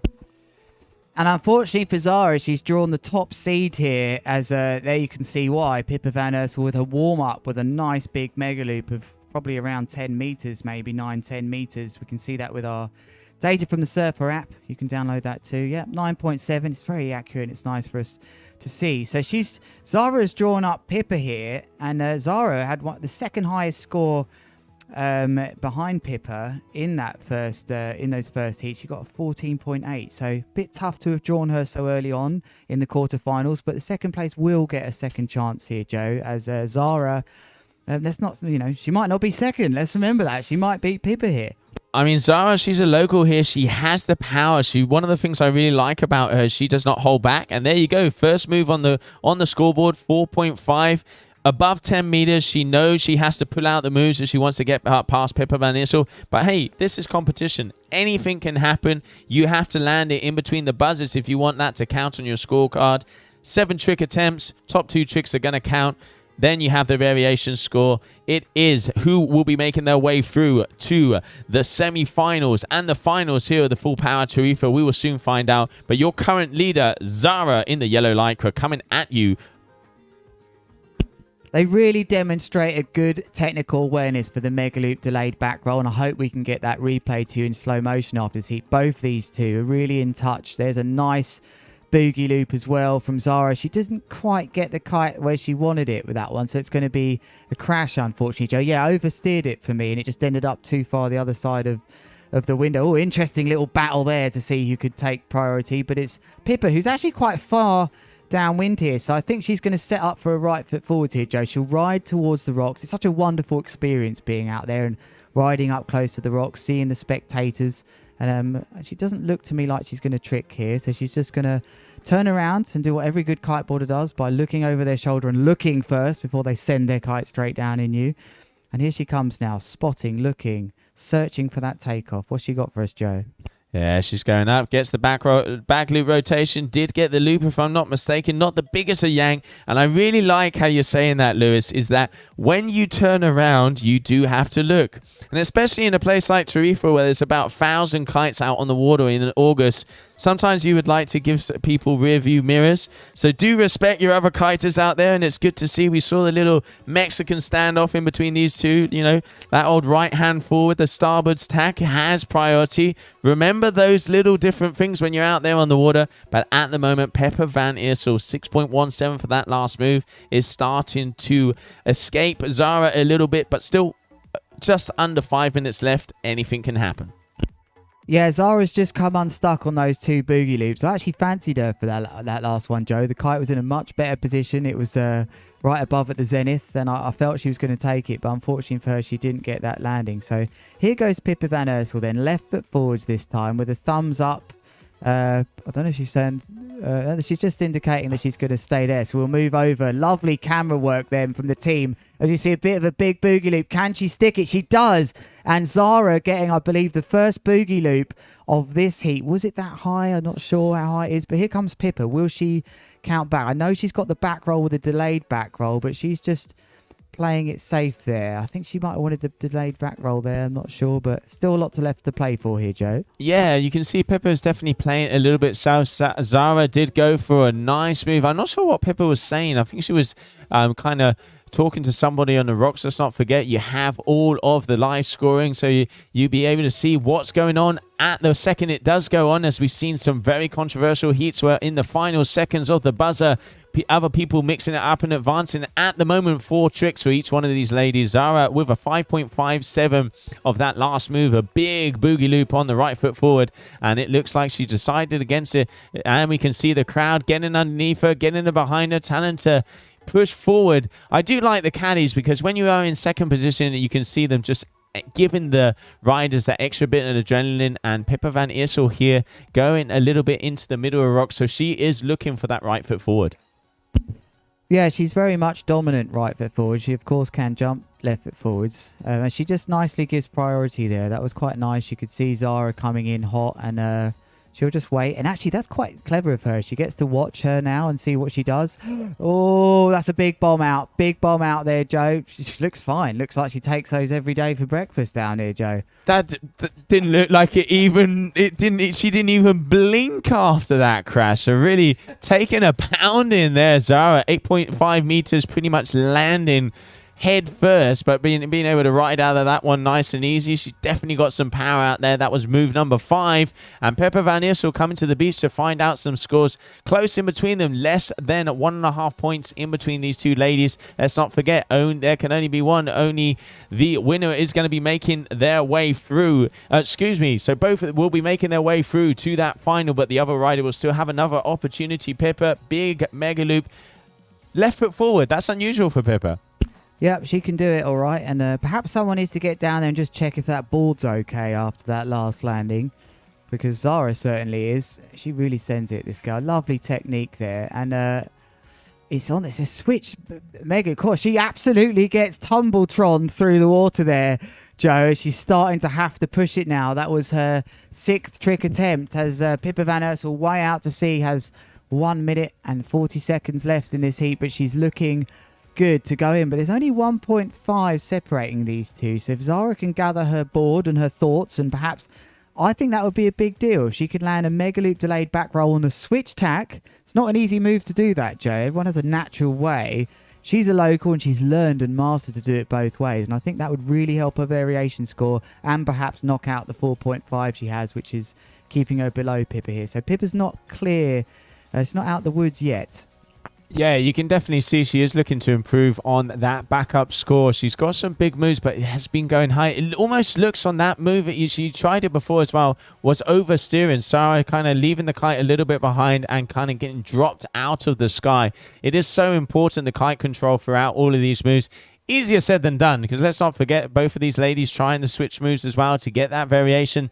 Less than a minute to go. Zara is going to have to pull something big if she wants to get past people, but even whoever ends up second position in this heat will have yet another opportunity in the semi-finals to continue on in the competition. Let's see what is going to go down. 30 seconds left on the clock.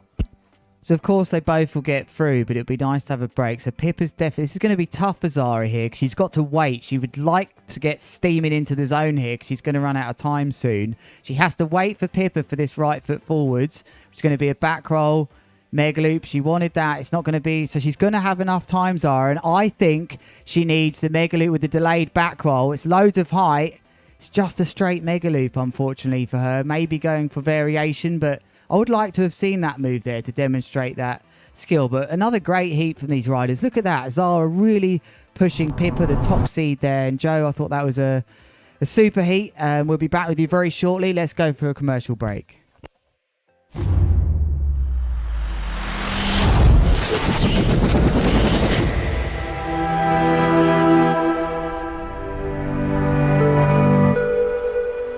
There's no feeling in the world that I can quite describe that gives me that same rush.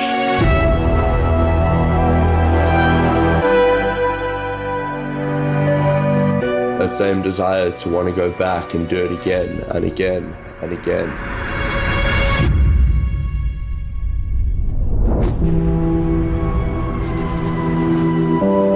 Je ressens tout.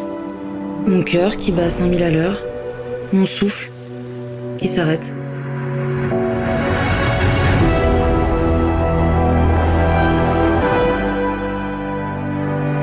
There's such a sense of peace in the moment where you actually fall down after the pool. At this moment, for me, the time often slows down. You hear the people on the beach, the noise of the wind slows down.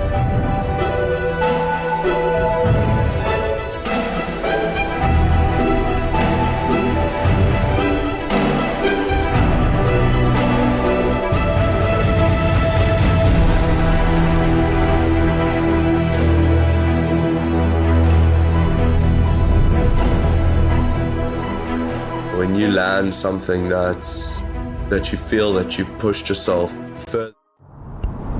Welcome back then. Let's bring you some of those epic highlights from that last heat. And there is Zara there with a nice big mega loop. And here's Pippa van Ursel. Will this be the delayed back roll? There it is. Look at that lovely technique, opening the arms and looking through and turning and following the kite is a great tip for that mega loop, the delayed back roll. There's Zara with her boogie loop, and that's where she just sent it a bit far over the side for me there, Joe, which is why she didn't get that nice bit of height out of it. But it's wonderful to look at these moves in slow motion. A lovely back roll kite loop from Pippa. She's just holding back a little bit for me here, Joe, because I know she practices that with a second rotation, and this was just the straight loop. Great technique there, really pushing the top arm and pulling in the back arm, pulling it into the center of the body. This is lovely technique from these riders. And Zara, I'm sure we won't see the end of her just yet. But yeah, we did see that was the one where we have checked. Don't worry, we've got a great safety team. We've checked on the board. It is okay. The board's going to be fine to continue in this heat. Zara, of course, was fine.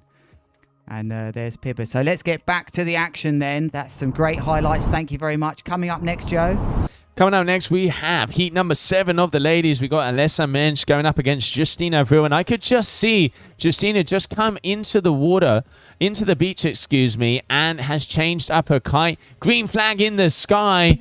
And it looks like everybody is wondering who is going to be going out there on the water. And there you can see on your screen, that was Airton Cozzolino just starting to get ready, as he is very happy because he's made his way into the final and results in Pippa van Ursel in first position at that last heat, meaning she is already in the final here of the Full Power Tarifa 2022.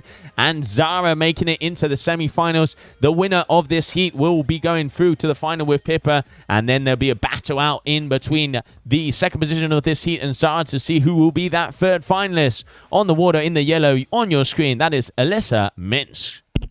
All to herself in the zone. Another balls up here. Where's the other rider? Justine Avril. Even Alessa's looking. It's a green flag.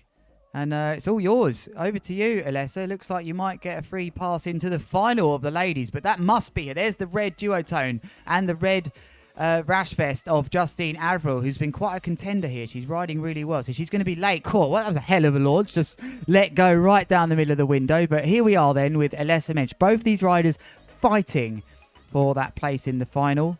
And the loser will go into a head-to-head. I think it's Zara waiting for her. Did she land it? There's your answer. Oh, she came down high. She really did get a good amount of height throughout that one and got stomped, unfortunately, there, just getting caught by the gust. And you can really feel how the wind is starting to increase. The Levante is starting to push even our container booth over here, Lewis. So I'm going to say it must be 35 knots by now. Yeah, definitely picked up here, Joe. Lots of these girls on 6 and 7 meter kites, as Justine Avril sends a nice kite loop. Look at the acceleration. That's a metric we can look at from Surfer to see. Well controlled to ride out of that. But that was impressive. Yeah, a big welcome to all of you tuning in from around the world. As we've been repeating all day, we are here at the Full Power 2022. It is round 2 of the Big Air Kite League. We're in the south of Spain, in Tarifa. It's windy, there's sand blowing. I can hear the loud engines of the Tangier Cat ferry behind us, just setting off to Morocco, as we look to the crystal waters here in Balneário and the lovely mega loop of Alessa Mensch. She gets thrown into a random back roll. If she could have taken that, Joe, that would have been a big score. And there goes the kite. She's in trouble. She's definitely got the lines through itself now.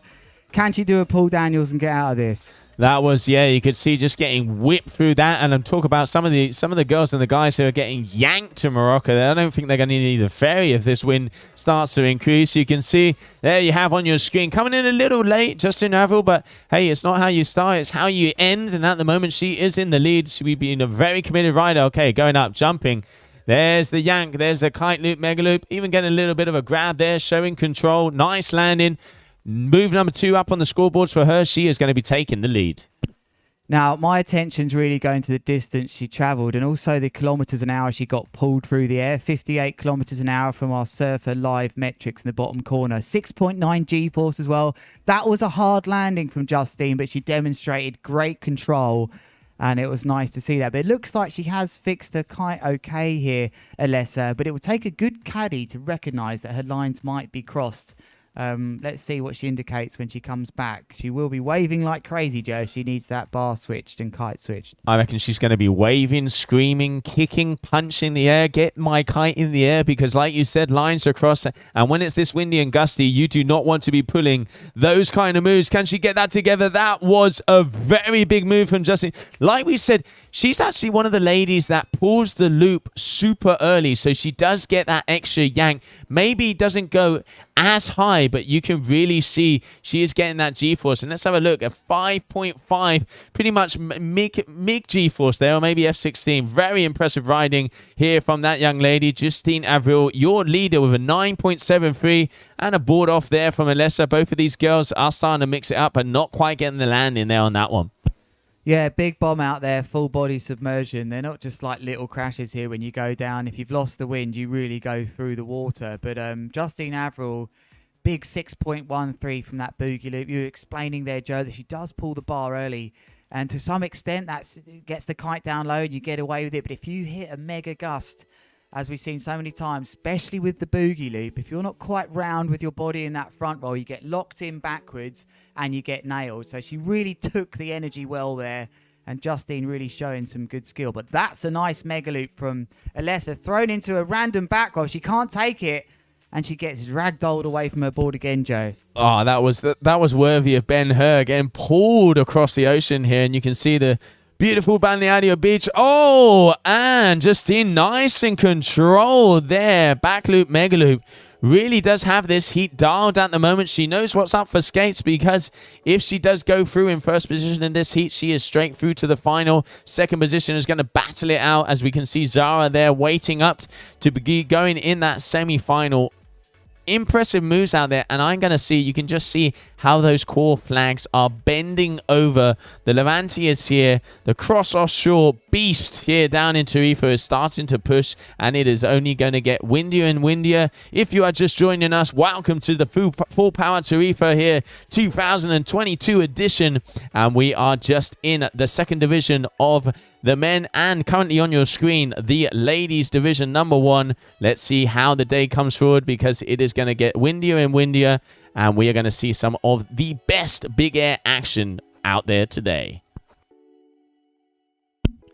If you have just joined us, where have you been all morning? You've missed some epic action. Airton Cozzolino could write a book on the drama he's been through today, from almost leaving the event to going straight into the final with his last moves, joining heats late. He has really been a big topic of the day so far. That's in the second division. We're not even at the pros yet, Joe, as well. We're at the pros of the ladies, let's remind you. And here we are in a crucial quarterfinal with Alessa Mensch. And we're at the business stage of this one now. 1 minute, 19 seconds remain. Justine is winning this 10-0.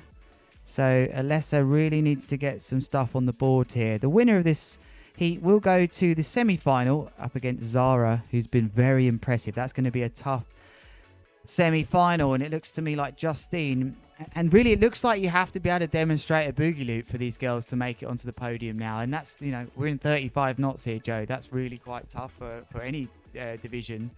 And a nice example there of the yank, horizontal yank downwind, but she can't stick it again, unfortunately, for Alessa. Yeah, unfortunately, Alessa there just not quite getting the land, and she does get the height, has got the yank, as you said, but you got to land it if you want to get those scores up. And to be able to pull off a boogie loop in 35 knot plus, you've already seen, and we know that Pepper and Zara, both of those girls have those moves. Pepper has also that mega loop back roll with that late back roll as well. We've been seeing her during the training. The girls are not holding back. Last 20 seconds, and it does look like we can call it. It is going to be official. Justina Vril is going to make her way through to the final. Is going to be joining Pepper van Eersel, and then Alessa Minch is going to have one more chance as she's going to have to battle it up against Zara in that semi-final. And there we can see it. That is red flag in the sky. So bear with us as we have more action coming your way shortly after this commercial break. We're in a climate emergency and we all must make changes in order to achieve the goal of net zero. We've now got 10 years to fix this. So through my lifetime, I guess the urgency has increased and increased. The only way we're going to do this is by using clean, renewable energy. We have the solution, the wind.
And welcome back. Those were our commercial breaks. Fancy seeing your company? Just drop us a line at Big Air Kite League. But here we are at the final stage of the second division. All these riders, Joe, and these riders, we should just tell you there, Michael Schipper, Valentin Thomas, and Airton Cozzolino, they know they're in the main division. They've made it to the pro division.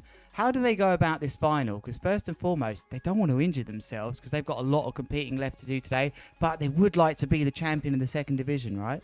Yeah, that's a really good question. Obviously, I guess there's going to be a lot of strategy out there. Let's not forget, if you get an injury, you're not going to be making your way through to first division.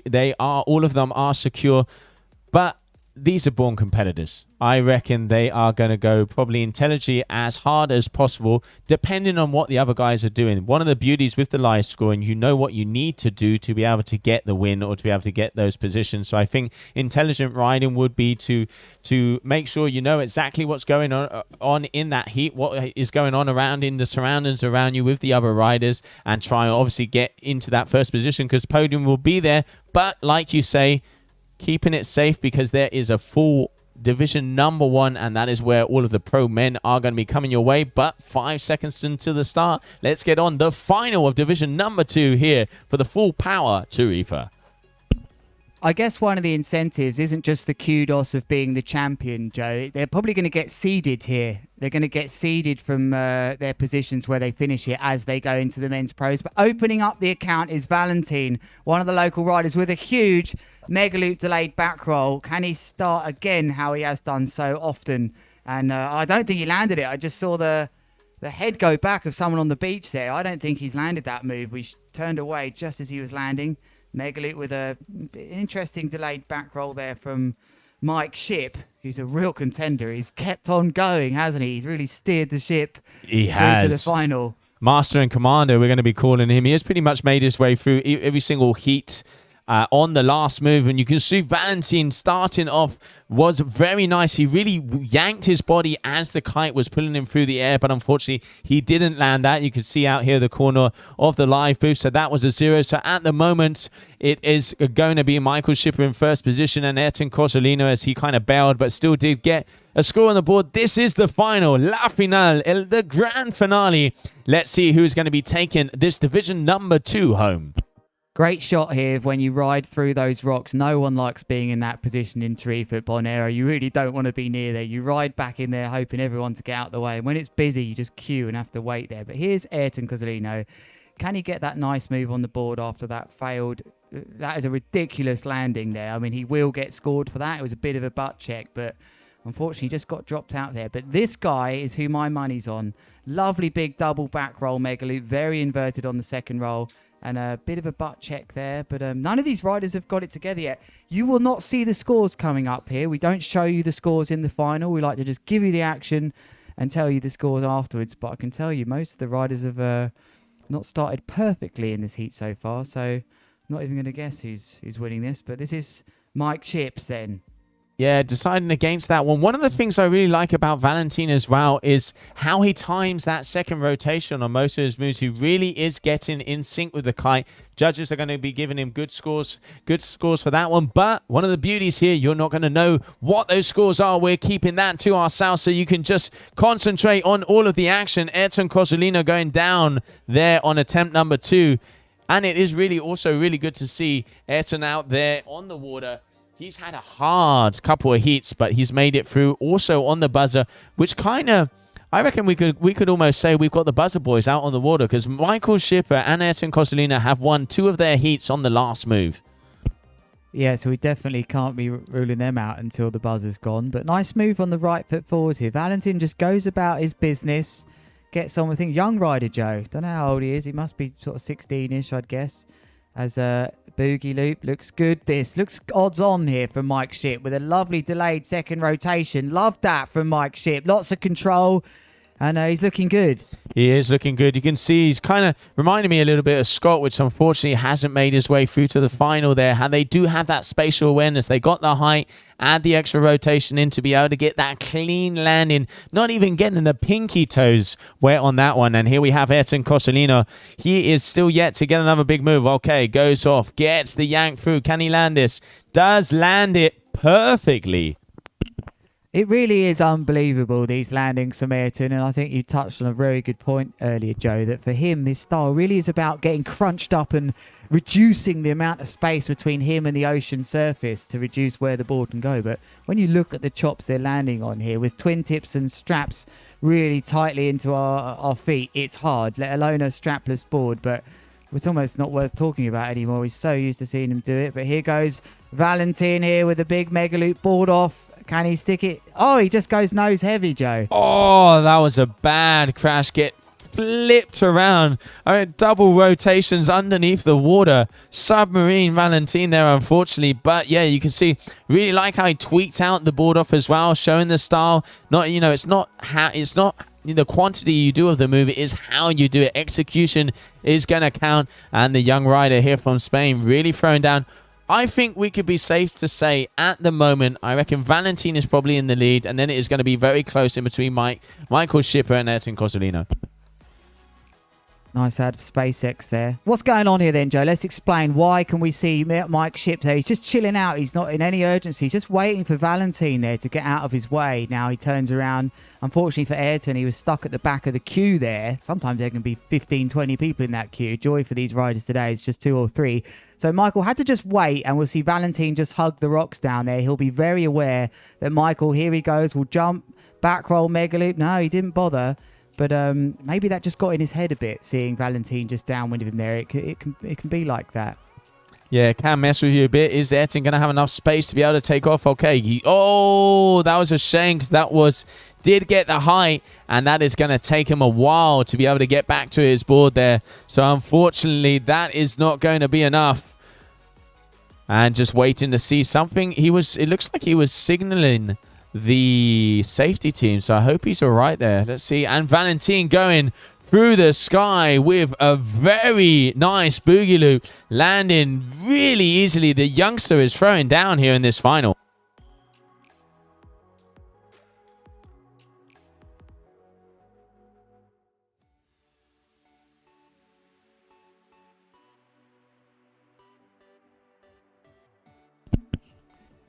Two minutes left then. 15.8 meters, that one coming in then from Valentin. And you might be thinking at home, what, these guys jump 20, 25. These guys are mega looping, and girls at these distances. Very different. That's big. There is a signature back roll mega loop into a second inverted one, into a third, and landing toe side, which would technically be a 3.5 from Mike Ships. can he just keep going and going and going, Joe? This guy is really powering his way. He's going to be ready for this Pro Division starting later, but he's really thrown one there to Valentin and Airton. I think he's in the driving seat after that. I reckon he might be on the throne there, mate. It's 1.5 minutes. Once again, coming close to the buzzer, pulling off the moves when you have. Airton looks like he's got a nice bit of a kicker. Goes up, does loop it. He's got a good amount of height. As the tic-tac, can he get the landing? Perfect. As clean as a whistle from the Cape Verdean. That is going to be a good move. I can't call who is in the driving seat anymore. That is close in between all of them. Valentin, that is his. I love how he throws his body at the same time as the rotation. Super stylish. It is anybody's game at the moment. I'm also a big fan of that style of mega loop delayed back roll. I really feel like you should throw it after the loop's gone round, and he demonstrates that. But the riders are up in it, that's for sure. There's 30 seconds left here, Joe. Their heartbeats will be beating harder now with that. The red flag is looming. There's currently no flag up, which the riders know. They've got their last trick saloon. They've pretty much all nearly done their trick attempts. Looks like a contra loop with a front roll there from Michael Schipper. Good bit of variation possibly there to show the judges, because we haven't seen one of those in the final yet. So let's remind you, 2 of your highest scores as we see. There's the big move from Airton out the back. How has he taken that? Out the back with 5 seconds left, and he just waves to the beach to say, yeah, I know that was good. Wow, that was a very big move there from Airton. Valentin coming down hard. That could have been also a big move there from the youngster. Has Airton Cozzolino done enough to take the win? Without seeing all of the scores on paper, that is going to be a hard one, because very close. He did get that last big move, got the kite loop with the back roll and the board off. We've seen Michael Schipper also coming in with a couple of big ones just in the closing minutes of the heat. This is what you expect in a final. You want it to be down to the wire. All 3 of these riders really putting it here for the crowd. You can start to see, there's the scene on the beach. You start to see all of the crowd coming down the rocks. We got the Red Bull DJ starting to set off the tunes to get the vibe down here on the beach. This is the Full Power Tarifa 2022. We are here. Let's not forget that the top 4 riders of the Pro Division will be making their way through to the Big Air World Championships of the GKA. And this is also the second event of the Big Air Kite League here. Who is going to be the champion in Tarifa? We are soon going to find out as we continue on. That was the final of Division number 2.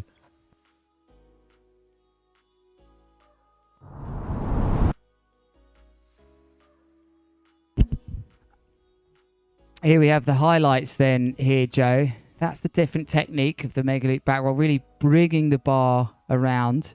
And yeah, it's slow motion, good landing, bit of a bounce out. That was nice. And here we see Valentin straight into the early back roll. There's the inverted second back roll as the kite's going round.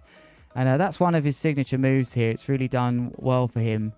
Here is the boogie loop, right foot forwards from Mike Ships.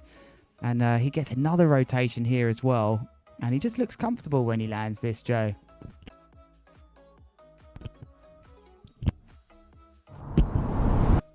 Here we go down to the beach for an interview. Hello, we're here with Justine from France, who just won her heat with a 6-meter kite from Tullett. How was it out there? It was super strong and just crazy wind. The condition is super good, like 40 knots in gust. And the girls are pushing the limits of the sport. It's just crazy. I'm super happy to be in final against Pipa now. And yeah, thank you for all my sponsors, Joton, Ion, and Railey Clothing. And thanks to my relatives, we are to the other side of the camp. Thank you. Looks like we have more people now in the shore, so cheering up for you. So how did you feel out there when you see all the people and all the setup? Yeah, it's so cool to have lots of people which are just behind you and like cry, and like it's just perfect to like share, and everybody is super crazy, and that's super cool to have this vibe here in Tarifa. So super, it pushes you, it permits to push your limits, so just perfect. Thank you very much and congratulations. Okay guys, we're back on the booth. Thank you, Havo, and great to have that feedback from one of the ladies there. Here we are then, and we are going into the first division, Joe.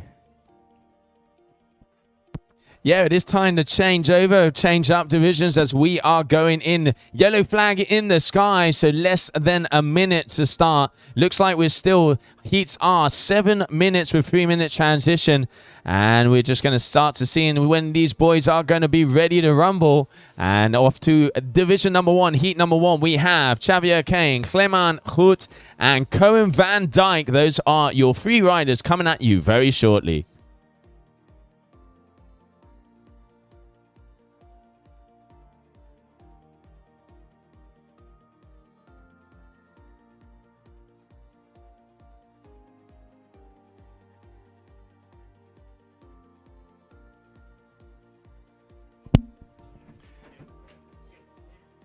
Wow, that was one of the riders there, Javier Kane, already building the crowds whilst still not completing a move up in the air. Aaron, welcome to the booth.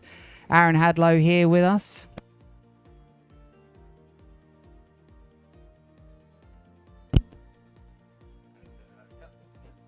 Serious action. Glad to be joining here on the beginning of the first division.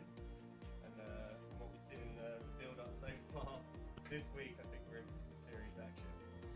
Yeah, I mean, the start of this thing, Aaron, has been unbelievable. Wow, that is a double front roll very early into, and a bomb out as well from Clement. And a caner straight through the zone then from Clement Hout on that double front roll boogie loop as the action has been thick and fast, Aaron. I don't know how much of the start of that one you've watched. This guy's building the crowds mid-trick. This is Javier Kane, who just looks like he's at a rave or something. He's really wanting to get the crowds going. He's happy to be there, all right.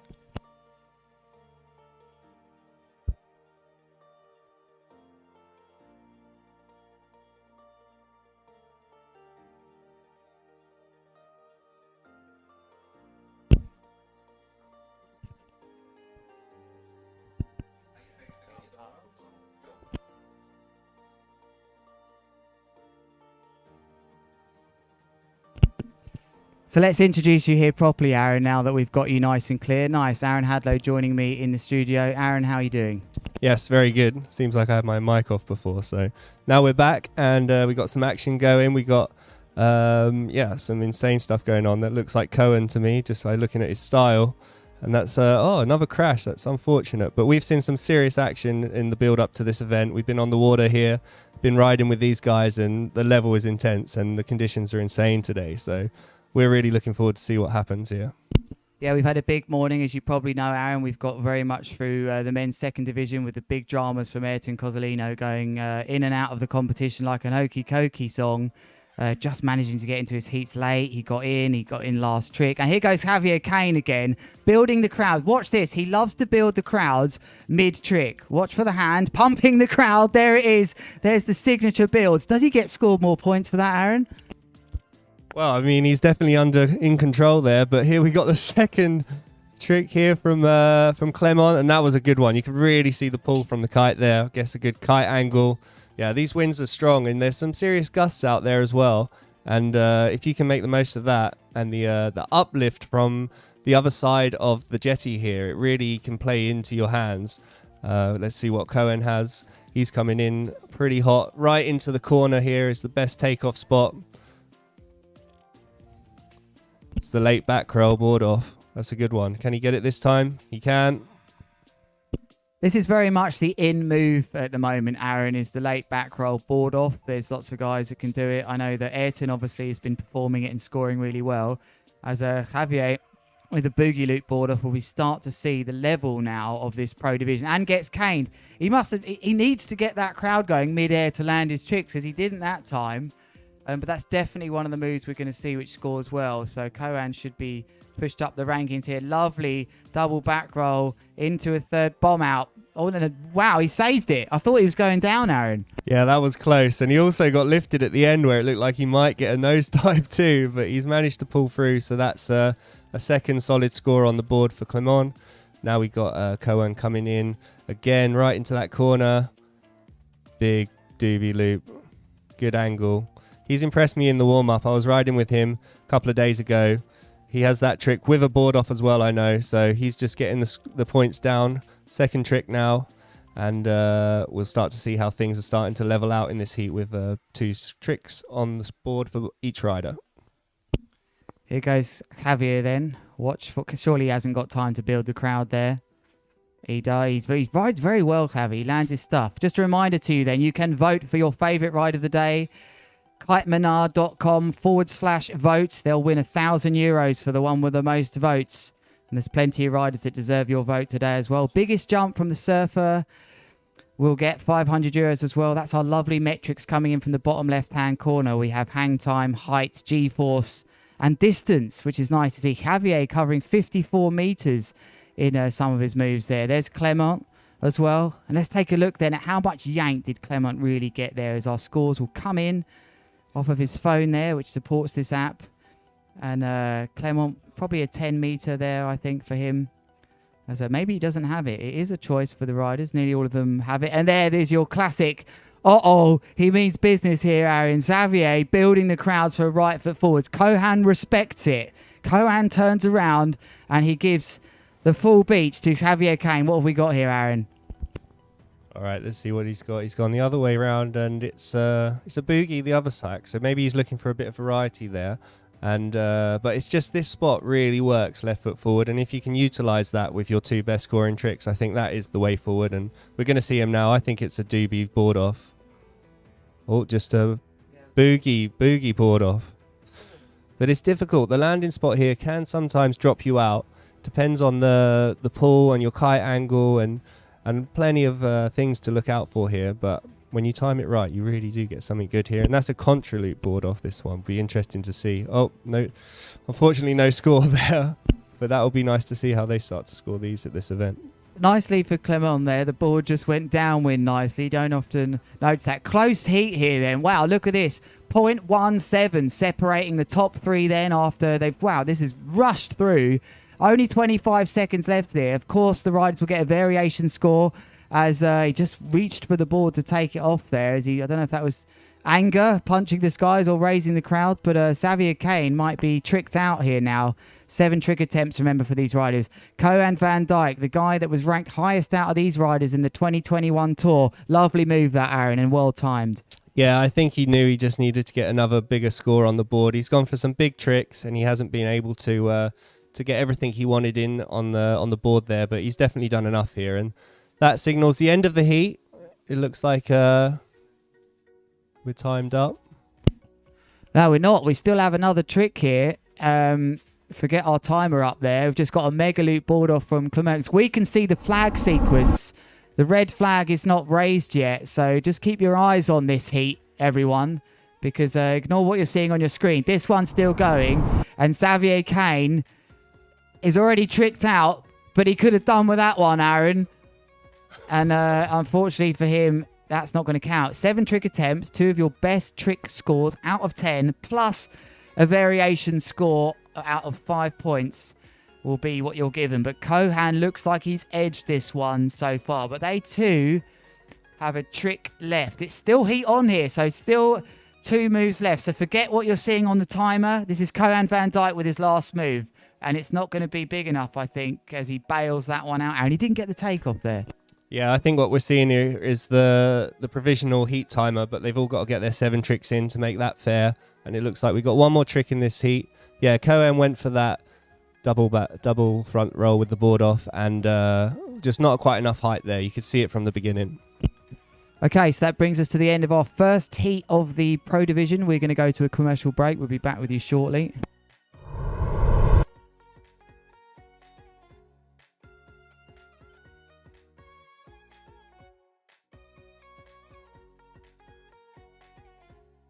Creemos en una medicina estando siempre a tu lado. Y sabemos que hay muchas formas diferentes de estar en contacto. Igual que hay muchas formas de abrazarse. Y eso es mucho más que estar conectados. Eso es estar juntos. Juntos para estar mejor. Mejor para estar juntos.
No, estudio un pequeñito para tal y volvemos, ¿vale? ¿Listo?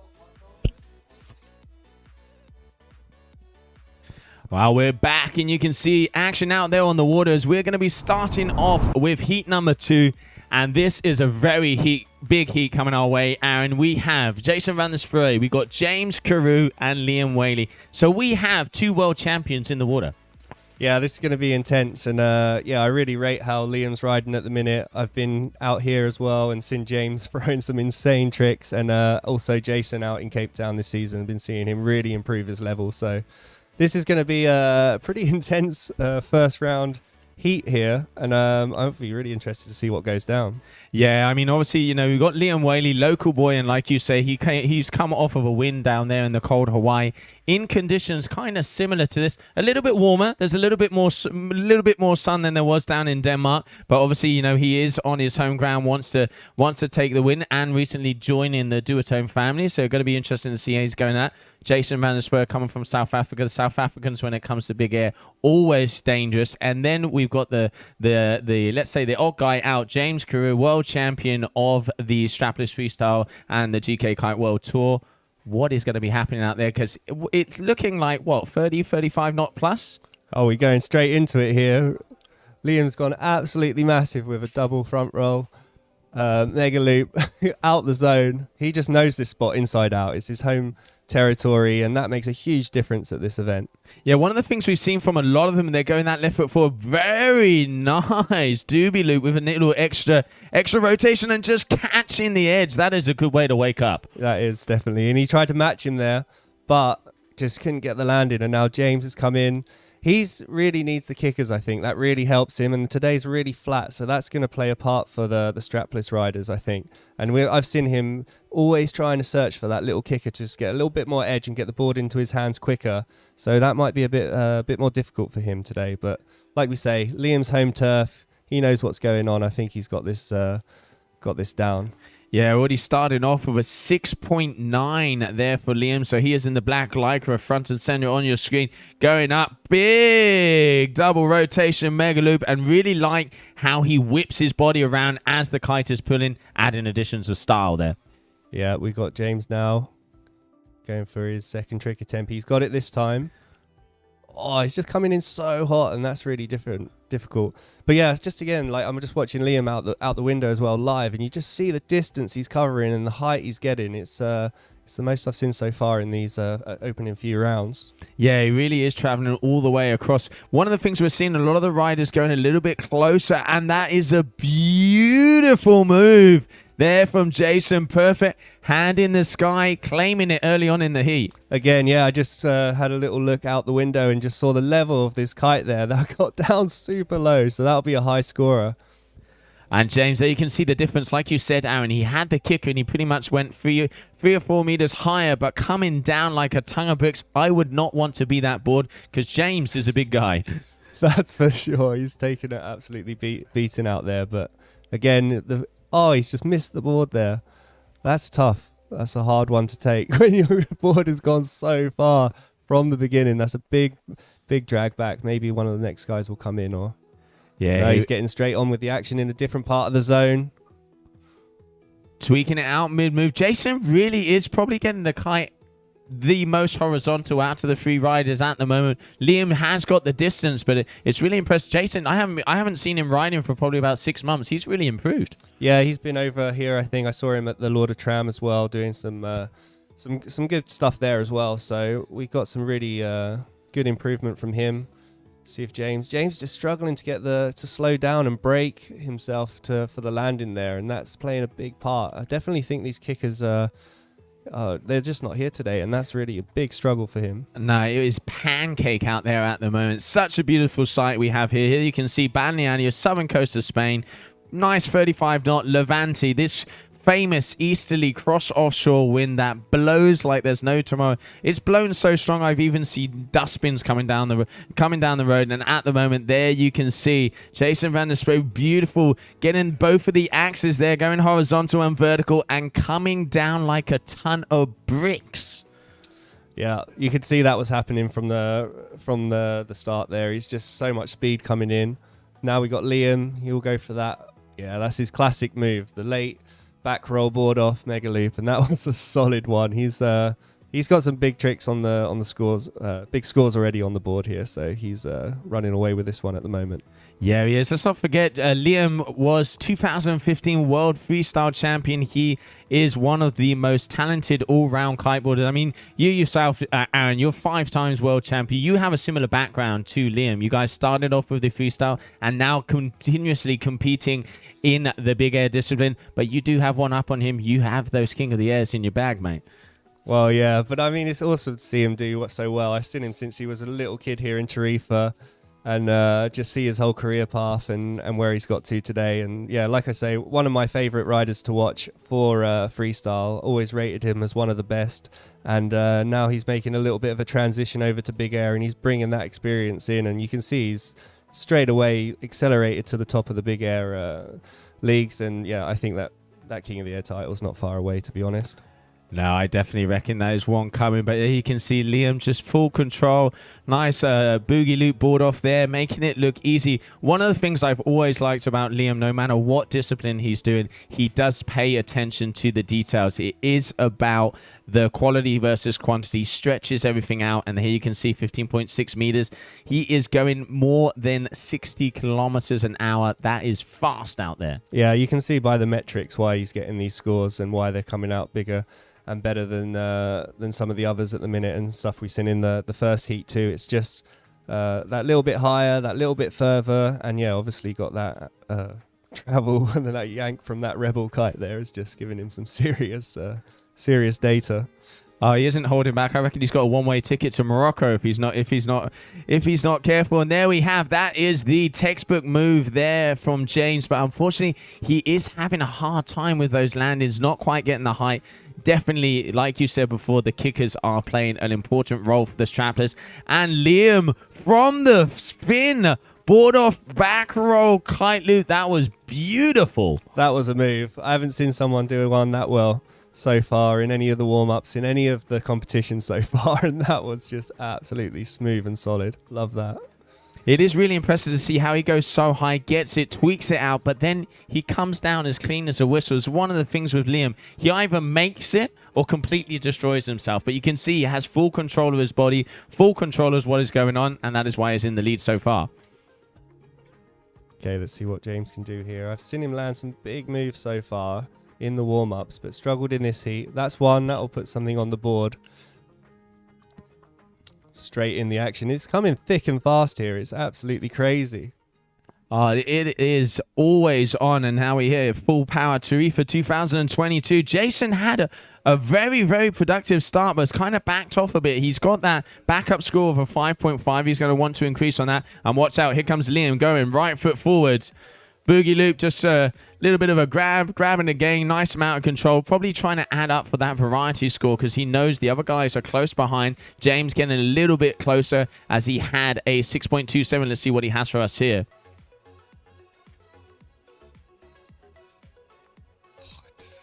Going for the tic-tac mega loop there. I'm not quite sure how he can still keep a hold of the board. 45 seconds at the moment, and in the standards we have first we got Liam, second we got Jason. That man on your screen now, it looks like his lines are a little bit shorter. Has he changed kites? Yeah, he's changed kites and he's gone for his classic mega loop where the kite just goes so low.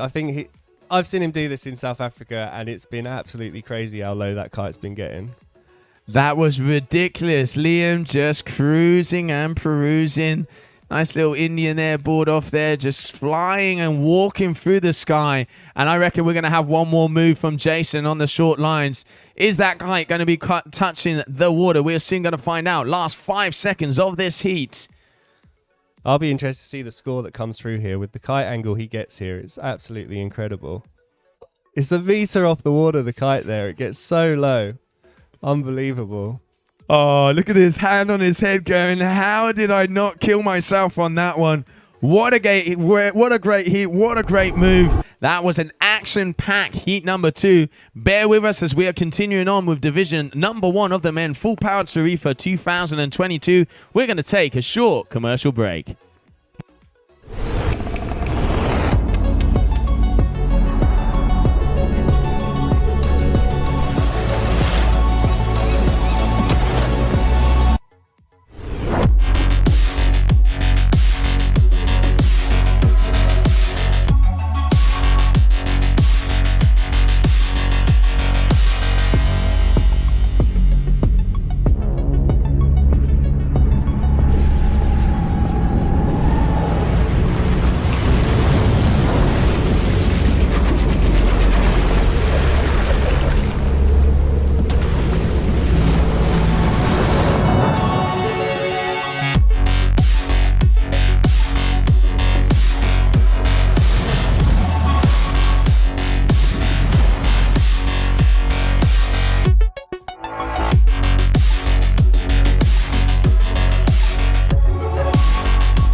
So welcome back. Let's take a look at some of these highlights. There's Liam Whaley with that lovely double back roll, mega loop into a third back roll. Boogie loop there from Jason van der Spy, who switched things up there.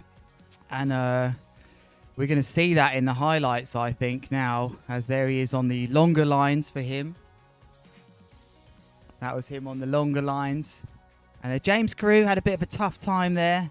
Didn't really put it together so well, but he's got plenty of time. Nice example of him landing his move there. But I really want to get to this low lines move from Jason van der Spy, who is from South Africa, and he's the one that's mixed up the top 6 here at the moment. Overall standings for 2022. He's currently ranked 4th. And that's unusual, because 80% of this top 10, there it is, 80% of this top 10 are Europeans, but Jason van der Spy, one of the South Africans, mixing it up. And look at this slow-mo. Unbelievable. We're getting a real quality slow-mo here.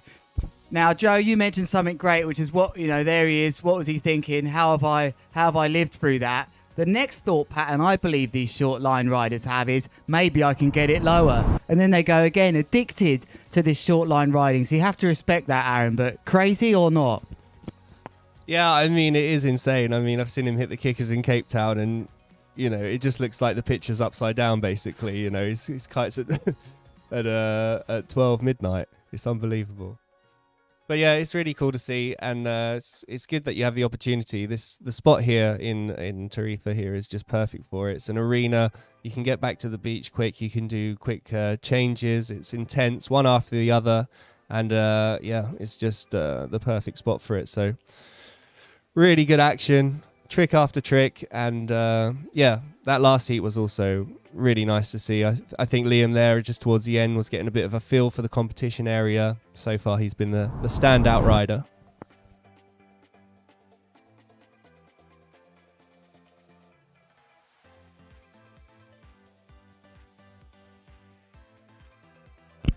Here are your riders then for round 3, heat number 3. Jabo, Jeremy Belando, Evan Klein, who's currently ranked 5th, always seems to be in and amongst 5th, very consistent. And Luca Ceruti, my dark horse always. I really believe this guy's got a lot to offer on the Blue North. But starting things off is Jeremy Belando with a lovely double front roll into a triple front roll mega loop.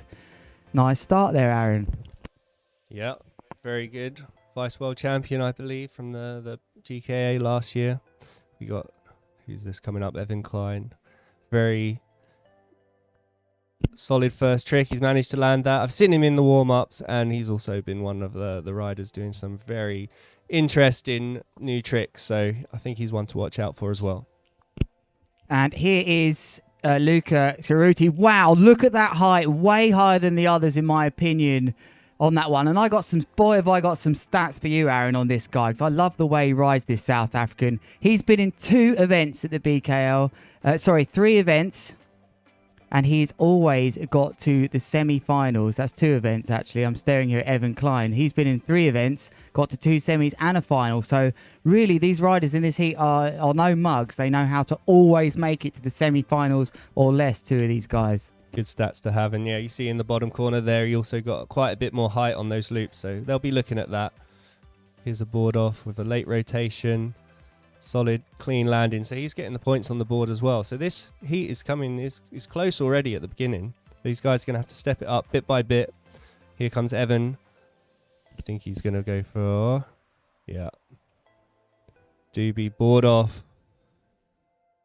Nice Managed to stick clean. it. Yeah, nice and clean, and he's really stoked. You know, this guy, Evan Klein, fresh from finalist over in Cape Town. He finished in the top 5, 5th overall last year. But this man, wow, there's the back roll, board off tic-tac from Luca Taruti.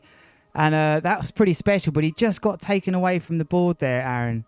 Yeah, I can relate to that one. I've been there a few times myself trying that. And if you get the yank at the wrong time, you're just getting pulled away from your board so fast that you just cannot grab the handle and it gets left behind. So that one was with a back roll and then a bit of a late tic-tac on the board.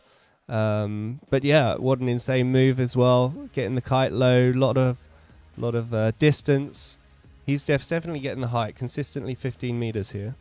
And remember, there is 500 euros for the highest jump today, which is why Liam maybe went for that massive board off in the last heat, you know. Here we go, though. Back roll, inverted second back roll, the mega loop, thrown into the Tarifa, third back roll. Evan Klein, with his own underwear brand, is landing very smoothly. But that's huge from Jeremy Belando there, showing why he was vice world champion last year, Aaron Hadlow. That's a move. That's definitely the one. We just saw Liam do that in the previous heat. It was massive as well. The biggest jump in mega loop of the heat so far. Contra loop with a tic-tac off the fin as well. Yeah, this heat's getting serious. But yeah, back to that move from Jeremy. That was solid. Saw Liam do that. Now him. I think that's one of my favorite moves out there at the minute. But that one has to be spoke about then from Luca there, because we haven't seen that too many times. Scoring an 8.9, Aaron, for that move, because you just don't see that one done much, you know. That was a Contra 8.9, fair score for you? It's hard. The Contras are difficult to judge, in my opinion, but the height, the innovative nature about that trick, plus the pull from the Contra loop and the risk on the way down, you are coming in pretty hot. And it can get choppy down there, even though it looks flat. So definitely, like I said earlier, it'll be interesting to see how that's scored. And we see it's, some big, it's a 9. So there's some serious scores coming in for that trick. I believe he was upgraded to a 9 there. Something happened there where it was an 8 point something. And so big scores now then. We are in the big boys division here. It's the pro division at Full Power 2022. Look at that height on the way up. Sends it anyway. A bit later after the key PowerPoint there from Luca, but the distance here, he just gets bombed out and thrown into a very involuntary back roll at the end of it for Luca. I bet he went over 100 meters nearly there. I'm waiting to see, 100 meters on the mark. The first, to my knowledge, that's traveled 100 meters, but unfortunately for Luca, it wasn't a trick that's going to score. Look at that sand kicking up there, though. Absolutely sandblasting the riders. Are they using that very cleverly positioned New Angels vehicle there as a bit of a break to look at the scores there? 4 tricks in from all the riders. There's 3 left. 7 trick attempts, to remind you. 2 of their best tricks out of 10 scored, and then a 5 variation score. So a total of what can be achieved, Aaron, in one heat? Sorry, I wasn't following you there, but I guess it's going to be 30 points, isn't it? 10, I hope someone was. 5 points for variation. Okay, so 25 can be the top there. But we just saw a pit stop there. That's what I was concentrating on. And in the warm-up, I've seen Evan going for the double or even a triple back loop board off mega loop. And I'm wondering if that is going to come out here today in this heat. I think he was going to go for that then. He was thinking about it, but the pull. So that's the trick I saw the other evening in the practice runs. And I think he's got that one in his bag and he wants to go for that.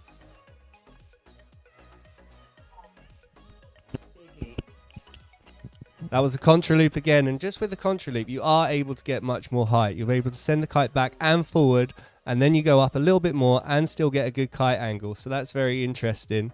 Technically, though, the kite loop, a trick like this, I would say is technically a little bit more difficult. And here he's done I think it was a double back roll board off. So I reckon now Evan will also have that one in mind to try and up his score and get a better position here. Here he goes then, Aaron. But you mentioned a great point there with the contra loops. As you can throw the kite forwards, which a lot of these modern hybrids like to do to gain more lift. Here it is, Aaron. There it is. Oh, he nearly got 4 rotations in. He's ridden out of it, Aaron.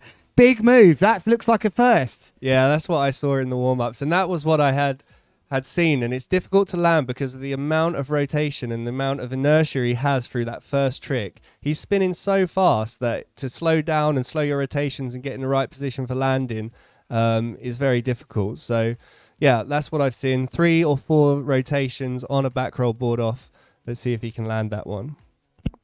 Right foot forwards then for Luca Carucciaruti. He's just looking to up his variation score then. That's going to be his 6th trick. And also Jeremy Belando now going for right foot forwards. There's no such thing as switch for these professional riders, so you can forget about trying to claim some street credit with your mate saying you can do it both ways. It's not both ways. It's just a different trick to the top pro riders, and they can all do it. And here they're just demonstrating, as is Evan Klein now on his 7th and last trick attempt, just to try and get that overall 5 points different to show to the judges, look, I can do stuff differently. That is a front roll contra loop with the board off. What a heat for Evan. You can see exactly what's happened here. They've got their friends on the beach saying, look, Luca's got a 9 here for a contra loop. You guys got to go out there and show you can do that as well. So both Jeremy and Evan have switched tactics. They've gone the other way to do their contra loops. And you can see Jeremy now upgraded his. He's jumped him into 2nd place. Interesting. Going for the dangle pass. He's going to need to go a lot higher than that, though, to try and impress the judges. But I didn't expect anyone to be unhooking out there. And that is the red flag, Aaron. That was a pretty epic heat there. So until we get them variation scores, we can't tell you exactly who's won that. But all 3 of them really putting some big scores on the line. We are going to cut to a quick commercial break. We'll be back with you shortly here at Full Power 2022.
Thanks for joining us again. Here we are, Joe joining me back in the booth now after a little break. Joe, we're just going through the highlights of that last heat, which was, I mean, you could pick from about 10 or 15 tricks there. Here's a lovely back roll with the inverted 2nd back roll and a bar spin. That's great to see that in slow motion. I think I missed that from Jeremy Belando. Imagine spinning the bar around at that crucial time. Yeah, that is a look, mum, no hands moment if I've ever seen it. It's really good to see. We've already saw in that last heat, we have seen some of the highest scores of the day. We saw Luca there with a 9.0, Jeremy Belando with 8. The boys are already starting to throw up the big moves. And this is only round number 1. I mean, if there's 9s in round number 1s, are we going to maybe push the scores to the best out of 12 instead of best out of 10? I don't know, Joe, but something important to mention here is we still see these lovely replays of a nice contra loop board off there from Evan, is that we had 2 riders there currently in the top 6. We had Evan and Luca, who are occupying 5th and 6th respectively, as we see the dangle pass at the end from from Belando. So these guys are the top riders, and this is how they are starting off their day at the Pro Division of the 2022 Full Power here. It is the Big Air Kite League Round 2. I'm Lewis Crathen, joined by Joe Ciastula and Aaron Hadlow. When he pops in, he's off down the beach. Now, where's he gone now, Joe? Can you see him down there? Can we see him? Where's he gone? I can see someone being blown and sandblasters going that way. That definitely does look like Aaron, because it is windy out there as we are just about to enter. So next up, heat number 4 out on the water. We have Stig Hofnagel, we have Josh de Pfeiffer, and, Lorenzo Casati. It is just a little bit less than 1 minute to go, as it looks like we have a synchronization problem with the timer, so hopefully we'll be able to sort that out.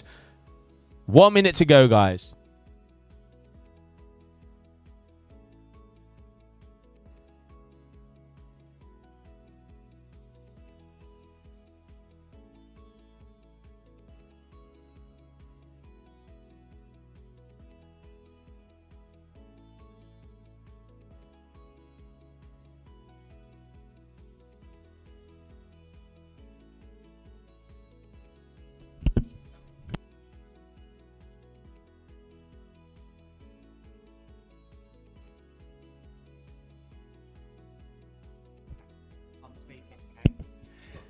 Big first move then for Lorenzo Casati, as that's a nice big boogie loop in response from Josh de Pfeiffer, local guy and reacquainted with the seabed here in Balneário after that big bomber. Here's Stig Hofnagel, knows how to get to a final. He's been at King of the Air finals. He's been at the one in Denmark.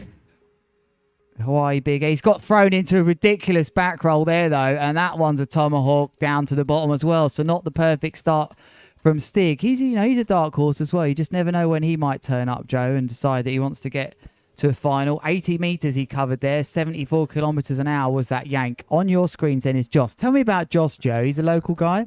Josh, he's a character. He is a local guy. He's been kiting for a very long time. Very all-round talented kiteboarder. One of the things that impresses me the most about Josh is that perfect example. When he gets it, he flies through the sky. We saw him in the cold Hawaii games where we had those extreme conditions. He put in one of the biggest double boogie loops we've seen to date. He literally got yanked across the sky. He is balls to the wall. And let's not forget, he's on home ground. So he's got his crowd behind him. He's going to have people cheering. But he has been drawn a very hard heat to start off with, because why don't you tell me about this man coming at us in the black lycra? Oh, well, it's easy to tell you about this guy. He's the up-and-coming duotone rider here who just seems to have every trick in the book. And there is one of the big second trick in, Joe. And he's gone for one of the most technical moves there is, which is the mega loop with the back roll board off. In the 2021 standings, he finished second, less than 100 points behind the leader, Yannick. So he'll be hoping to push for that one step further, but he's having a real battle with his other duotone teammate here, Andrea Principi. Those two sort of swapping places.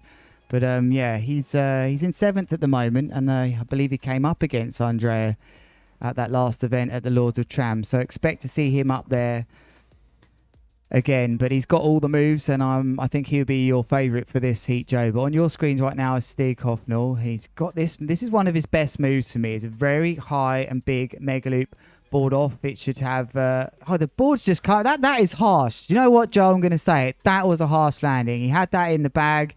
I was telling you how good he was at that move, and then he crashed it. He just wanted to go against you, mate. He just wanted to go against you. Yeah, Stig, a very talented rider. He also, has been in King of the Air. He hangs out a lot of time in South Africa. He is one of the up-and-coming riders. And like you say, Stig, he's kind of the underdog. He can either come out all the bells whistling and go full on, or sometimes won't just be able to pull off the goods. But this man here, Lorenzo Casati, you can see he does get the height on most of the moves, and he is one of the, let's say, the new youngsters, the instigators that is pushing the envelope on some of those new moves together with guys like Hills, with guys like Cohen. It's kind of really interesting to see, because there are a few riders in the pack that are really pushing those new big moves. And as you've been saying, if this is round number 1, I can't wait to see the final.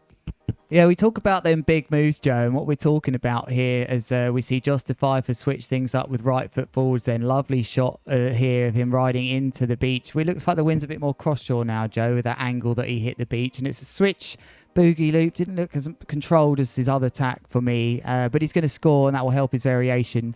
But just getting back to that, it's the double kite loops that people are talking about. That's the first time I've mentioned the word double kite loop today. And with these tricky gusty conditions, I wonder if we see those moves maybe in the finals. I don't know. But there is a lovely double back roll with the board off and a mega loop thrown into a third from Lorenzo Casati, who is for sure the favourite, I think, to go through here in first place, Joe. And here comes Stig, and you can see there's a ripple. He's going to be lining up with a very nice kicker. What has the Dutch rider got for us? Deciding against the kicker, going for the flat, rotates around, nice amount of style, flips his body. Can he get the soft landing? Yes, he does. Starting to get that is going to be his first score on the board. He's going to be happy with that one because at the moment he is trailing. But let's not forget, still not elimination zone of the competition yet. If you don't get through, if you get through in third position in this heat, you are going to go into round 2. So kind of warming up for all of them. But at the moment, it does look like Lorenzo Casati, a 15.34, is way up there with the scores. But both of these riders, Stig and Josh, they're maybe not the most consistent riders, but for me, they do have a lot of additions of style. And here comes a nice kicker for Lorenzo, front and center on your screen.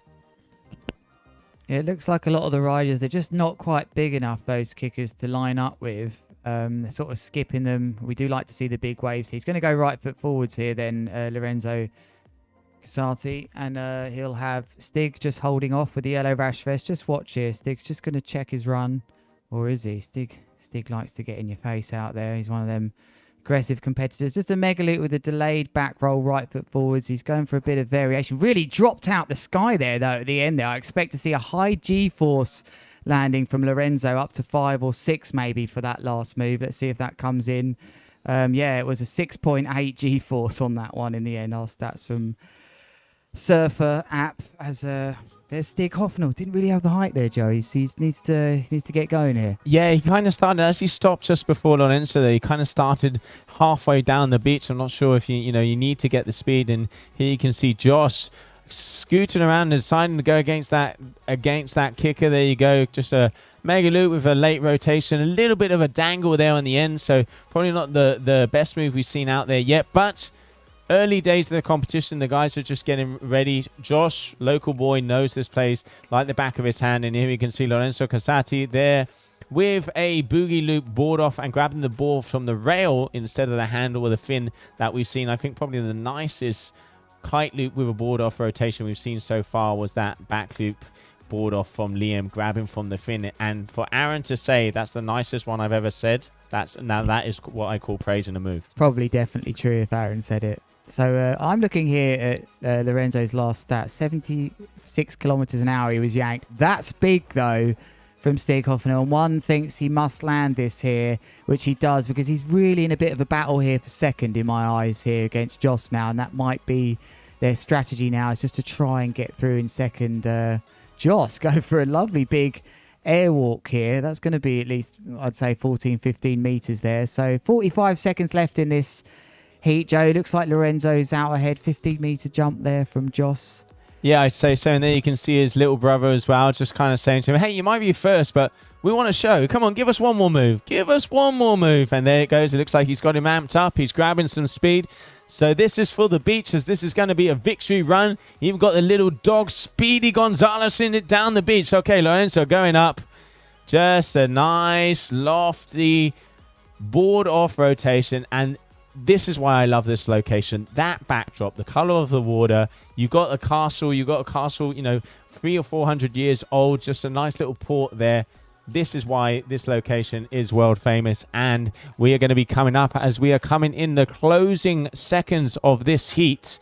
And we can still see Josh going huge throughout the competition area. And there it is. That is red flag. So just on the buzzer, who is going to be the winner of that heat? We will soon find out. But bear with us as we're just going to take a short commercial break.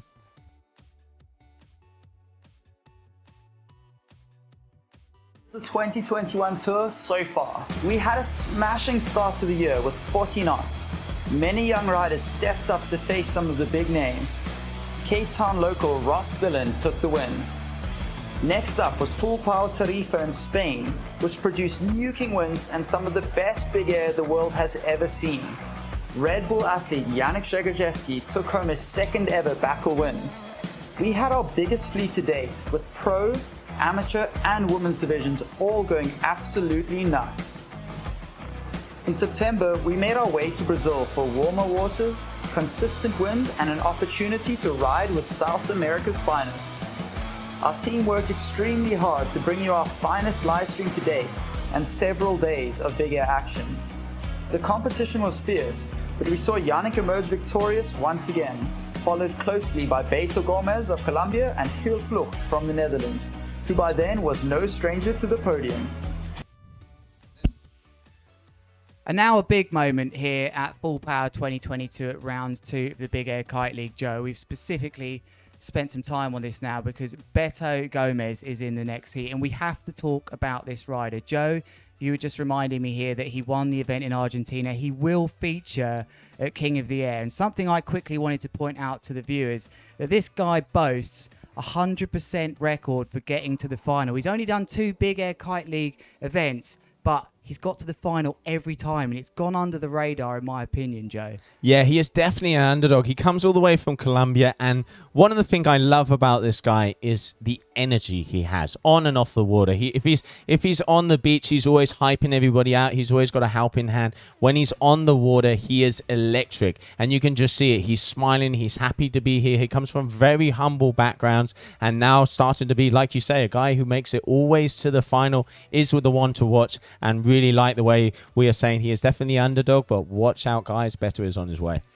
All right, so let's give you that nice shot of the beach then and introduce these riders. The red flag is still up, so these riders will be just coming in just shortly. And let's remind you who is in this one. Of course, we spoke about Beto Gomez. We also have Joris, Heroin, and Heel, of course. I mean, we need to talk about Heel. The Viking, as he's known for, local down here in Tarifa. He's been here for a while, and Hills, I'm going to say he is one of the guys pushing the envelope. He's the guy who's been doing the double kite loops, that S loop in Lords of Tram, which was ridiculous. I think he didn't even believe that he got caught on the final meters to that. And let's not forget, Hills is on the overall standings. He is in second position at the moment on the 2022 Big Air Kite League. Overall, we're going to see. But one of the things with Hills, he is still yet to win an event. Is this going to be that event? I mean, he knows this place better than most. He'd like it to be. I mean, for him, the longer this goes on, it might get in his mind, but I think he's quite calm about it now. He's starting to realise that there's a different style in competition against him, and perhaps he might have to go and learn that. He's fighting really against the young duotone riders. But the green flag is about to come up, and it looks to me like it will be Beto Gomez lining himself up. He looks to have won that mini battle to enter the zone first. His eyes are fixed on the yellow flag, the man with the yellow rash vest, the yellow kite. He will be competing at King of the Air. He's qualified already, and he's just turned round. He's actually just passed on. He's just turned round on your screens there and passed it on to Heel to start. So here we go, Joe. Here is a big moment in this. What is Heel going to open with? Will it be a double kite loop? No, it won't. It will be a boogie loop with an extra rotation, a doobie loop, if you will. But here's Beto Gomez, the man we've bigged up here. Oh, yanking. And I love it. I really like it when they throw their body as soon as the kite is powering through. You saw technicality, consistency, nice and easy throughout the move, and there you can just see Beto flying through the sky. The Colombian is coming in full power, and then we also have Joris there who did that very nice boogie doobie loop. One of the things with the doobie loop, I really like the guys that go vertical on both rotations, because that does kind of make the difference. And I mean, Lewis, you were one of the guys who started off this move. It must be nice to see the guys out there throwing it. I like to see the different variations of it, and apologies we got them two the wrong way round there. As there's the first double kite loop from Heel. That is a signature move from him. Wow, what is that going to score? That's nice to see. He's pushing his own style. I wasn't sure we'd see that until the finals, but there it is. So apologies, we got the two duotone riders the wrong way round there. But going back to what you're saying about the doobie loop, Joe, for me, I actually don't like to see the last... not that I don't like it, but my version of the doobie loop is where you go around almost like a whirly bird around the bar with the bar in, but we're seeing so many different variations. But here is a back roll, double back roll with a mega loop from Jurre. Boy, has he got his work cut out here. One of the things I'm liking what I see here, we've been talking about this over the past few days, quality versus quantity. I really like to see what the judges have done. Yes, Hills has gone for the double kite loop, but let's not forget the kite was not horizontal. It was a little higher. He didn't get a huge amount of travel, and that is why he has the 7.0. It ain't just about pulling the big moves. It is also how you pull them. And there you can see him with that double kite loop, adding the back roll addition, so adding difficulty. But I do think, and correct me if I'm wrong, Lewis, sometimes it is still nice to just see a big old mega loop, kind of like back in the C-shape days. Yeah, I mean, that's always really the DNA of big extreme air, is seeing how big you can go and then taking a bigger kite. But I think it's about a balance of both now. And I know that Heel can do that. I think maybe it'd be nice to see him switch up a kite. He has to be on a 7 or an 8 now to be doing his double kite loops. So he's not going to be going way over 15 meters on that, but he's demonstrating to the judges innovation, as we see Beto on his right foot forwards there with a mega loop with a triple front rotation. So here is Hill. He's got a few double kite loops in the bag now. He's found himself in first position. He is being scored reasonably well for them doubles, but I just wonder, can he go and get the height on that? It looks like a small kite, but he has almost gone over the horizon with a big doobie loop into a third rotation with a double kite loop. And let's be honest, Joe, no one's doing that. The innovation has to score high. That still was big. 13.4 meters. Absolutely is. I mean, it's like you say, let's not forget, he's starting off with two of the biggest moves in the sport at the moment as his two first tricks. So it just shows the confidence this guy has. And also, like you say, it's starting off to make sure that he gets those on the scorecards, and then knowing Hills, he's going to start to power. And let's not forget, Hills is probably one of the biggest riders up there. He must be 90 kilos plus. He is a very strong guy, and he can hold down those bigger size kites. And I reckon as the day goes through, we're going to see some bigger ones. And then we can see Megaloop board off, back roll there from Beto, starting to get into the mix. But let's not forget, this guy has already qualified for the Red Bull King of the Air at the end of this year. He'll definitely have his sights on the GKA Big Air taking place next month, I believe, Joe, as Heel just turning around, getting ready for a right foot forwards. And Joris kindly lets him come through here. But yeah, he'll want to be in all of it now. He knows he's one of the best guys. Here is Hill. There's a mega loop back roll. And just a single. And that's where you can start to see the difference in height from the singles. That's only going to come in at around 10 to 12 meters max. 11.9 there from our Surfr App, as Joris just didn't quite send that. So that's where I think it can deduct from him. But you have to be straight. These double loops with, doobie loop, double kite loop with a third rotation. That innovation, in my eyes, has always had to be scored the highest. Because if you're the only one doing something, you should be rewarded for that. Absolutely. Oh, contra rotation. So rewind there from Beto. And like you say there from Hills, let's not forget, he is the only guy out there doing it. But he is taking a risk, as he's going to have to add those extra rotations to get the points. But at the moment, let's not forget, second overall on the tour. He is first at the moment. Oh, goes for a beauty mega loop. Board off, landing it as clean as a whistle. The Viking is here. With the back roll as well, but only 10.9 meters. Some of the others are doing that up near the 15 meter mark now on their bigger kites. But Heel's demonstrating he can basically do all these moves. And that's the battle he's got to have here. As we see a big contra loop with a front roll from Joris, keeping himself going here.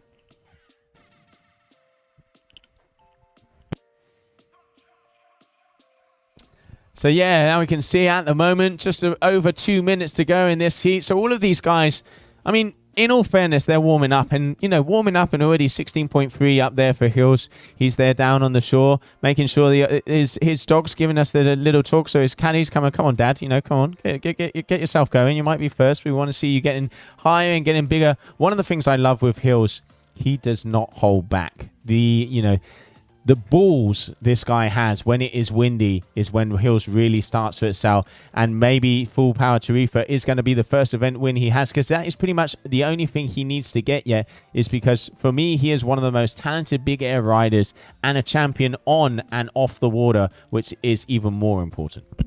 Very humble guy, and he's done it the hard way. There's lots of different ways to make it as a professional kite surfer. This guy has lived in a van for a long time in Tarifa, committed every part of his life as Joris goes for the Mega Loop back roll board off, but he's done it the hard. He's committed everything, and I think that's something I respect, where you literally put all of your eggs in one basket and you just have to make it happen or there's no choice. And he'd done that, and he told me his lovely story recently when he gained his Ocean Rodeo contract, almost at the point he'd exhausted all of his avenues of committing to be making it as a professional, and here he is, and quite deservedly at the top of the sport right now. I believe he's one of the big names, if not the biggest name at the top of the sport, pushing it. And he was the only one to see this incredible idea that for so many years we thought it was all about the biggest kite and the biggest winds, and he completely flipped that on its head overnight by taking a 7 and doing these double loops. And here he goes steaming into the box now for what looks like just one for show, which is huge. A back roll mega loop with a grab. Maybe he was going to try and take the board off there, but he's tricked out on 7 tricks. So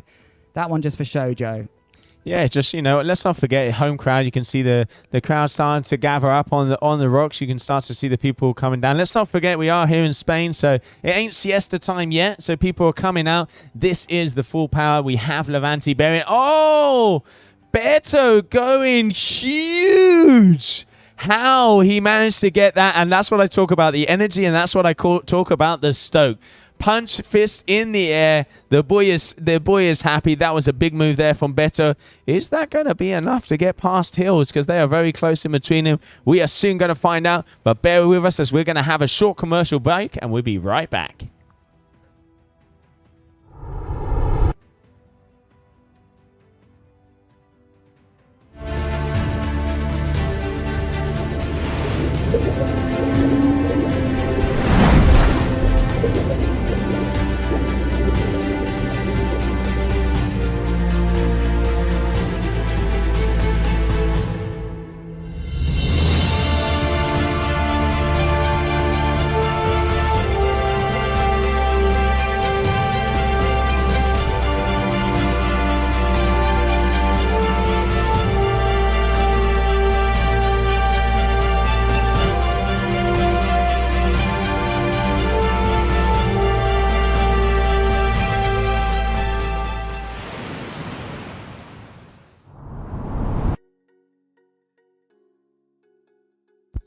And welcome back, everybody. And here we can see that was a banger of a heat coming out there on the water. This is division number 1, and we just saw heat number 5 of the pro men. And here we can see some of the highlights of that heat. The double kite loops have already been thrown in. Hilsrud throwing the inventor, let's say, one of the first guys to throw that move down. And already starting that he wants to take an event win here in Tarifa. One of the most powerful riders there are on the big air scene, and here you can see why. Already starting off with a bang, getting the juices going, getting the blood flowing. The pistons are firing. Levante is here, ladies and gentlemen. It is here. It's here to stay, and it is blowing. And there's that beautiful rewind there from Beto, who has made his way, thankfully, to the Cuesta del Viento Red Bull Satellite event down in Argentina. He's making his way to South Africa at the end of the year. But at the moment, the winner of that heat was Hilsrud. And coming up next, we have heat number 6.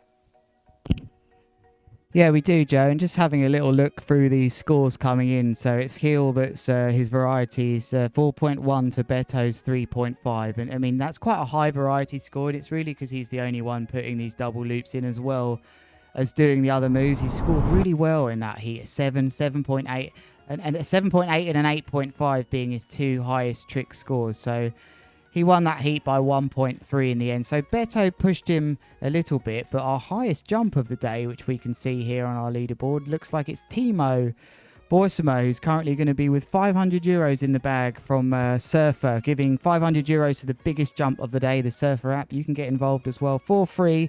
Download on your phone and go get jumping. Yeah, get yourselves into the sky. You can, bet on the old beers at the end of the session with your mates. You can compare yourself worldwide to all of the riders. Really cool app to have. But here we have, as we are going to be starting off the heat in just under 5 seconds, as we are going to have heat number 6 coming your way.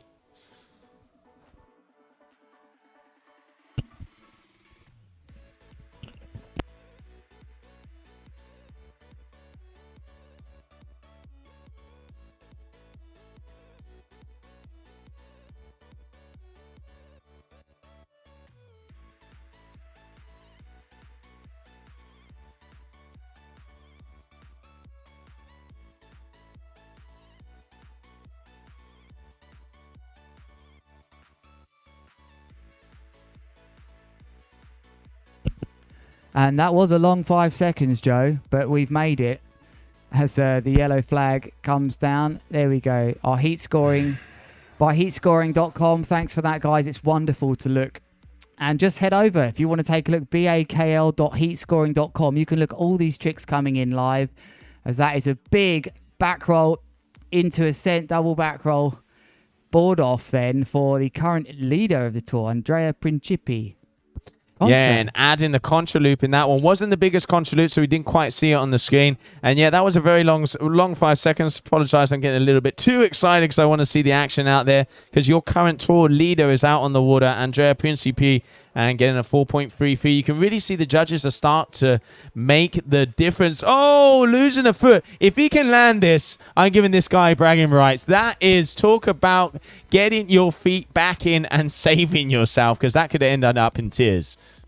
Yeah, Andrea not scoring big for that. I'm convinced that was just a normal mega loop with a back roll, but something went wrong that he didn't score hugely for that. So not the best start for either of these riders. Let's talk about Stid Mole then, where that surprise appearance on the podium at Lords of Tram just came out of nowhere, really. I think he was only in the top, just about in the top 20 for last year's ranking, so he really can do it. But that's a big contra loop there for me, Joe, and it just looks like he goes really high. That's got to be over 15 meters there from Andrea.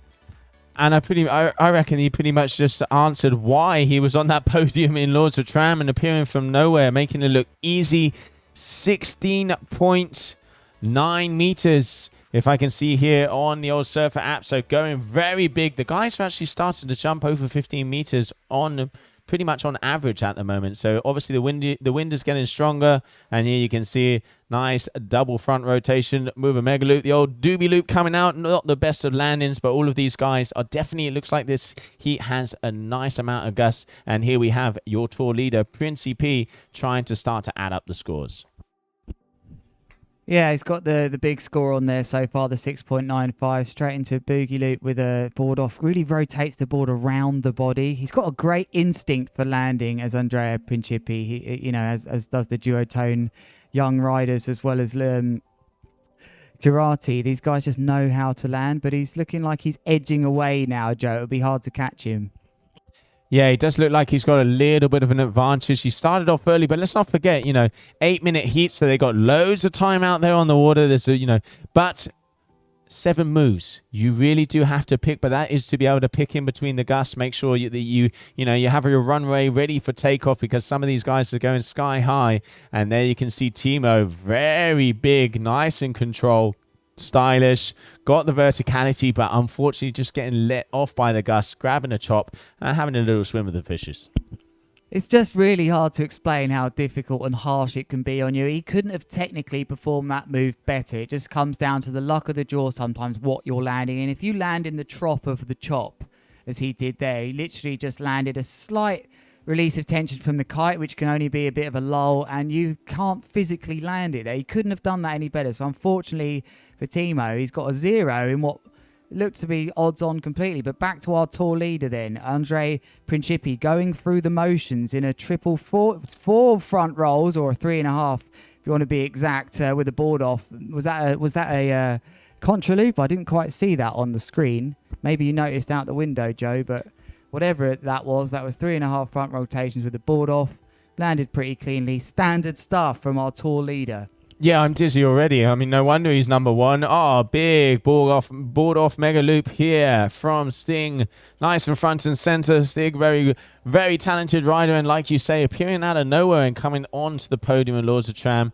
And now we have Timo. Timo has it, like you said, he had a really good technical move, but just got harsh dabs on the old landing. Let's see if he's going to get a nice little bit of an easy section here. 2 double rotations. Get the second one nice and vertical. Comes down, holds that. He was determined to make that move, and he has.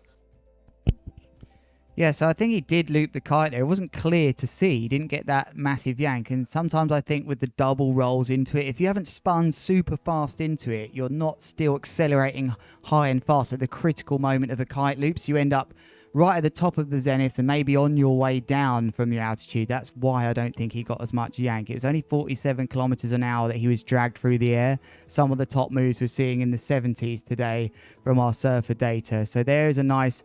that looked like a contra loop to me. Big bomb out and goes into the bicycle crash flips.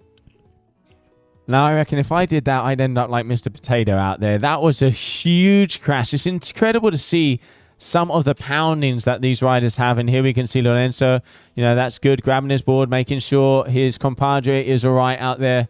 Let's not forget sportsmanship. And we've got to look after each other. So great there from Andrea Principi. Really good to see him looking after everybody else. So board back on. We are back out here in action. Heat number 6, division number 1 of the men. Full power Tarifa on your screen in the rear. Here comes Timo, and he has full power. Left foot forward.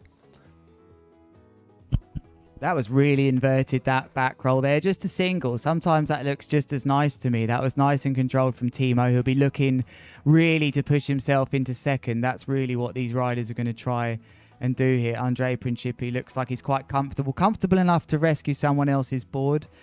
Make sure you subscribe to our channels to get all the latest news at Full Power and the Big Air Kite League. And we are focusing. Yes, Joe, he's nailed that kicker. Very good timing.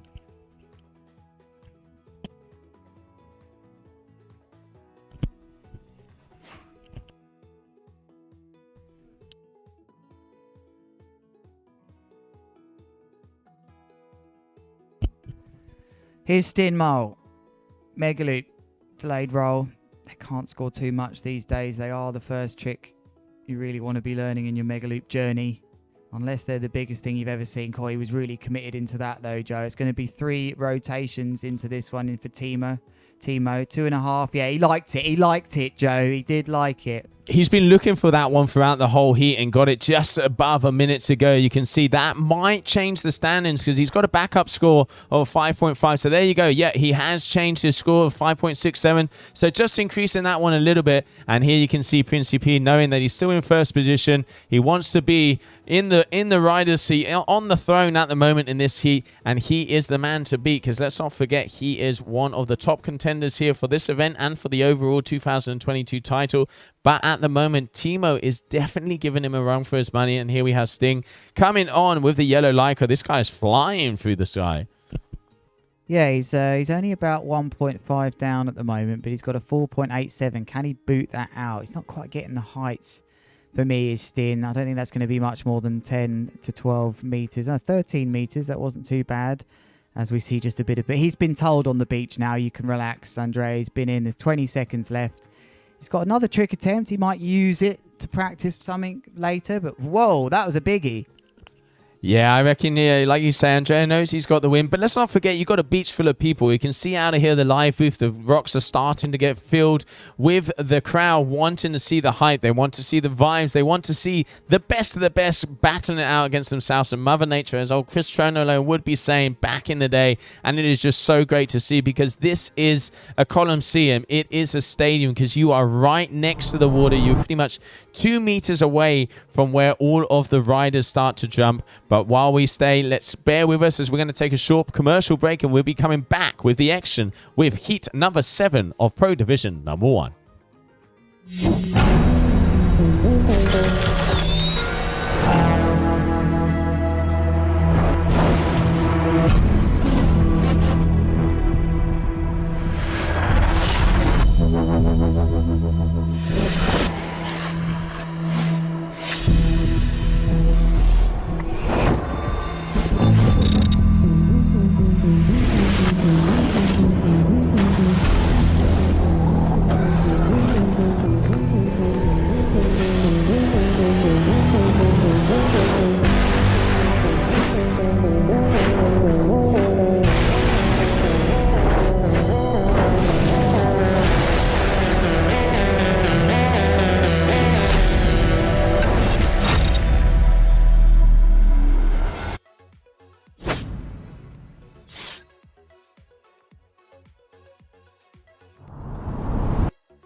Welcome back then to Full Power 2022. I'm Lewis Crathon with Joe Siestulla next to me. It is the Big Air Kite League Round 2. We're just looking at these wonderful highlights from our team here in slow motion. And you're seeing that beautiful backdrop of the castle and the control that goes into the takeoff here. And anything big and decent goes over the top into the blue sky to the south. As we see Morocco in the background just behind it. Lots of the crowd now have woken up. Kind of go to bed quite late out here, don't they, Joe? Do you reckon they've all just woken up? Or is it they're going to have to go back to bed soon for siesta, no? A lot of bedtime out here. Yeah, but that is because we end off late, mate. It's how it goes down here in Spain. There's no going to bed at 10 o'clock, you know, after a 6 o'clock dinner. I mean, dinner down here is probably about 11 o'clock at night. But as you say, it is the start of the next heat. We are getting here, but it is so good to see an event like this at Tarifa. There ain't better views than there. There isn't. And just going back to that, Joe, I can actually go to bed out here and then wake up for dinner.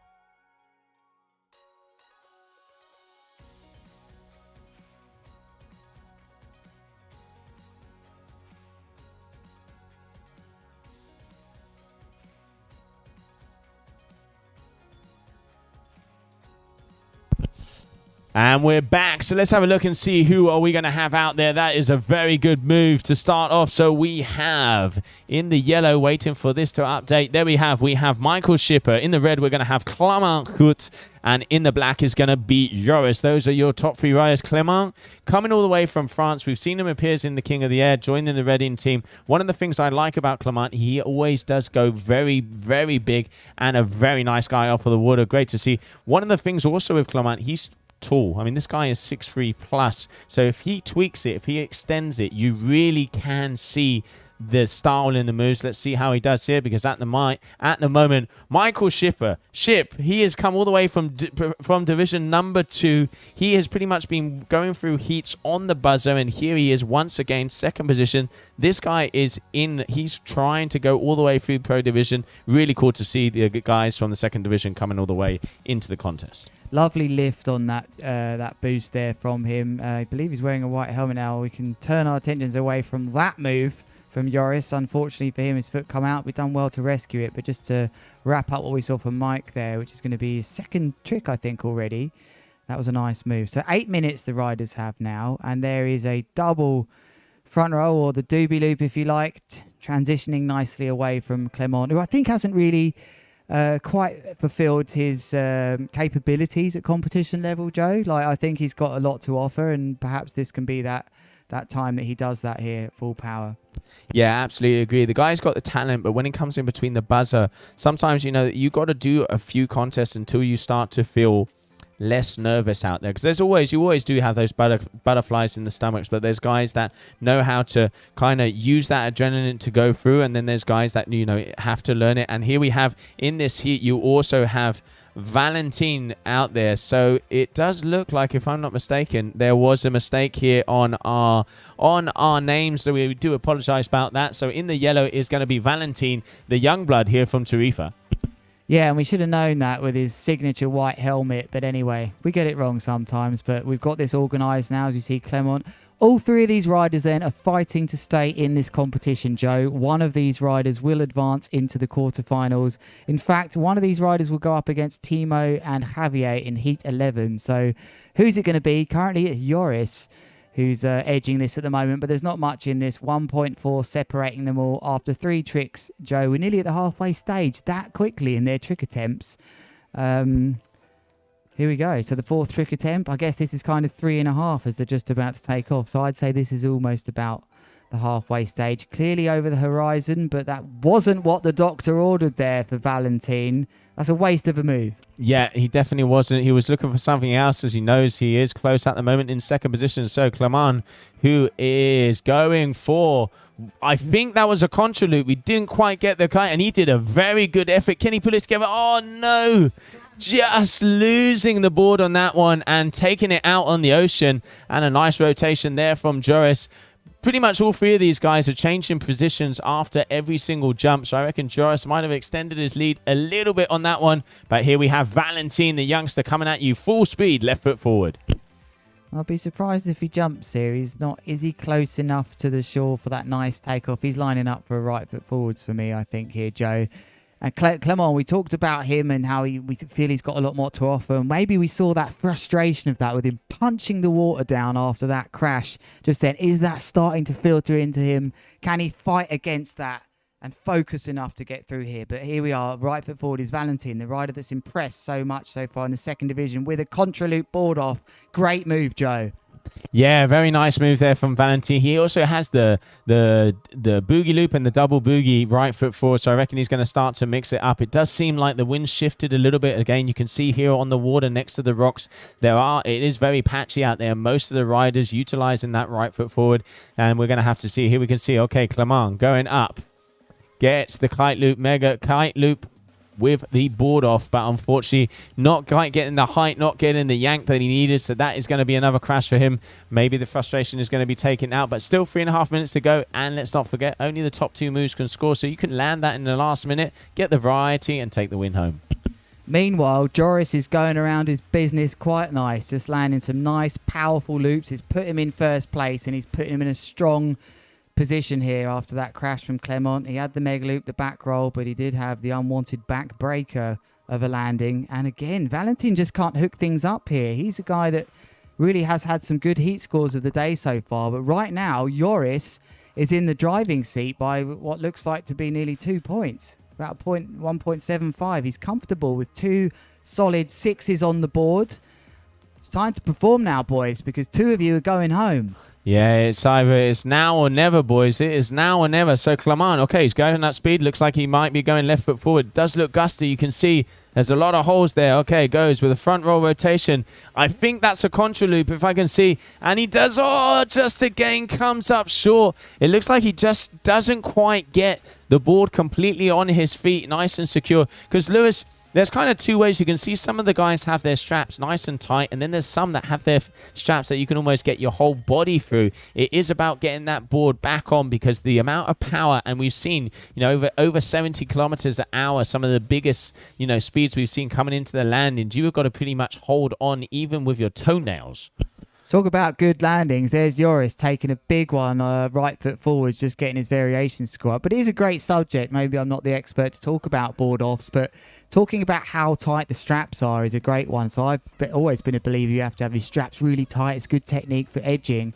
But one of the best skills that these top riders are able to showcase now is the ability to crash well.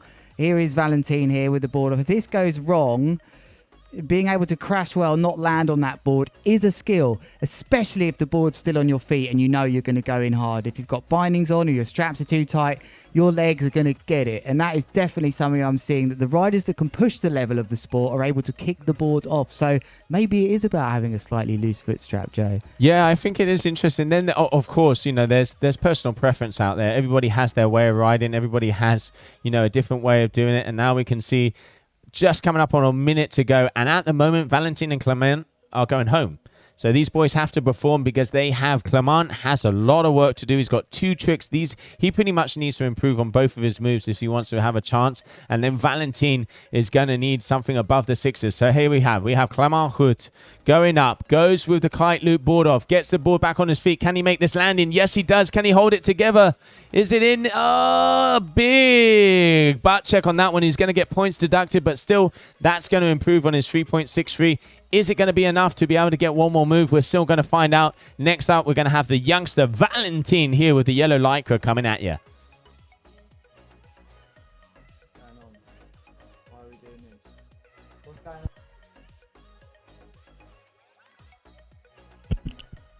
Okay, so it really interesting to see what Clement gets for that move, but he's still got a lot to do in my eyes. As we see Valentin with that lovely takeoff. He really demonstrates a nice takeoff. I wonder what he's thinking there. Variation. Well, they're all tricked out. That's actually what's going on here, Joe. They're all tricked out. It's a red flag. That heat is over. So I think very much that things are going to stay that way. I think Joris has kept himself in the event. If you like that, vote for him. €1,000 to your favourite rider. Vote today. Kitemanar.com/vote. We're going for a quick commercial break. Welcome to Tarifa. Connect the Wayuu way with the magic of the wind, the water, and all of the elements.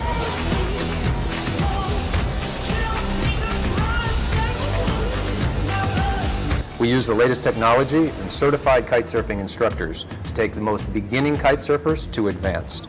Join us for our beginning courses, our intermediate courses, or if you're brave enough, for our advanced competition courses in kitesurfing.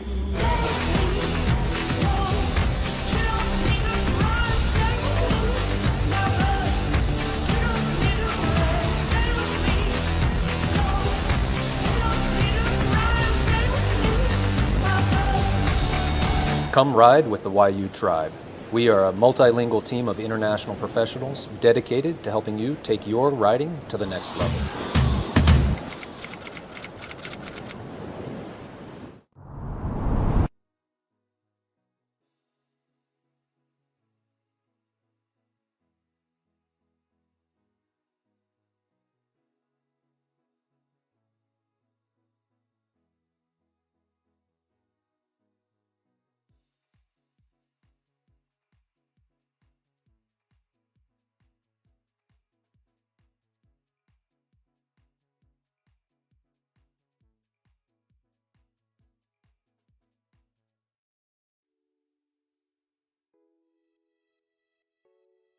And here you can see a nice little highlight of that last heat. But it does seem we're just waiting for those results to be official. But if I am not mistaken, like you said there, Lewis, yes, it is Joris. Joris is making his way through. So he has made it through to the quarterfinals. Keeping it collectively, really keeping it together. And you could see got 2 medium moves, got the numbers on the scorecards, and the other guys tried to go bigger, didn't get the landings, and they're out. This is part of competition. So unfortunately, Clement and Valentin are both out of the competition, and it is Joris is going to be making his way through to the quarterfinal. Beautiful highlight images of that heat. All of the guys throwing down. We've already seen some 9.0 moves in this round number 2 coming up with you at the moment. Let's not forget the top 4 qualifiers of the Division 1 will be entering into the Big Air World Championship GKE World Tour event coming up in June. And at the moment, just 1.5 minutes to be going into the start of the next heat.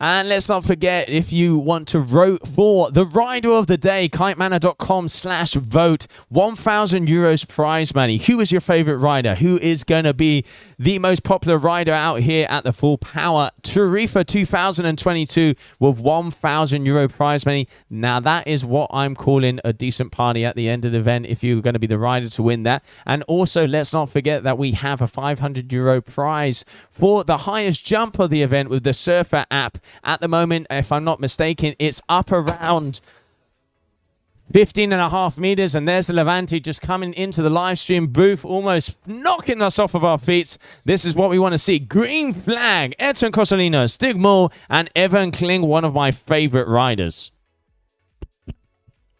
Starts off with a really nice, solid move, as he does, always in the top 5 in the seedings. This guy, Evan, finishing 5th. Last year, he's 5th again this year in the seedings, Evan. And, joint 4th with Jason with a joint, I think that was a joint 7th from them over in the Lords of Tram. That must have been a joint 4th. Here we are. It's been crazy this morning. You can forgive us for the odd mistake. But meanwhile, this looks like there's no mistakes from Stin, who's got to up it here, because if he wants to stay in this competition and get to another podium and it not just be a once-off, he's got to perform now. He's up against Airton, Cozzolino, and Evan. And Evan is always in and around the top 5 here. So here comes Evan.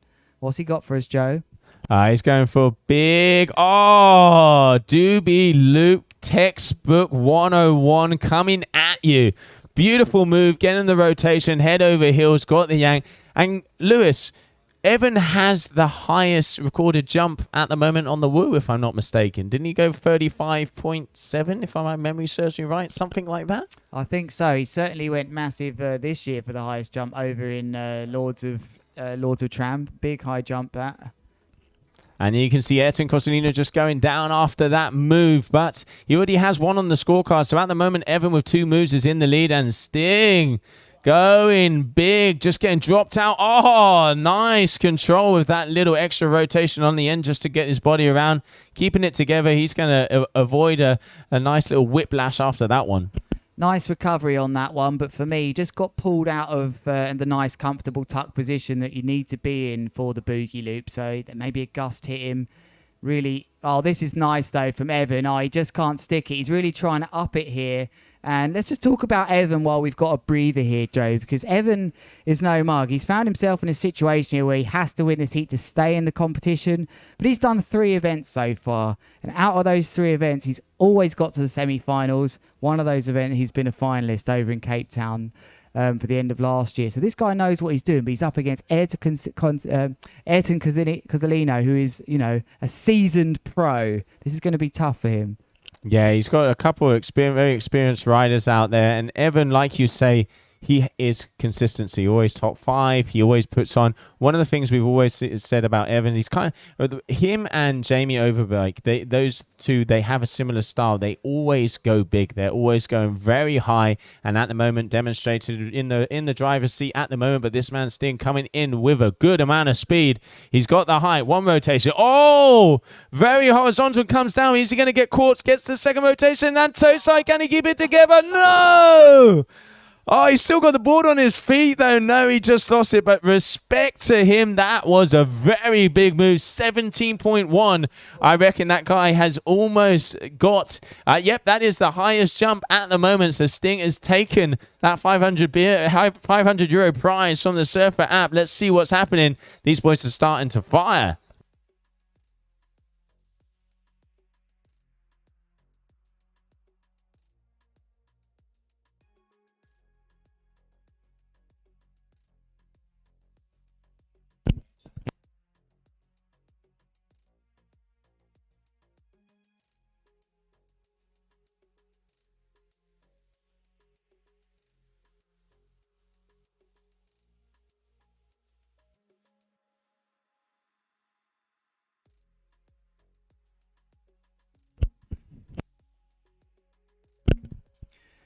Three minutes and 45 seconds remaining for one of these riders to demonstrate to the judges why they should stay in the pro division of this. A quick adjustment of the foot strap then from Stin Mile, who went massive on that last jump and actually went the highest of the day, 17 meters. He's currently got the 500 euros in the bag as Evan Klein that he's battling against with a triple back roll.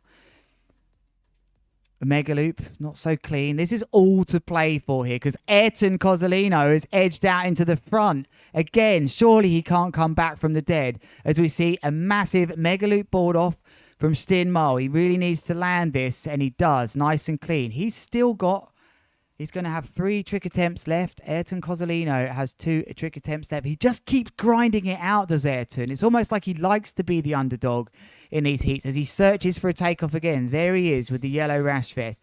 Takes off into a back roll. Board off. Can he stick it? No, that's a caner of a landing there. It just didn't look like it was lining up. So he's going to have one more move left. Only no 6s yet here, Joe. This is really all to play for. And I wonder, is Stin Mile going to be able to pull something out the back? There really is not much separating these guys here now. Yeah, it's anybody's money, but let's not forget. So Airton has 1 more trick. Sting has has 3 more tricks. He's been more conservative. Gets the horizontal yank. There's more control in this one. Can he make this? Gets the toe side, comes around. That's going to be a big move. That's definitely going to improve on his score. I reckon he's going to be in the driver's seat after that move. Yeah, he needs to improve that 5.2 by, it needs to be a 5.89. He needs 0.69 to advance. That's how close things are here now. Just 0.69 separating the riders. And Airton's really, that's it for Airton. That's his last move. So he's just got to hope that one of these two doesn't really up their game. It's only a 4.83 that Evan needs to improve on here. So we've seen a bit of a crazy heat here for these guys. That's going to do it if he can land this. He's gone into the 3rd rotation, the Tarifa rotation, we like to call that, where you get that extra drag, but that's definitely going to put him in 1st place. Yeah, that's definitely. He's got the height, he's got the pull, and you can see Sting already taking the lead there over Airton, and I reckon Evan is going to be very close because for sure, I'm going to say that's got to be around the 6s for that last move. Oh, yeah, there you go, 5.93. So big move there from Evan, and Sting just trying to go for that last-minute one as they are going to be tricked out. So still, it is Sting is going to have open playground. He is going to have open playground to go and see if he can take this 1st position, because let's not forget, if he gets 1st position, he is going to be going up against, let's see, he's going to be going up against Beto Gomez and Jeremy Bulando in the 1st quarterfinal of the day. Quick check of the watch then from Evan. He knows he doesn't actually have to go into this move. He's got enough time to turn around if he wants to. Yeah, he's turning around here, so it looks to me he's got to be careful here though, because he's almost indicating, look, I've got one more move here. Right foot forwards though was Stin, and he's gone for it anyway. It's a contra loop with a board off from Evan. He really had to react to the situation there with 2 front rolls, and there goes Stin with his last chance effort. And he needs this. He needs a back roll. I think it's a back roll mega loop with a board off. Might have been a front roll. Contra loop, Joe's saying. He stuck it, Joe. What an ending to that heat. Oh, that is. I'm not sure if it was a contra or mega loop. We couldn't quite see here on the screen, but that was very close in between the two of them. Going to be interesting to see what scores are going to be dropping. So at the moment, with the 1st score dropping, it is Sting who is in 1st position by 0.01 of a point. Are we still waiting for Evan's last jump? We're just refresh. So that's it at the moment. As it stands, Sting is in 1st, Evan is in 2nd, Airton is in 3rd. But now it's about that variety score. Who is going to have the variety? Because both Sting and Evan have done contra loops. They've done the front rotation with the board offs. They've done the boogies. Very similar in between the two of them. I wouldn't want to be a judge right now.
So here, let's bring you those highlights then from that last heat. We still don't know who made that. 0.01 was separating the top two there. Airton really didn't get it together so well in that heat, but still demonstrating some nice moves here that you can see on your screen. I'm not sure. Looking deeply into the statistics here, it looked like Stin had more tricks that were landed, and they do consider that with their variation score. It's not just, I've been told, out of their two best scores. So we really are keen to see who made it. I'm constantly refreshing here, and I don't know. And here we go then, making it into the quarterfinals. I can tell you that Stin Mole, it's Stin Mole that's made it into the quarterfinals here. And it was the variation, oh wow, 3.1 to 3.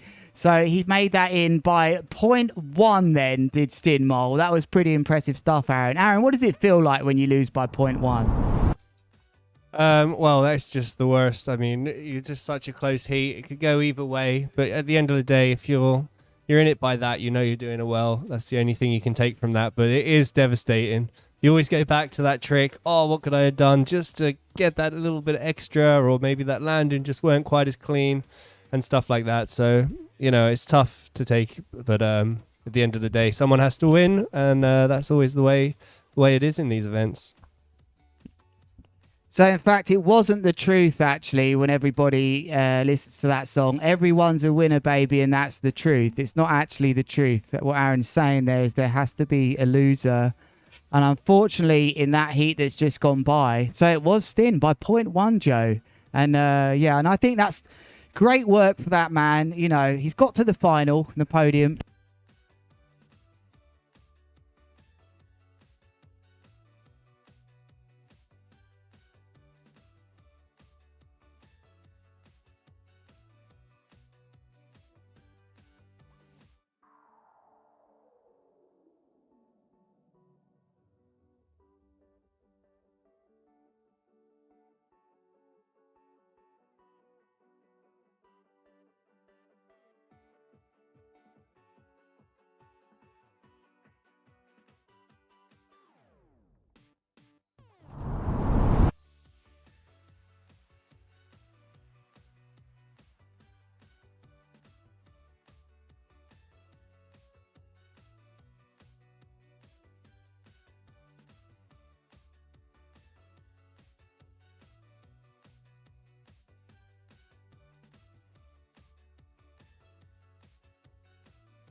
Welcome back then. Quick change of things over in the booth here as Joe goes down to do some live MCing. We've got Aaron Hadlow back in the booth now.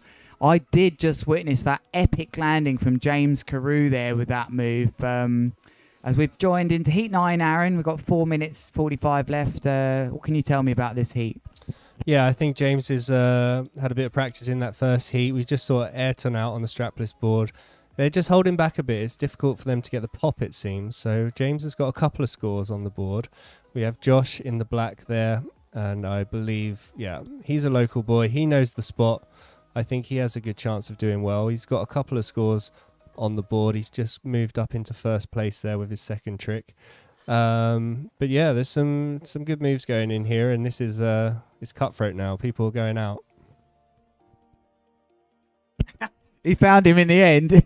He went searching for him and he found the bomb out in the end. That was great dedication by the cameraman there. He zoomed out here, but a welcome back to everyone from around the world. Maybe you've just tuned in. You've missed some action, all right? We're up to the ladies' final. We've had the second division, and we are in the men's pros heat 9. One of these riders, one of them building the crowds in front of you, is justified for the local.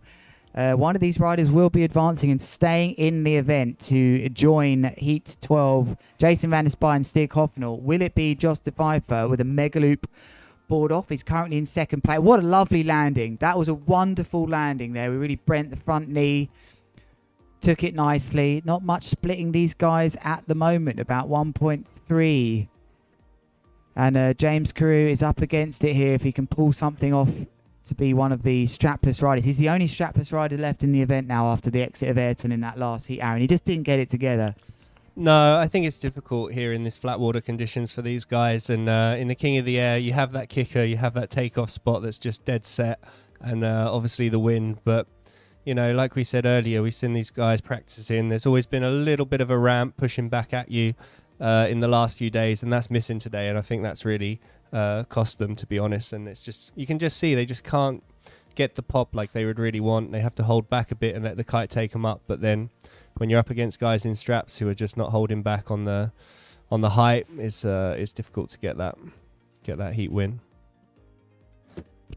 Don't forget, you can vote for your favourite rider of the day. You just have to visit kitemana.com/vote.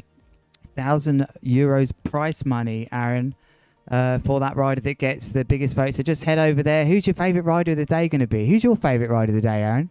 Well, so far for me, it's Liam. Just had a little chat with him down on the beach after his heat, and he was just, he's on fire today so far. We've seen some really good riding from many people, but just his consistency.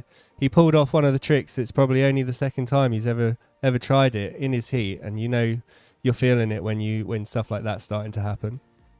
I'm going to go with Pippa. I think she's demonstrated a great level of riding to get to the final. Don't forget, we do have the ladies' final to bring you as the day goes on. Why not just sack the work off now? We know you're watching at home. Should be working, shouldn't you? But you've got your YouTube open in the bottom corner. Maybe you're just on your phone in the toilet at work. We've got a few hours left of some cracking action here at Full Power 2022. Round 2 of the Big Air Kite League. Don't forget to vote for these riders. There it is at the bottom of your screen. kitemana.com/vote. They'll get €1,000. But we go live back to this action now between Mike Ships here, who's performed a nice double back roll into the third. Bit of a bomb out on the end there. Did Mike Ship, did he come all the way through the second division? Is he still the last hope? Let's take a look. I got a feeling he might have come through the second division. There's Josh there. He's gone for the board off, but he hasn't quite got it. I saw him also in the warm-up landing a few of them. He likes to come right foot forward and do some of his tricks, so not really using that corner where there's a little bit more of an uplift from the jetty out there. Here comes James, just missing the board on the way up. That happens sometimes, and that's a difficult one. Going to be body dragging all the way back down as a crash. Currently, we have him in the lead with 2 good tricks, so he needs one more. Oh no, I believe that was his last trick attempt, so we have Mike Shipper who has a chance here to maybe take the win with that last trick. A bit of a sketchy landing, no, crash in the end, so looks like things might stay as they are. I would be expecting Josh to be doing a couple highest heat scores than this. 5 seconds left then of this heat. Mike Ships is the only hope left for the double promotion. He was the guy promoted from the second division. James Carew landing a big move at the end, which could be nice. And it's heat ended. His heat ended red flag. His Mike Ships looks like he's been on the buzzer there, stolen from James. James was already in the lead, but he might have cemented that. Let's go for a quick commercial. We'll be back shortly. Welcome to Tarifa. Connect the Wayuu way with the magic of the wind, the water, and all of the elements.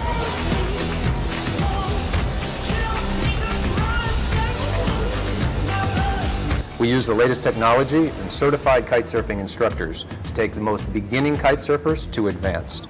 Join us for our beginning courses, our intermediate courses, or if you're brave enough, for our advanced competition courses in kitesurfing.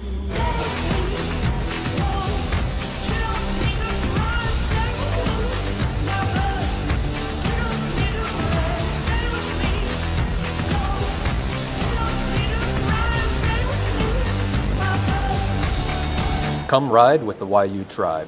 We are a multilingual team of international professionals dedicated to helping you take your riding to the next level.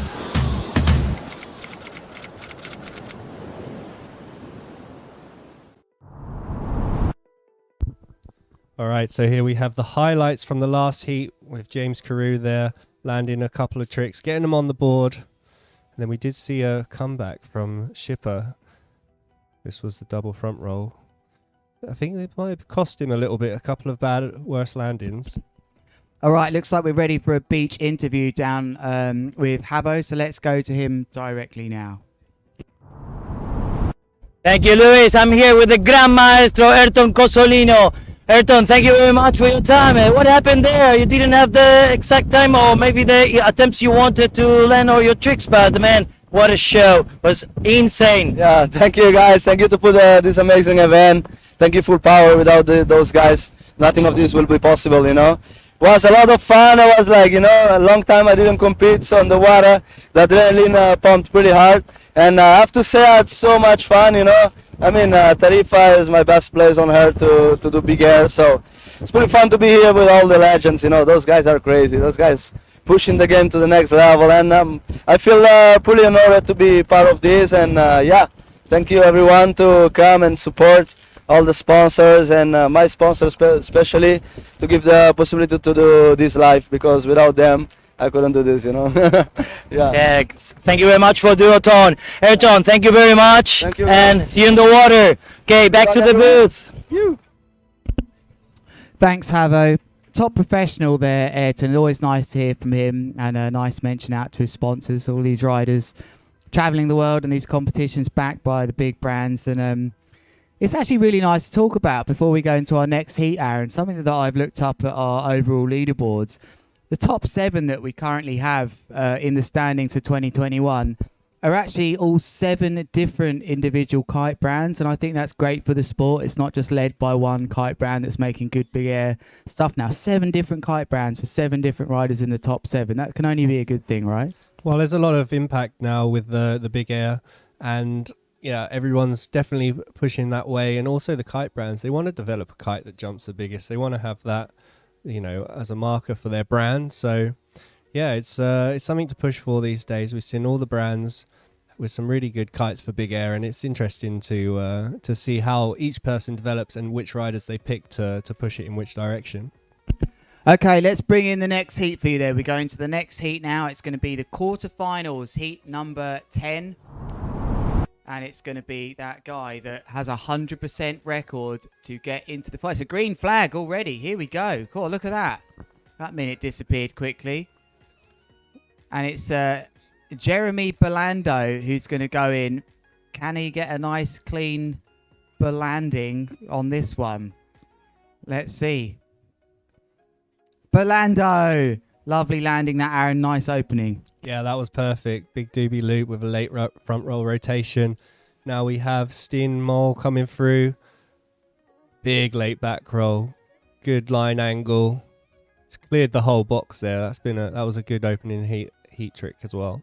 Now Beto with his crazy style. Another double front roll with the mega loop, and you see how he extends. He tries to get it as inverted as possible, and then the kite whips round and sends him into that second rotation. It's really nice to see. 80 meters then it was for Stin, the distance with our Surfr app, which you can download for free on your phone. You don't need your latest phone, just get on the Surfr app and you can take part in this. Take out an old phone. It's going to get all of your metrics that we can use nicely here, but that is big. That from Jeremy Belando, stepping things up with a big mega loop with a back roll board off as well. Nice clean landing. Things are being stepped up here, Aaron. Yeah, the board off the fin as well. Late back roll. That's one of the top tricks at the minute. The guys doing that, they're at the top of their game. That's just a big Boogie loop, late rotation, getting the height, getting the distance, couple of solid tricks on the board. But yeah, Jeremy taking this heat by storm at the minute. But Beto still has his second trick attempt to come in. We're getting to the business end here at Full Power 2022. It's the quarterfinals of the Big Air Kite League Round 2. And we have quite an epic first quarterfinal here because we have Beto Gomez. Never has he not got to a final at the BAKL. He's up against Stin Mull, who is fresh from his first final over in the Lords of Tram. And here on your screens, we have Jeremy Belando, who is the Vice World Champion last year on the GKA. And wow, this is going into out of control territory, that, Aaron. Yeah, that was good. We also saw Beto with a double back roll board off, late back roll rotation, big score. But then, yeah, we just saw Jeremy try to go for the double front board off, but just lost the board as he tried to get that back on. And yeah, it's just the wind is crazy. I've been down on the beach there and it's absolutely sand everywhere. People just going all over the place, kites everywhere, and but the people down there in the corner are sheltered. It's a great looking place for viewers, and the action is incredible. And when you're down there and you're seeing tricks like this from Beto, double back roll, triple back roll, mega loop, it just looks so high. You're so in the zone there that you can just see the action so clearly, and it's just the best viewing point. It's a great spot for this event. Key talking point for me there, Aaron, which I want to bring up ASAP. There was a jet ski that returned the board to one of the riders there. What was that about? He ended up almost in the zone. Would you be a bit annoyed as another rider? You saw a jet ski return a board back to one of the riders? I mean, it's difficult with the timer. Probably it's not ideal, but they want to get the event running. I think it's better just to back off and wait for that to clear. Here we go. Steen on the opposite tack. Big mega loop board off. Managed to take that. We've seen the kite as it goes behind you. There's areas here in this heat zone where you just drop out and it's really hard to take that last few meters. But he managed to stick that one, and now we have Jeremy. Another massive trick. He's going really big, Jeremy. He likes the back roll mega loops that look like a double rotation as well. Jeremy's really put himself in a nice position here, but literally the riders are separated by 1.11, it looks like to me. 12.12 to 13.06 now, so it's just gone up a little bit. 1.04 as here comes right foot forwards Beto Gomez from Colombia. Look at that acceleration and that takeoff. This is going to be quite a big move if he can take it. The Colombian landing very well indeed there. Spins the bar off. Stoked to have landed that. And that's his fourth trick attempt. That's put him into the lead, Aaron, with a 7.1. Big score. Yeah, he's got some big scores coming in, and they're definitely looking at the amount of vertical pull, kite angle, distance travelled, and obviously the height as well. And there's a lot of that going down in this heat right now. Stin Miles still keeping his name in the mix here. Is on your screens. Jeremy Belando just turns around, getting ready for a right foot forward starboard jump. But Stin Miles still in this with that nice big front roll mega loop board off just then. Didn't have the board off for very long. It was 15 meters though that I can see down there. But this is a big contra loop with a tic tac board off. How's he taking that, Aaron? 1 foot out the board. How has he taken it? That was unbelievable landing. It was all going wrong for so long in that heat. He just didn't have the time to take that landing. He was 90 degrees on, wasn't lined up, but yeah, he just managed to scoop that board under his feet last minute and just ride out with speed. I think they'll take that into consideration as and add a little bit extra on the points there for that one. You can see now he's gone into the lead, 8.7.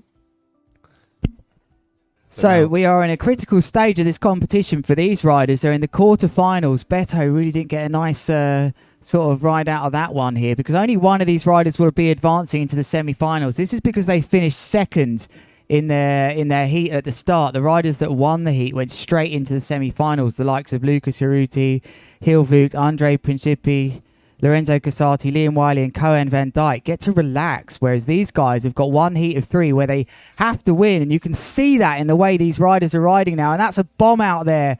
Unfortunately, it looked was that Jeremy or is that Stin Mull? Because here's Jeremy. Stin Mull looks to be in trouble now as Jeremy Belando really starting to level up here, Aaron. Oh, he just couldn't take it. I was just waiting for that landing to see if that would be the one that cements his place in first spot. I think it would have done if he had just taken it, but just you could see the pressures they're coming in with. That board just spun out and did a triple kickflip out of it. Can Beto keep up his 100% record of being in the finals at the Big Air Kite League? Oh, he done well to use his stomach muscles there to pull through that move then. He's only going to have one more trick attempt to do it, is Beto. He's done 2 events at the Big Air Kite League. He's got to the final twice, but they were in kind of light winds, though, I do have to add. One was in Brazil, one was in Lucat the year 2021 at the Lords of Tram. Can he make it into a final of a stronger wind event? He's up against it here because Jeremy Belando has quite a few points on him. Looks like Jeremy Belando's got 1.97 on him. Could be hard work here. Belando ain't finished yet, Aaron. Yeah, that was another nice move. I don't know if that will better his second best score there. So he's probably going to stay. So it's down to Beto now to get an 8.7 or something along those lines on his last trick. Let's see what he's got here. He's coming in hot, right foot forward. No, he's going to change. He's going left foot forward for his last trick, it looks like. 20 seconds left of this heat then. It's the last trick for all these riders.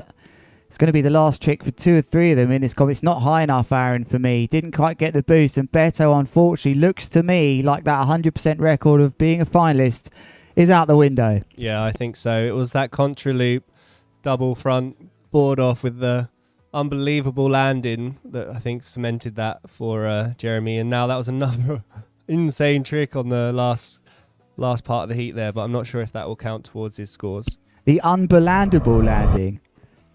Wow, what an epic heat that was. And we start to really get to the top level for these riders now. We're going to go for a quick commercial break and we'll be back very shortly.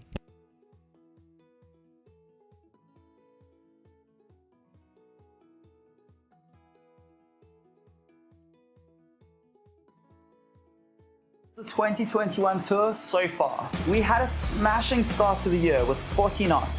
Many young riders stepped up to face some of the big names. Cape Town local Ross Dillon took the win. Next up was Full Power Tarifa in Spain, which produced nuking wins and some of the best big air the world has ever seen. Red Bull athlete Yannick Zagajewski took home his second ever Bakel win. We had our biggest fleet to date with pro, amateur and women's divisions all going absolutely nuts. In September, we made our way to Brazil for warmer waters, consistent wind and an opportunity to ride with South America's finest. Our team worked extremely hard to bring you our finest live stream to date and several days of big air action. The competition was fierce, but we saw Yannick emerge victorious once again, followed closely by Beto Gomez of Colombia and Giel Vlucht from the Netherlands, who by then was no stranger to the podium.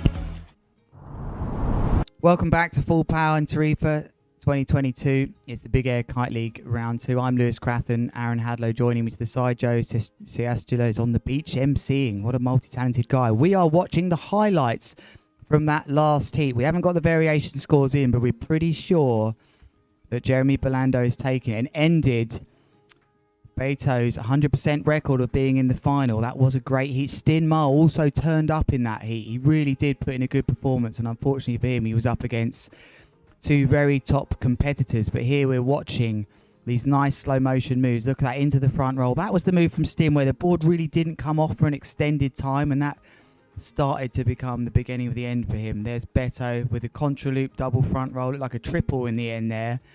But he just didn't quite have the height and the power to match Jeremy Belando's moves there. Look at this one, Aaron. That was a big one. Almost into 4 rotations there. And he got blown out of that one. We thought he was going to land that. There's Stin Mull again. He's done himself really proud here, Stin Mull. He's actually had a really good heat. And I think he's going to find himself finish in 3rd place. Another reminder for you then that you can vote for your rider of the day. They will win €1,000 with Kitemana. It's kitemana.com/vote. Currently leading at the moment. I've just been told in my ear that it is Giel Vlucht is currently leading by Andre Principi in 2nd place and Beto Gomez in 3rd. But it's close and it's not too late that you can make a difference. So a reminder to you then, www.kitemana.com/vote. It's all at the bottom of your screens right now. €1,000 prize money. It's a lot of money. That make a big difference to these riders. And Giel is currently in the lead. Everybody likes his double kite loops. Aaron, we got a yellow flag. We got Timo Bo It's Javier Kane and Joris all fighting to stay in this competition. Who do you think's going to win this one? Oh, it's very close between these three, I think, and it's just one of those rounds now where it's just, you've got to put it all on the line if you want to stay in the event. They've had their first few heats in the earlier rounds. Sometimes it doesn't quite go as planned, but you do get some experience out there. You get to replan your second heat, and then that's when it's time to put it down, put it on the line, give it all, and see if you can just keep in the event and get to those semi-finals. Here we go then. First the trick is going to be Joris Heroinin. Apologies to you Dutch spectators if I'm saying that horrendously wrong. Oh, he tried hard with that landing, didn't he, Aaron? He really tried hard. It just wasn't to be. And it's going to be a 0 pretty much for him to start with. Over we go to Timo with the yellow rash vest. Get over the lovely change of camera angle. Aren't those guys doing well down there? Getting sandblasted to hell.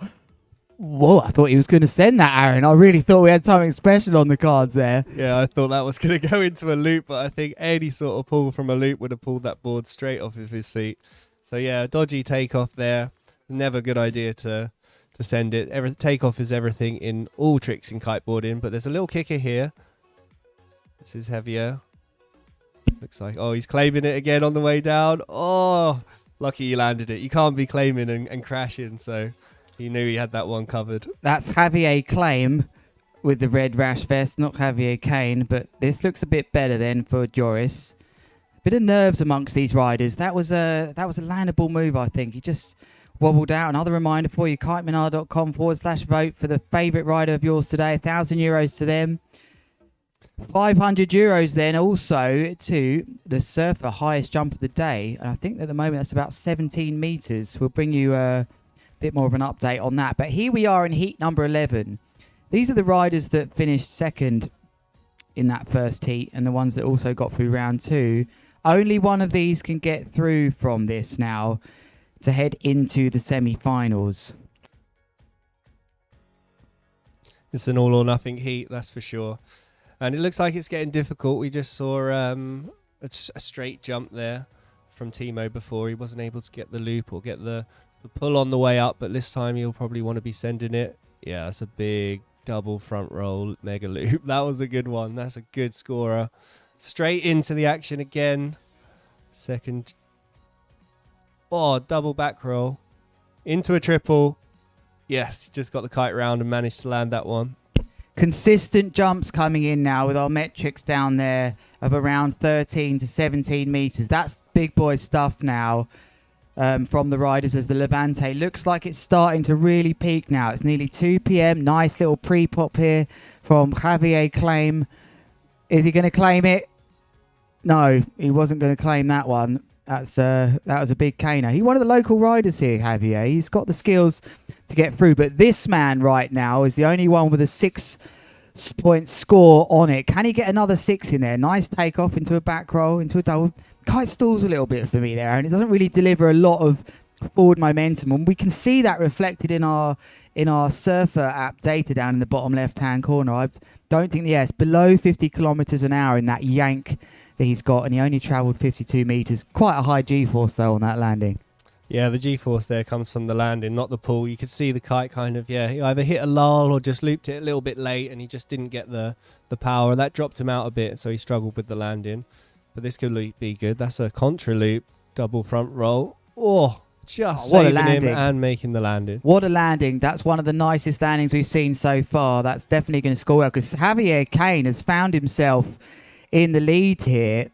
And let's have a look at what's going on here, because if Javier can land this, he's starting, the local guy's starting to push here.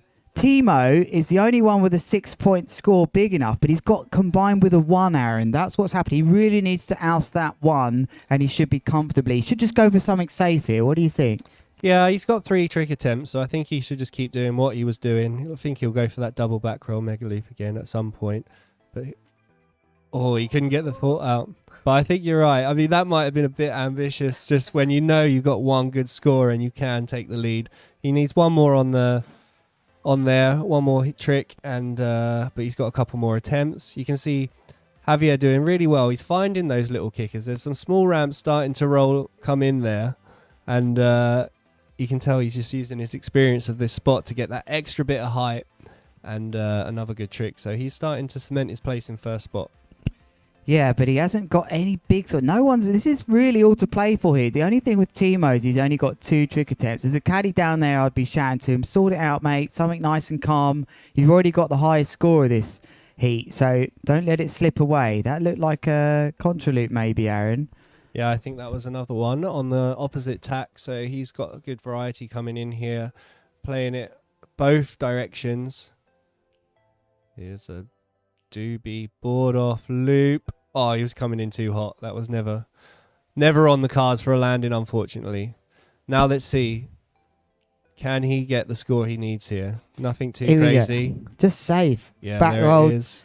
Into a double with an inversion. Needs to take this, Timo, to relieve the pressure. That surely puts him into first place. He doesn't need much for that. Anything over a 4 sort of covers him, no problem. And Timo, we just wait for that to come in, that score. That should push him in. He's only got 1 trick attempt left, Aaron. So what can Javier? There goes Timo in the lead now with about not much separating him from Javier. Javier's had a great heat here, Aaron. Yeah, he has. He needs another big scorer, though. He has got 1 more trick attempt to go. His last one was a crash. I think if he can land that 1 trick that he's looking for, he might be able to pull it a bit closer. But Timo now has his last trick, it seems like. And if he can pull something good off, he'll run away with this heat. Just over half a point separating these riders then. And that's a big mega loop board off. Sensible riding, in my opinion. But he just drops out, Aaron. It's devastating from Timo Boersma. Only half a point from him to last. The other 2 have still got a move to perform. So can Javier Kane upgrade one of his trick scores by 0.52? Something happened there, Aaron. He went for the double. He went for the double mega loop. It just didn't come round there. It didn't come round. He just saw him drop out. I think he's all right. He somehow managed to kick his board off in time there. But yeah, that kite wasn't making it round. But he knew he needed it. He knew he needed it, and that would have been the winning score for that heat. And blown off of his board there was Joris. I don't think they're going to count that. I mean, if they count that as a trick attempt, would you be furious about that? Yeah, that's not ideal. I think he should, if he has enough time in the heat, be able to take 1 more run at it and give it a go. Very tense times here in this heat, number 11, where one of these riders will advance and stay in. And of course, if you think they've had a hard time in this heat, they're going to go up against Liam Whaley and Koan van Dijk in the next heat. Who can take it? There's 1 more opportunity left. We don't need to be looking at Timo. It's Joris with the black rash vest who can change things. He needs to upgrade his 5.27. He only needs to put another 2.23 on that. He's gone for a contra loop with a late roll. This could be interesting, Aaron. Will that upgrade his 5.27? Do you think that's enough for a 5.5? I'm not sure. It's going to be very close. He needs an extra 0.3, so he needs, 5.5 or 5.6 to come in on the board here. Yeah, for me, not. But you never know.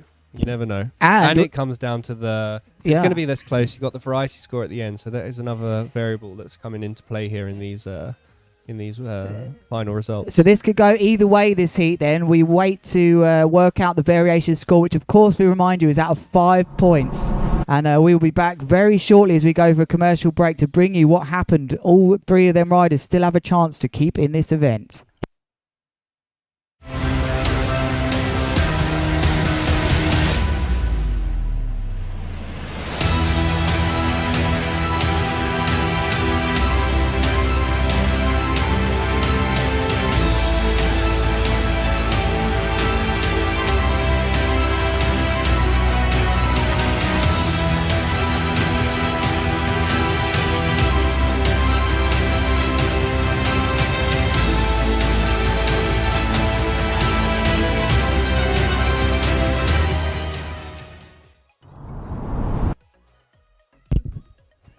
Okay, then here's some highlights quickly, but we are going to go over to the beach very shortly because we have an interview with Jeremy Belando, the winner of one of the recent heats.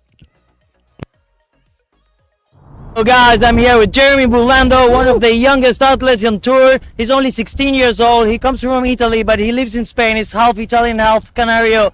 How are you? Jeremy, how was it? You just won your heat. Congratulations. Thank you very much. So yeah, the wind was super strong. I was on my 8 meter. It was power. We were standing it so big. But fortunately, I'm pretty used to these conditions at home in Medano. And yeah, thanks everyone for supporting there at the live stream. I hope you keep watching because now it's the real time. So keep watching. Thanks everyone for supporting, especially my sponsors, my dad, and all the people that are watching, and especially also El Medano Power. Yeah! Grazie mille, Jeremy. Good luck, and let's keep our eyes peeled to see him in action soon. Thanks very much, Havo. It's great to have that feedback there from Jeremy Bulando, who ends Beto's 100% record of making a final. And when we go into the actual details here, which we can do on heatscoring.com, you can find that with the bakl.heatscoring.com. I'm looking at his heat here. He had a really consistent heat of some nice big high scores. He had a 6.93. He opened with a 6.13. He then went on to land an 8.7, which was a huge score in that heat, and that really secured it for him. He was out in front by almost at least 1.5, and no one could catch him from there. So Jeremy Bulando has done really well, and he's got a hard heat coming up though. Wow, he's going to be in with the big boys here. He's going to go up against Koan van Dijk and Liam Whaley in the semi-finals. But next heat coming up for you shortly here is going to be heat number 12. We can tell you though that we have results in from heat number 11, and it was Joris that took that one, and we told you it was going to be down to the variation score. So let's take a look at that. Joris getting a 3.1, the other riders a 2.6 and a 2.2. So Joris, very interestingly here, Aaron, went from last to first with his variation score. It was 11.37 for Timo, 10.85. Oh, he hasn't gone from last to first. He's actually gone from second to first there. But well done to him. He managed to overtake Timo, who was just ahead with his normal score, his variety score, which really shows it does matter to think about the moves you're doing. Yeah, there's a lot of tactics come into play. We've seen it at the King of the Air. We've seen it at multiple events. Something I also think about quite a lot when I'm out there competing. There's always the third score that can come in, and it's difficult to judge, and it's difficult to know as a rider what you have to do, but it's a big part of what your overall score will be. And yeah, it's paid off there really well for Joris making it through. So now we go straight into the next heat. We got Jason van der Spy opening with a big doobie loop straight off, late front rotation. Yeah, he's on fire. Definitely seen some insane riding from him. James looks like he's got some better takeoffs. Those kickers are starting to come in a bit more, so I think he's going to benefit him, and he started off with a really good first trick there from him. Later kite loop for him though, compared to the others on the twin tip. It wasn't quite at the critical stage, but can't maybe do that as much with the strapless board. And in with a nice boogie loop with the second rotation then was Stiggs, who's I wonder what sort of mood Stiggs is in.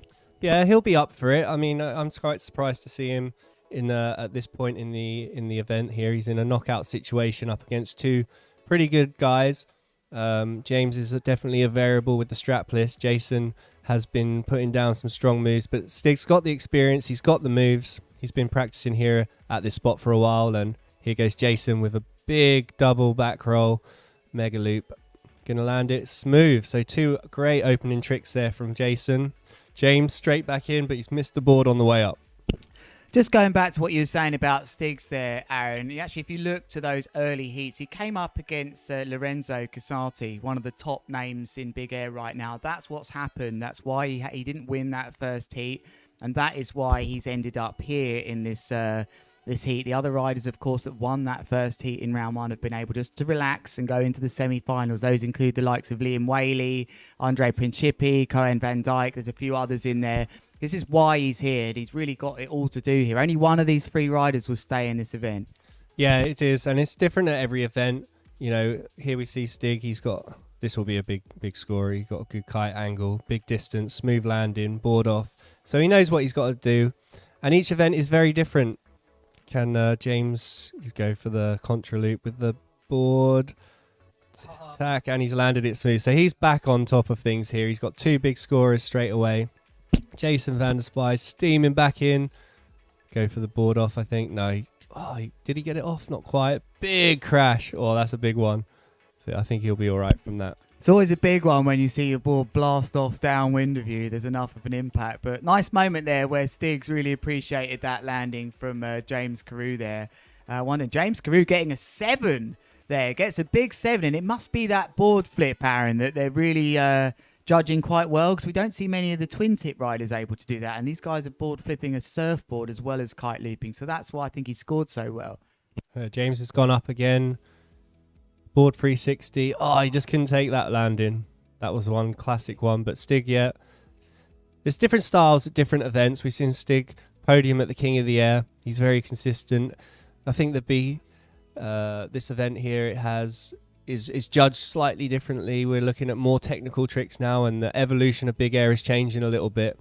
But Stig really sticks to the big tricks. He's got some technical stuff in there as well, but he really looks for the quality. So when he lands his tricks, we're looking at big scores. But yeah, like we say, every heat's a difficult one. It's a critical stage in the event, and you got to win this heat to get through to the next one. And so far, James is doing very well. He seems to have found rhythm that we haven't seen at the competition so far for him now. When you look here now, I think that's the 3rd landing of his 4 trick attempts. We haven't seen that consistency from him. And he's the last strapless rider in here. And he'll be hoping to... I believe he's the current world champion for strapless. So he's the last one in here. He'll be hoping to get to the semi. Back roll, board off. Look by the fin, Aaron, perhaps, for Stig there. And he lands it.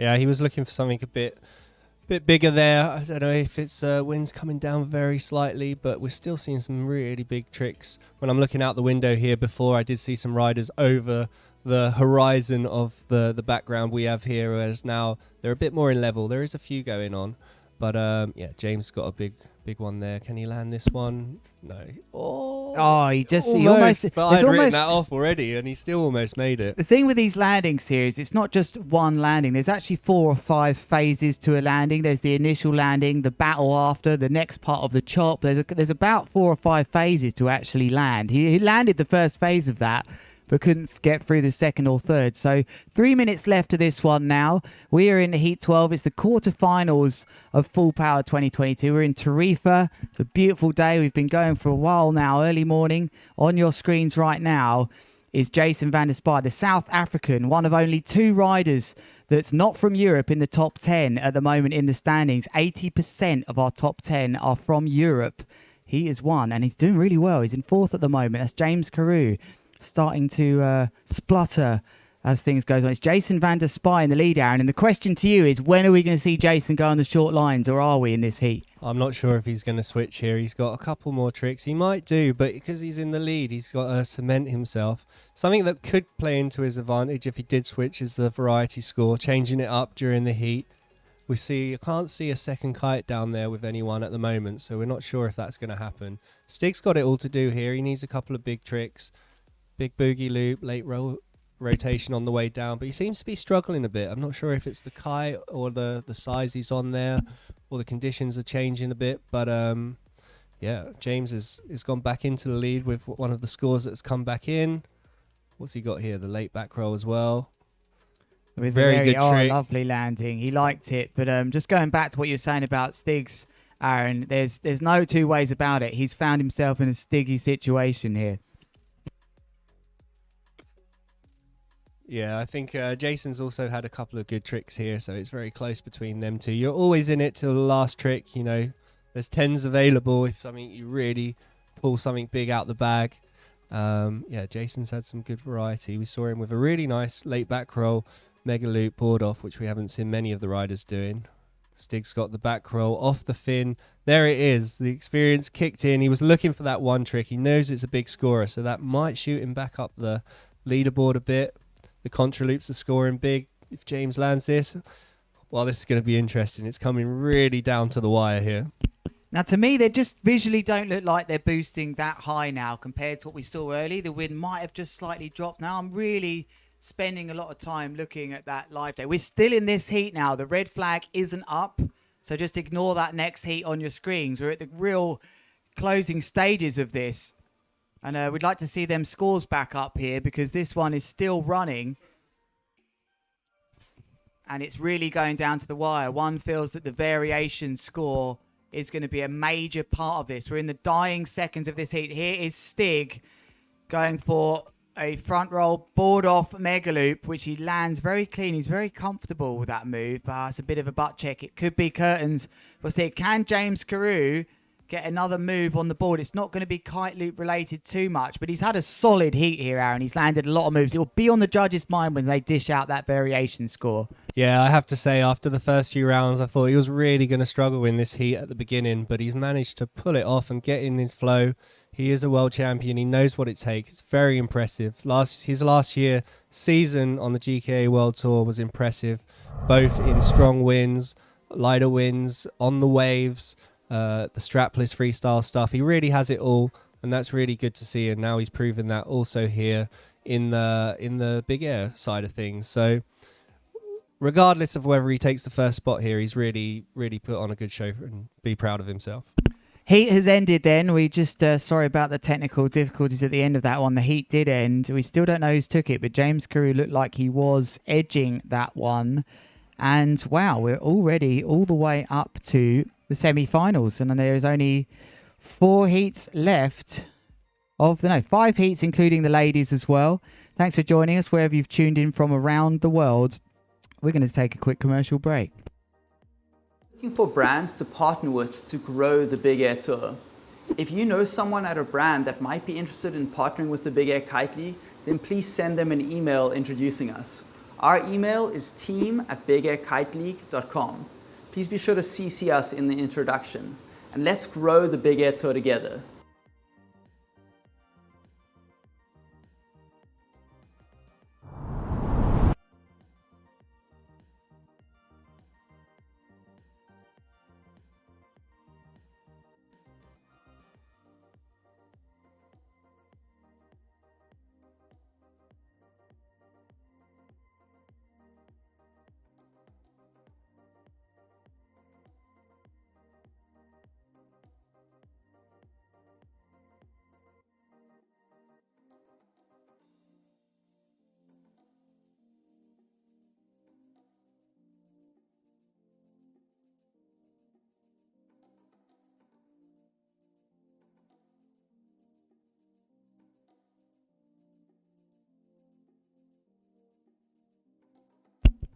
Some nice highlights here, and those of you with the eagle eye, which I actually thought of too, is it looked like Jason Van der Spy. We can confirm who's gone through there, Jason Van der Spy, so the variation must have helped him, but he did try and land one of these moves to blind in this heat.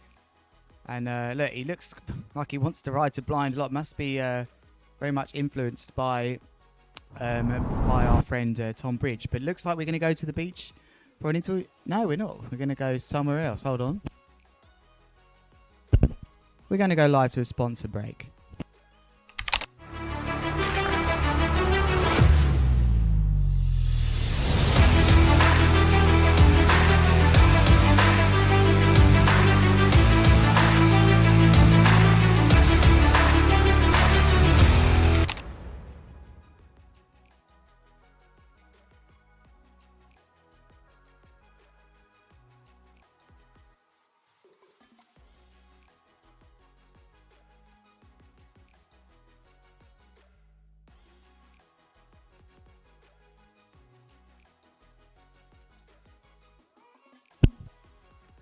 Aaron, next heat's up in too long at all there, the yellow flag there. Look at that lovely scene down there now. There's Joe Siastula somewhere over there by that black truck. He's emceeing right now, the multi-talented guy. Let's just talk briefly, Aaron, about the fact that four riders, the top 4 riders here, will advance and get a position in next month's GKA once-off Big Air World Championships, where they will crown the Big Air World Champion. Some of you listening might be thinking, well, there's going to be 3 fourth places, but the 4th place that's going to get in is going to be the one with the highest score, I believe, Aaron. Yeah, so that's a big event coming up later in the year, and that's something that the guys will all have their eyes on. Really nice that this event is leaked, and here we have Hill. I reckon he's going to go straight into a big double mega loop with a late back roll. He's got the confidence. and he's landed that. Bit of a butt check, but I don't think that will affect too many things. Jeremy's got it all to do here. Big doobie loop, late front, rotation, covering some serious distance as well. So it's going to be really interesting. Luke has also been putting on a big show, massive scores with some big contra loops. I'm interested to see if he goes straight into doing them. Yep, there we go. Just a front roll with that. Not maybe technically enough to get a really huge score. But yeah, interesting to see how this pans out. Hill is on a smaller kite because of the double kite loops. So there's a real trade-off here between doing double loops, not maybe quite as high as what someone can go with a bigger kite, and do different technicality tricks. What I do want to point out with Hill, though, Aaron, is he by far had the biggest yank through the window here. So once he's going around, this is going to be tight.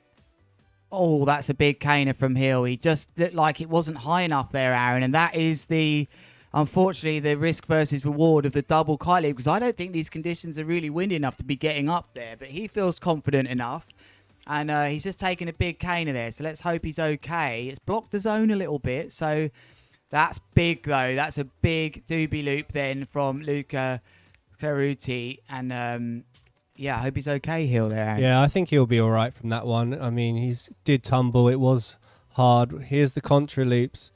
It's going to be a hard heat to judge. There's different things going on all over the place, and it's just what is, in the end, going to be what the judges are looking for. So, like I said before, it's a real trade-off. The double loops are so technical. They are so risky, but when it's not quite windy enough, maybe it's come down a few knots now, and he's on a 7 meter trying to get that kite round. You really need the height, and we saw that on that crash. He just didn't quite get high enough, so it's a real challenge, because we know Hill is technical enough to do big loops on a 9, late back rolls, late double back rolls, mega loops. So he's gone for the choice because that worked well in his previous heat, but at the minute he's struggling.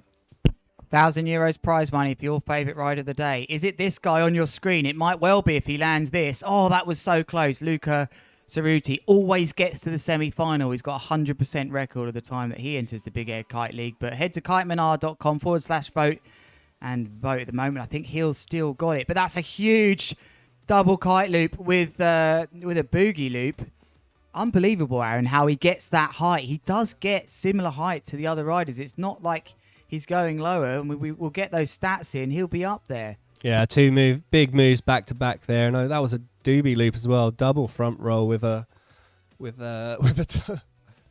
big kite loop. So yeah, unbelievable stuff going on there, I think. And yeah, followed by the back roll off the fin. With the mega loop as well, so some big scores, different styles, different things, and like he also had the down loop there, the contra loop from Luco, who if he had landed that, I think would have had quite a big score. So I'm personally not the hugest fan of the contra loops, but when it's done like that, he's coming in really hot, he's flipping the board over, the kite's at a good angle, you know that's going to be a good scorer, and it can be a high risk move. Interesting this for me. Hill just getting, I think he's broke a board, or he might have hurt himself after one of them doubles. Something's up. He's swapping kites here, is Hill, I think. Something's up with Hill, as meanwhile, that is a huge contra loop board off with a front roll from Luca Caruti, and that would have been, wow, what a landing. He rides through the white water there. Can he advance more than the semi-finals, which he always gets to, but he's never made a final, as we see a back roll with an inverted back roll kite loop and another back roll from Jeremy Belando. This thing's starting to heat up now. We are in the semi-finals. Where have you been today if you're just tuning in? This is Full Power Tarifa 2022 at the Big Air Kite League Round 2. We've been running since the early hours. We were up very early today. We've gone through the second division, and now here we are in the pros of the men. We've got the ladies final to bring you. What a time if you have just tuned in. And don't forget, you can vote for your favourite rider of the day for kitemanar.com/vote. There's €1,000 for them. There's €500 for the rider that gets the biggest jump of the day at Surfr. And a big thanks to heatscoring.com for this wonderful interaction that we get. Look at these scores coming in. This is incredible. There's less than a point between these three riders all battling it out for a place in the final. And it's a nice move here, Aaron. Yeah, that's a triple front roll with a board off and a mega loop. It's getting quite plenty to only going on. But yeah, Hill had a bit of a technical. He's playing with his bar down there. Something was not going quite so good. This is close. Oh, the risk is just so high, but he managed to pull it off. This is what we want to see. High risk action, double mega loop with a late back roll. He needs something. He's in last place currently, but that will put him back up. Wow, I like that. That was really stylish. I like that really a lot from Luca there, demonstrating a lot of control to take one hand off the bar in that position, nearly backwards on there. There you can visually see the difference between a big mega loop with lots of power between maybe a slightly bigger kite than what Heel has. But Heel is the only one doing the double kite loop, Aaron. You know, the innovation alone must be getting him a lot of points. Yeah, he's trusting his equipment. He knows what he's doing up there. He has 1 foot out on the takeoff, and he still managed to take that. Unbelievable. You see, this can happen, actually. I am also in the bracket where I have my foot straps a bit looser, so any dodgy takeoff or chop, it can come out quite easily. But obviously here we have Heel. What's he going to do? He's using that to his advantage. A board off, double mega loop, landed smooth, loads of height. He knows that's that. So he needed 2 big scores here to get up. He's got 7-4 and 8-5 on the board. That's going to be up in the 9s, I believe. What a comeback from one of the local favourites. The crowd going wild on the beach for him there. So Heel Flew just demonstrating that he's got what it takes. And these riders are battling for a place in the final as Luca Cerruti now just starting to feel the pressure of these last few tricks. Only one of these riders will get to the final, Aaron. And with Yannick, we haven't even spoke about Yannick to you at home. You must be wondering where he is now because we're near the end of the competition. He's injured, had a big crash the other day. We wish him all the best. But he's not here, last year's champion. So who is it going to be that's really going to take advantage here? Because he also wasn't at Lords of Tram. So it looks like it's going to be a new champion. This is a big move, Aaron. Oh, he's just lost the board when he was going to put it on. Unfortunate because that was massive as well. But this heat is a really good example of how things can change, you know, and also how the height and the power is affecting the scores. Hill with a simple... He wanted the switch double. But no, like I was saying before, you could see at the beginning he was struggling with the height. The double loops were scoring, but they weren't massive scores, whereas now he's gone 2 very technical tricks with a double mega loop, with good height, and now he's got a very big advantage to take this heat. Luca Cerruti, desperate to try and advance more than the semis. He's never done it. There's his contra loop. He's going to come in hot here. It's going to score okay. Aaron, you just indicated to me we both thought that perhaps that Heel was going for maybe a switch double there, a schwabble. It just ended up being a mega loop with the delayed back roll, which has made it 6-3. There's heat ended, and they didn't actually get... Heel didn't actually get 7 tricks in there from what I can see, unless that last score hasn't come in, but...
All right, here's some highlights from that heat. And cool, look at that inversion on that second rotation.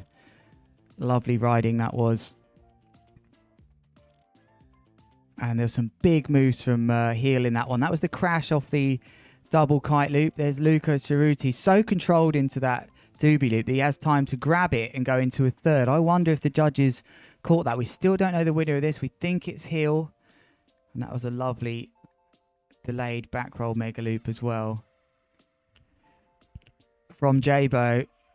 And only one of these riders will get to the final then. But interestingly, one of these riders that comes in the second position here will actually qualify for the GK event. They're going to go off the biggest scores we see. Look at that dropout. Just takes it. He liked that one hill. He doesn't often pump the air. So it's not too devastating for the rider that doesn't make it through to the final. If they finish second, they've got a 1 in 3 chance of making it into those pre-qualified positions for the Big Air Kite League finals next month.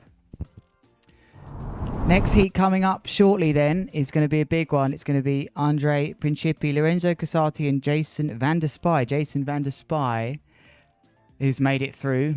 But let's remind you then, because we're getting to the closing stages of the day, that you can vote for your favourite rider at Kitemana. Kitemana.com/vote for €1,000. There it is at the bottom of your screen. Because that really does help the riders. I wonder, where are we at with that vote right now? Can someone tell me? Hill was in the lead with Andre Principi in second and Beto Gomez in third. But I wonder if things have changed. That would make a big difference to these riders. So do head over there. There's €500 to remind you for the rider with the biggest jump at Surfr. And don't forget to subscribe to our channels at the Full Power and Big Air Kite League channels. 30 seconds left.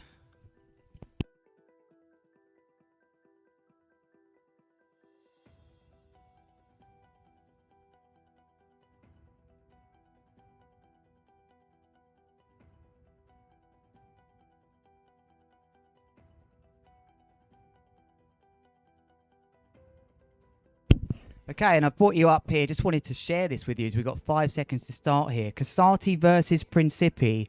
I have Principi at 2-1 head-to-head over since the beginning of the heat scoring data, 24th of the 2nd. Here we go, though. We are live. So 2-1 in favour of Principi when he has heats against Casati. Let's see how that turns out. Here we go, then. Starting off is Lorenzo Casati. They've left me in the booth here on my own for this one, and that's a wonderful start for Casati. But yeah, that is a interesting statistics. Andrea Principi, that's a nice move from him as well. He's got 13.7 meters to try and oust in height, but he's crashed that one. And that's one more reminder. When these guys are in heats together, Principi usually comes out on top in favour 2-1. However, Jason van der Spy could be the spanner in the works here as he sends another epic doobie-loo with another rotation. This guy's got nothing to lose. He's feeling good. He's inside the top 10. One of 2 riders not from Europe. The 2 South Africans, Lucas Chiruti. Unfortunately, looks like Chiruti's gone out. We need to confirm, but it looked like Hill did go through that last one. Here is Lorenzo Casati, meanwhile. Nice slow rotation, very controlled. Just look, though, Jason van der Spy getting 13.5 meters off his loop. 68 kilometers an hour. I'm interested to see. But Lorenzo also getting 13. So they are matching each other. Andre Principi stays in control for that maneuver. This is getting hard to call already in this semi-final. And it's tough for these riders. Only one of them can get into the final. Hilvlug then is confirmed as your finalist here in Tarifa. Which one of these 3 is it going to be? Here's Jason van der Spy. This guy just doesn't seem to be bothered about the big day he has. He's gone into another double rotation. They love to go into this third one as well here. And he's sticking all this. He's riding so well, is Jason van der Spy. All you South Africans tuning in, he's having a lekker session today. And he really looks like he's just vibing off the atmosphere of the event. He's totally immersed in it. He's happy. You can see him around on the beach. Whereas Lorenzo Casati with a huge double back roll, board off into a triple.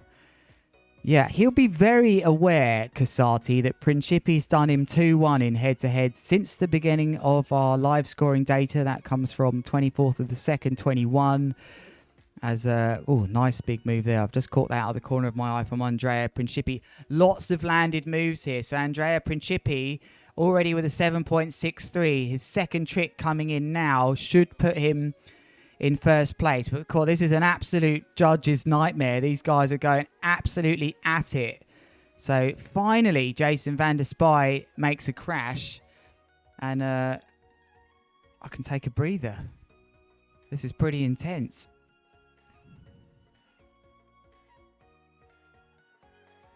Principi then confirmed gone into the lead. Just to remind you at home, it's their 2 best tricks out of 7 attempts, scored out of 10, and 5 for the variation added onto the end. A maximum of 25 can be scored. Oh, nice bit. The kickers are coming in. That's huge. That's a big move. He's going out of control. He can't land that. He's still tried. He still tried to land it somehow. Andre Principi. That is going to break the Surfr app, I think, that one. That's going to be a high G-force, I think. He still looked to me like he tried to land that going into a 4th rotation at Mach 10. 11.5 G-force on that from the Surfr app. And don't forget, this isn't just for the pros, this, as Jason van der Spy just gets a nice landing in. You can download this too. You don't need your brand new spanking iPhone or something. You can just use something old. It will work, and you can get on board here and get all this lovely data. It's live. We get it a couple of seconds after it happens, as we see a nice move there from Lorenzo Casati. Another board off kite loop variation. And he's looking happy, but he's still got it all to do. Can he make it 2-2 against Principi, who's currently got a 2-1 head-to-head against him in Big Air Kite League heats that they've been involved in? Andre Principi, let's remind you, he won the Lords of Tram event. He is currently seeded 1. And here he is, going into some big moves here. Double rotations with kite loops. He's landing everything. That's a punch of relief for me, the way he just punches the air here. He knows that he's got 1 foot in the final. But what can Jason van der Spy do here? He's only just down in 3rd by about 0.5. 0.49 to be exact.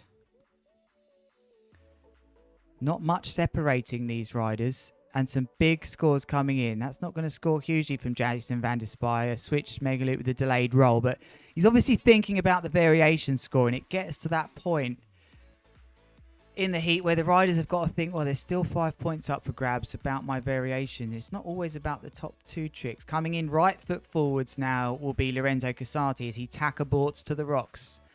The crowd shout his name. Andre Principi will turn over his shoulder to the left and look and see Lorenzo Casati with another big successful move and just keeping on landing, keeping on getting in those judges' head for that variation score. Does make a difference if you keep landing. Here is our heat leader and tour leader here with a lovely big double back roll board off mega loop. Clean as you like. He's had a wonderful heat here. It's going to be really hard to oust him. And is he about to go 3-1 up head to head with Casati? He was thinking of unhooking there, Jason van der Spy. I think he was thinking of unhooking there. It looked to me like he wanted to unhook. But anyway, he is. He's going to go for the... This could be big. He's got it, Jason van der Spy, and he's landed it. I don't know how he's going to be scored for that. He sticks his hand up. That's the first successful... I think the second successful handle pass, actually, after maybe Jeremy Belando. How are they going to reward Jason van der Spy for taking the risk of unhooking here in these 30 to 35 knot winds? There is Lorenzo Casati with the very in move right now. It's a back roll, double back roll with the board off, and he's landed. Is it too late for him now? Andre Principi is out ahead. 15.2 meters, though, that one from Lorenzo. I hope you're enjoying this at home, wherever you're tuning in from. If you have just joined us, you've missed a lot today, but it's not too late to get involved here. These guys are going absolutely at it, and that's very big acceleration downwind. He has to bail out of it, Andre Principi. That is his last move of the heat. It opens the door for Lorenzo Casati. Can he upgrade his 6.83 by around a point? He needs 1.7 on top of that. Jason van der Spy still in this. He needs a big score on top of 6.27. He needs something massive here, does Jason van der Spy. He needed that landing to blind, and I think he knew it. And I think he has it in the bag as well. And in fact, he might have just been a bit too close. 30 seconds left then. All of our attention goes to Lorenzo Casati. He's being told by his caddy there in black that's wandered down in the water and said, look, mate, this has got to be a big one here. You've kind of got to get around a point on something. What's it going to be for Lorenzo Casati? It's a nice takeoff. It's huge. This could be big if he goes into another rotation and sticks it. It's big. It's massive from Lorenzo Casati. Is it going to be what he wants, though? He needs about 1 point more on top of his 6.83 if he's going to do something. That is his 7th trick attempt. That is the end of the heat. I need a break. We're going to a commercial break.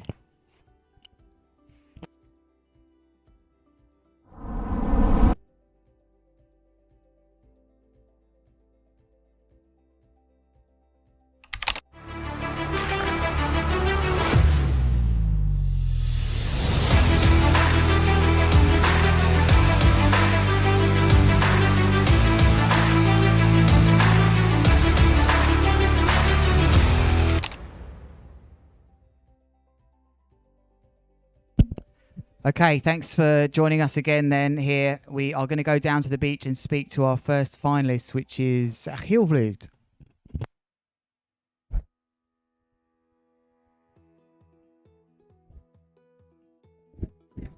Okay, hello, welcome back to the beach. We are here with Gail. We just won the heat with those amazing double loops, man. It's insane, the level. You're pushing too much. What's going on there? I don't know. I'm trying to bring something new to the sport, but it's the adrenaline is going through my head, and yeah, I want it really bad, and especially here because it feels like this is where I learned the most, and this is where I actually learned everything. So this one is really, really important to me. Of course, you always want to win, but this one in Balneário, I really want it, and I'll go wherever. I'll do whatever it takes. Well, keep your riding safe, man, and I wish you all the luck. Thank you very much for being here. And do you want to say something? I want to thank my sponsors, first of all, Ocean Rodeo for giving me the best possible kites I can get, Red Engine for the harnesses, and of course Go to Kite for supporting me, and Van Rijswijk Autos for helping me out as well. You guys are awesome. Without you, it's not possible. Thank you so much. Thank you, mate. Okay, let's go back to the booth. Nice job, Havo. Lovely to get the energy coming back from Hill, and especially for me, I love to hear his story about how connected he is to this spot. He wasn't born here, but he's lived here a long time. He's dedicated his whole career kiteboarding to being here and living here and using the conditions to make him the rider that he is today. So this is really important for him to do well, as he just said, and this will be a special moment for him to be competing again in this final. He's been on the podium here before, but I'm sure he's going to want to win it. And interesting to hear that he will do absolutely anything to make it into this final. We've just witnessed an amazing heat, which is the second of the semi-finals between Andrei Principi, Lorenzo Casati and Jason van der Spy. I am refreshing. Bang, bang, bang. Oh, wow. The scores have just come in, and I can tell you now that Andrei Principi will be in the final as well as Hill. All right, we go for a quick commercial break. Welcome to Tarifa. Connect the Wayuu way with the magic of the wind, the water, and all of the elements.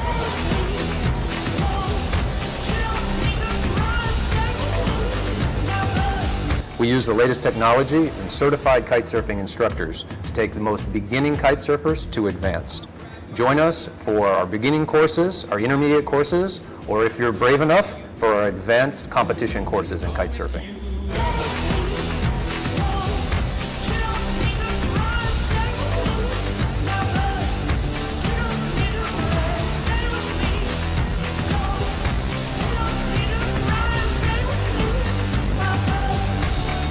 Come ride with the Wayuu tribe. We are a multilingual team of international professionals dedicated to helping you take your riding to the next level.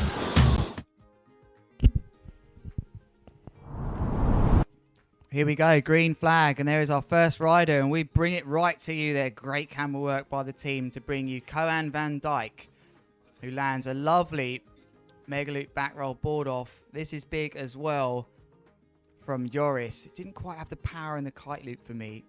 And here's Liam Whaley, the guy that they have got very highly in odds to win this one, going with his unique doobie loop into a third. Oh, he's bounced out. I don't believe it. Liam Whaley has been bounced out.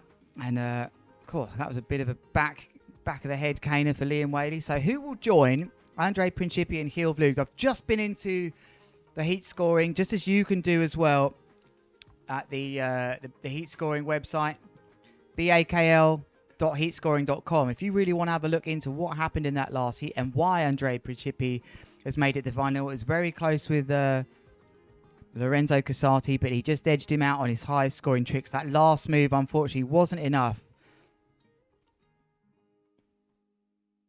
And it was Andrea Principi that went in. But Koan van Dijk's got quite some support. He knows how to get to a final. He did so in South Africa. Here's Joris, though, I believe is the furthest up the ladder he's ever been. And he's having a great start here, Joris. That is a nice big move. Koan van Dijk, though, already 2 on the board. And Liam Whaley is yet to land second trick. So here goes Liam Whaley. And there's a kite just blowing out to sea here, which someone's running to out of the corner of your screen on the left there. That was a great shot. And you're probably going to see him again here as Liam Whaley goes through there. Much bigger than anybody else, in my opinion, with that huge mega loop back roll. Look at that control. The landing was beautiful. That's got to be over 15 meters, 16.6 meters. Covered a lot of distance, but this is big as well from Koan van Dijk. Oh, he just bombs out. Koan van Dijk mixing things up with a front roll kite loop variation here. So Liam Whaley with an 8.27 for that last move. But on your screens right now is Joris. Nice back roll into a mega loop with a delayed back roll, and he just comes unstuck there. So this slowly is developing into a Koan van Liam battle, but Joris hasn't got his second trick up there yet, but Koan scoring a 7.5, Liam with an 8.27.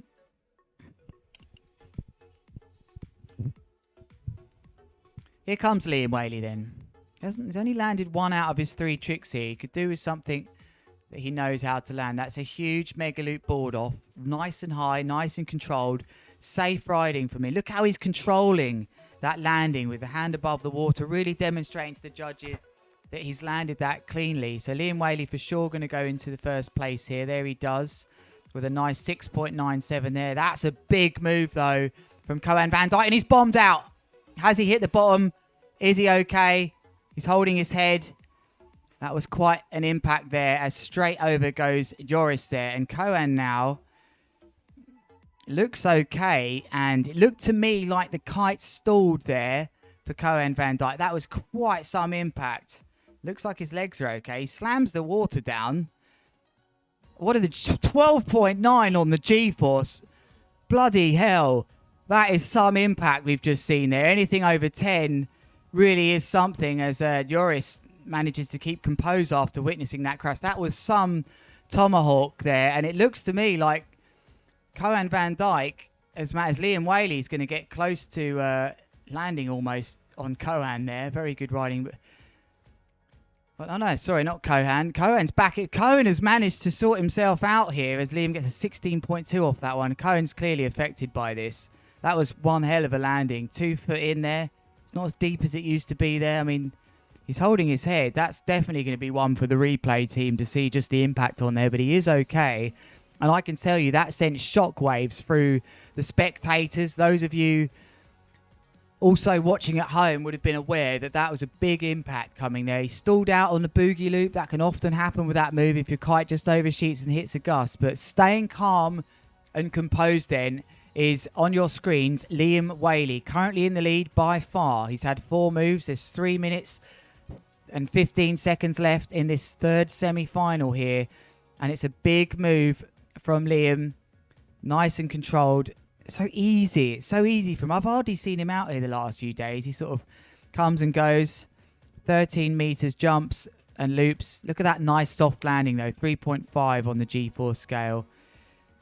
And this guy Joris with a contra loop into a second front roll. Oh, he held it. What a lovely landing. Really utilizing his legs and bending them to get in it. You have to respect Koan here, who's just not refusing to give up. And that's a nice big mega loop, like a board varial as well. Board flip. So Koan will be very aware here that if he can't quite make it to beat Liam, there is a position for the highest scoring second place finisher in the semi-finals. Let's remind you, there's 3 semi-finals. Of course, the top winner will go through. We know Heel's already gone through. Liam's looking very good here with a move right foot forwards that he has crashed. And we also know that one of these riders will be able to get into the big air event in the GK, which is next month. 4 slots available, but it'll be the highest scoring second place finisher of the semis. And that is what Joris and Kohan might have to go for here. Although Kohan isn't far away. He's just got to find a way to get another move above a 7.5 here, really. He's Kohan. Here he is then, but it's last trick saloon then from Kohan. Is it going to be Kohan? He knows how to make it to a final. It's a big move. He's gone for the double. Oh, God, he's been worked here, Kohan, I'll tell you. That's another bomber for him. That's going to be big on the G-force. Multiple double digits on the G-force for Kohan van Dijk. So you have to give a shout out to the commitment for him. So that's his 7th trick attempt. And Liam Whaley looking good to get in. Switch. Looks like a contra loop. Going right foot forwards. Manages to bounce in there and take it. And he looked pretty stoked about that. One more move then for Joris. Can he upgrade that 5.93? It's going to be the last move then of this heat. And he's going to go right foot forwards.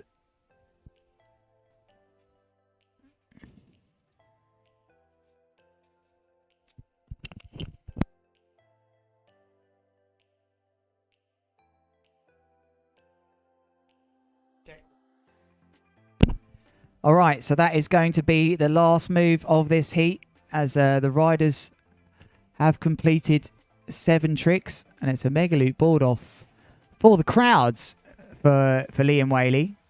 Joris's trick hasn't come back in yet. There are only 2 finals to bring you then. Wow.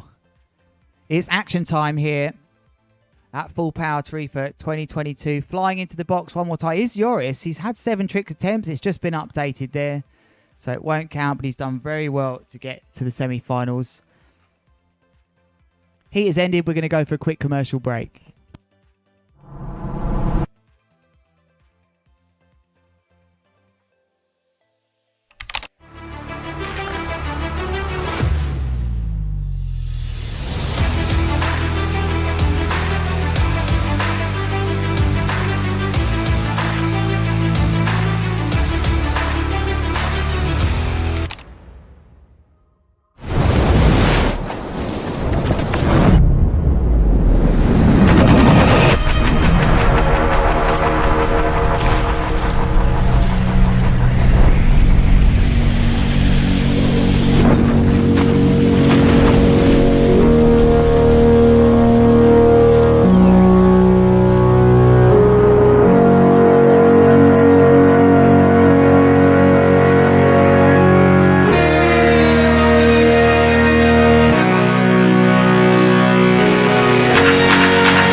Welcome to Tarifa. Connect the Wayuu way with the magic of the wind, the water, and all of the elements.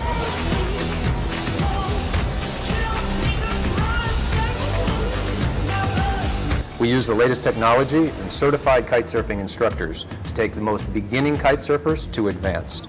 Join us for our beginning courses, our intermediate courses, or if you're brave enough, for our advanced competition courses in kitesurfing.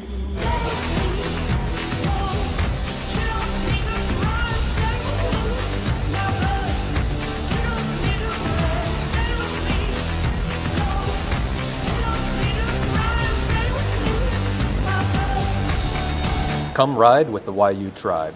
We are a multilingual team of international professionals dedicated to helping you take your riding to the next level.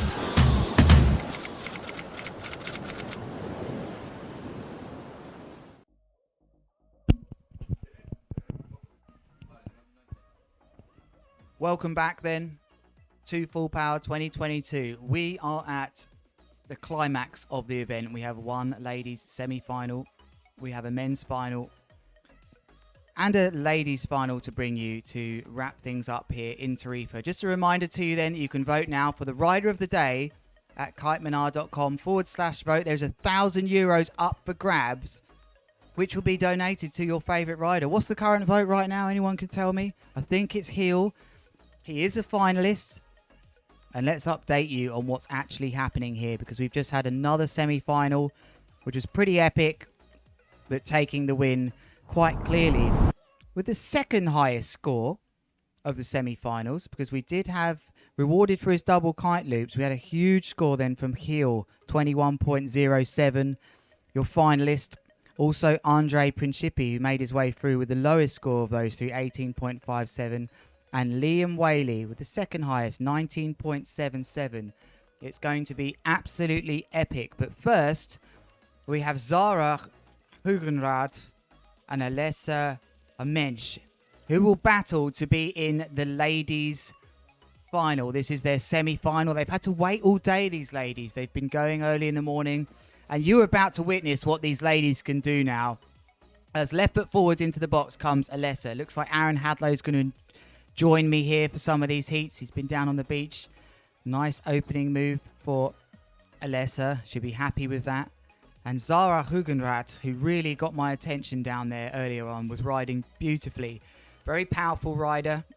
Look at that nice height. Lovely tuck technique. That is how to do a mega loop for me. Good starts by both of these ladies.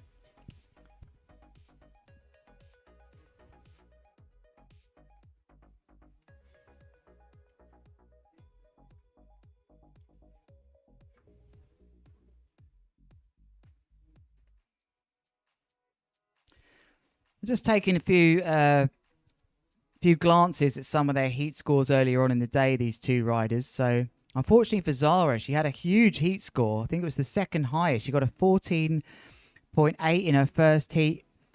And it was when she came up against one of the other riders. She's found herself here in the semi-finals.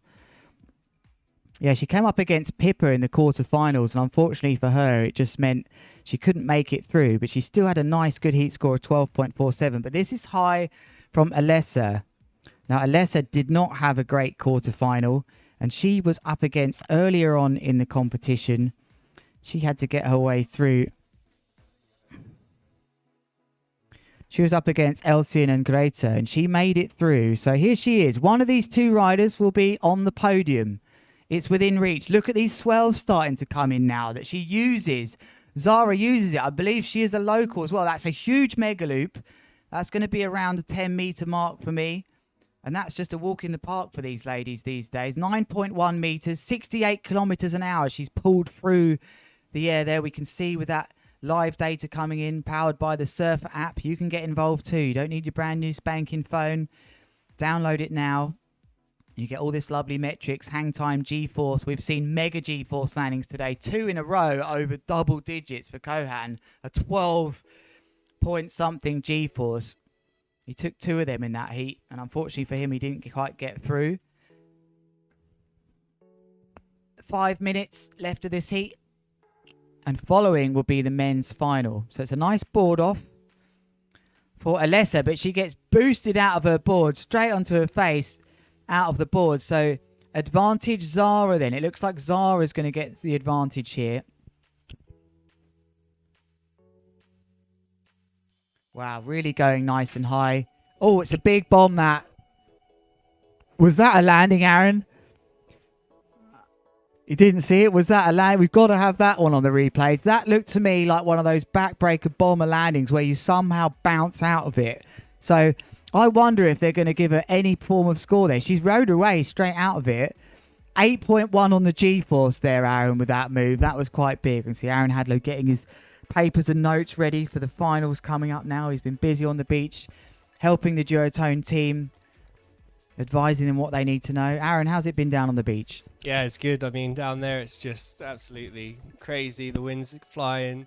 It's super strong, sand's flying everywhere, and just I was down there in the corner taking a couple of clips, and it's just to see the height and the speed and like be so close to the action. You just see everything down there, and it's in such detail, and that's really been amazing spectacle. And yeah, no difference here in this heat. And Zara's been sending it in the warm-up days. We've been here a couple of days and been seeing them out on the water, and she's really been we're dealing with these conditions really well with some really big tricks, and the girls are really stepping it up at the moment.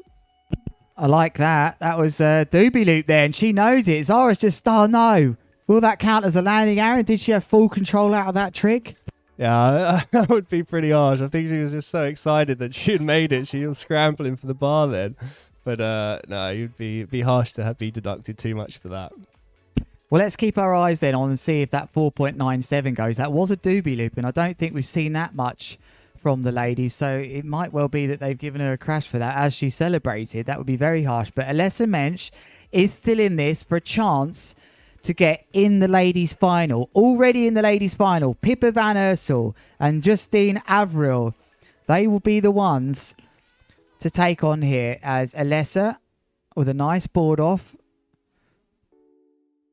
I don't know if she landed that one. Only the people inside that vehicle could tell us. But there she is, riding very close. Great opportunity to snake her there to Zara. But 2.5 minutes left in this. 2 tricks left for these riders. And one must think that Zara Hugengrad looks like she's got one hand in on the final here, Aaron. But she's got 2 tricks left. She's gone for the boogie loop.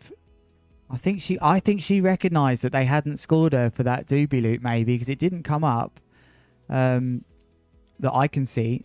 That was a solid boogie loop, though, just there. You can see out the window, just like a nice kite angle, good pull from the kite. So I think that'll be another really good scoring trick. Here it comes in as a 5.8. So yeah, she's really cementing her first place in this at the moment.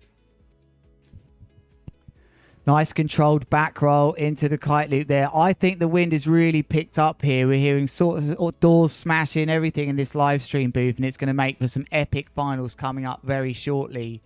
We have run through the whole second division, won by Mike Ships. He got into the main event. He couldn't quite progress through to complete the fairy tale of the double promotion, because we will have riders featuring in the GK's Big Air event next month qualifying from this event. However, we're with the ladies and we're looking at the semi-final of the ladies. Zara Hugenrad and Alessa Mensch look like they're just taking it easy out there at the moment. They haven't been on the water since the start of the day. That's actually not fair. Zara has been performing boogie loops, but that is easy for these ladies these days as she gets near the rocks here and smiles. A nice moment where she just enjoys a bit of a random gust pulling her off her board near the rocks. But she looks to me, she's comfortably 3.1 ahead of Alessa, who's on her last move, which will only be a jump. So Zara's going to make it through to the final. And I think she deserves it, Aaron. She's had some very consistent scores over the course of the day, all over 10. She unfortunately came up against Pippa van Ursel in the quarterfinals, which is why she's ended here in the semis. But she will be in the finals, and she deserves it. Yeah, I believe so. And I think that will put her into a really nice heat there into the final, and it's going to be pretty solid. Gives her a chance to get a chance for the win here. And yeah, that's the beauty of the system. You can go out earlier if you come up against someone, or even a line breaks, or you just have a bad heat, and you can make your way back up through. So she's going to be happy to be advancing there. Definitely quite a clear win, and I think the final is going to be some solid action. There is the Ocean Rodeo of Kielvlug, the man that must consider himself a local, as we get ready to go on with the finals. This heat finishing officially in a couple of seconds' time. We're not going to mess around. We're going straight to a commercial break, and we'll be back shortly with the finals here at Full Power 2022.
Welcome back then. Let's take a look at the semi-final highlights.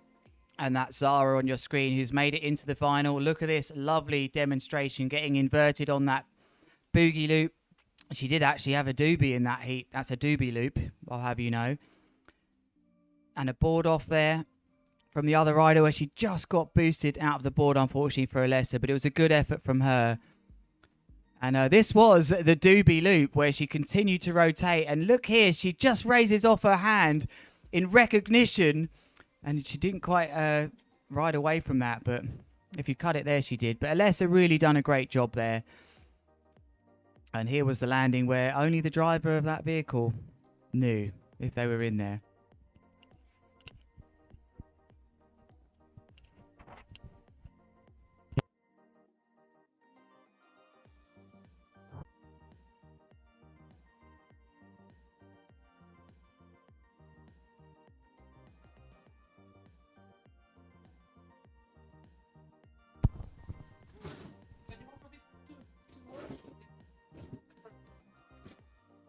Okay.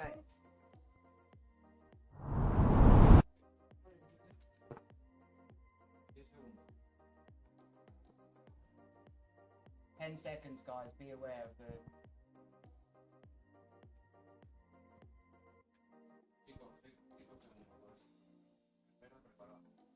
First trick. Get ready to film the first trick. Here we go then, it's final time. I'm joined by Aaron Hadlow in the box as Liam Whaley goes massive. He nearly went into an unbelievable Jesus walk on the landing, Aaron. Aaron, are you excited about this final? Yeah, really. We got some really top guys here. 3 amazing riders out there. Liam just started out with the huge late back roll board off. Couldn't quite get the landing on, just huge G-force through the turn, through the loop. And now we have heel, double kite loop, straight in. There's the dropout. What must go through his mind when he drops out the sky like that, Aaron? But for sure, he knows it's a high score. But there's kickers coming in here now, Aaron. He doesn't connect with that one nicely, though, Andrea Principi. It's still an epic move, but he just gets back slapped out of that as well. I just feel like he lost the timing just a bit off that wave. But we don't bring you the scores here. That's why there's stars up there. We will show you the winners and losers at the prize giving later on. But you've just joined us if you have, or you've been with us all day. It's finals of the men here at Full Power 2022. I have Aaron Hadlow by my side. I'm Lewis Crathon. That's Liam Whaley going for the very in move right now, which is the back roll mega loop with the board off on the way round, Aaron. Yeah, that was solid. Really good. He's tried to just make up for that first crash, but he knows he has that one in the bag. Here's a good kicker. Good timing. Huge. Double loop, front roll, and a late rotation. That was massive. He really timed the kicker good and got the tension in the lines on the way up there. See if Andrea can do something big here. Here he goes then, Andrea. Let's keep in mind then, 13.1 meters is what Heel just performed that double loop at. They say he's not going as big as the other riders with that smaller kite. Is it true? It's not true. He went higher than Andrea on that move. Here's Liam Whaley though. This guy is loaded up and loves to go big. That is a huge boogie loop with a board off. Nice and controlled. Lands it cleanly. Yeah, he needed that move to just get in the mix here. It's a good start from Liam. Yeah, it's so smooth, so controlled. 3 very different riders and different styles. It is going to be really interesting. But yeah, Heel just making the most of these conditions, these little kickers rolling in. He's got a smaller kite, but it still has a lot of lift, and he's able to do the double loop. So he's definitely in a prime position at the minute. But Liam, super smooth, super technical, going massive as well. And then we got Andrea with, he's just up and coming, also going for it. Does more contra loops, still also really good jumps, high, very high with the Rebel there. And, he's got a good kicker as well coming in into the corner. Here he goes. Nice takeoff, Aaron. This is big, this. Oh, he just got yanked out of it. It looked good, Aaron, to start with then. Maybe there was just quite a big surge as he looped the kite. Yeah, but he knows he has to go all out. I think he knows who he's up against here. If he wants to win this event, there's no holding back, no safety tricks just to get scores on the board. Every trick needs to be as good as possible. So Liam switching tacks. What's he got going this way? He's gone for a contra himself with a front roll board off. That's decent. He's smart, Liam. He knows how to compete. He's been doing some freestyle comps, and he knows. We got Heel with a late back roll double loop as well. It's just trick after trick here.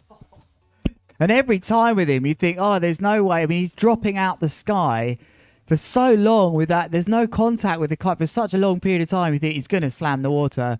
Great control from him.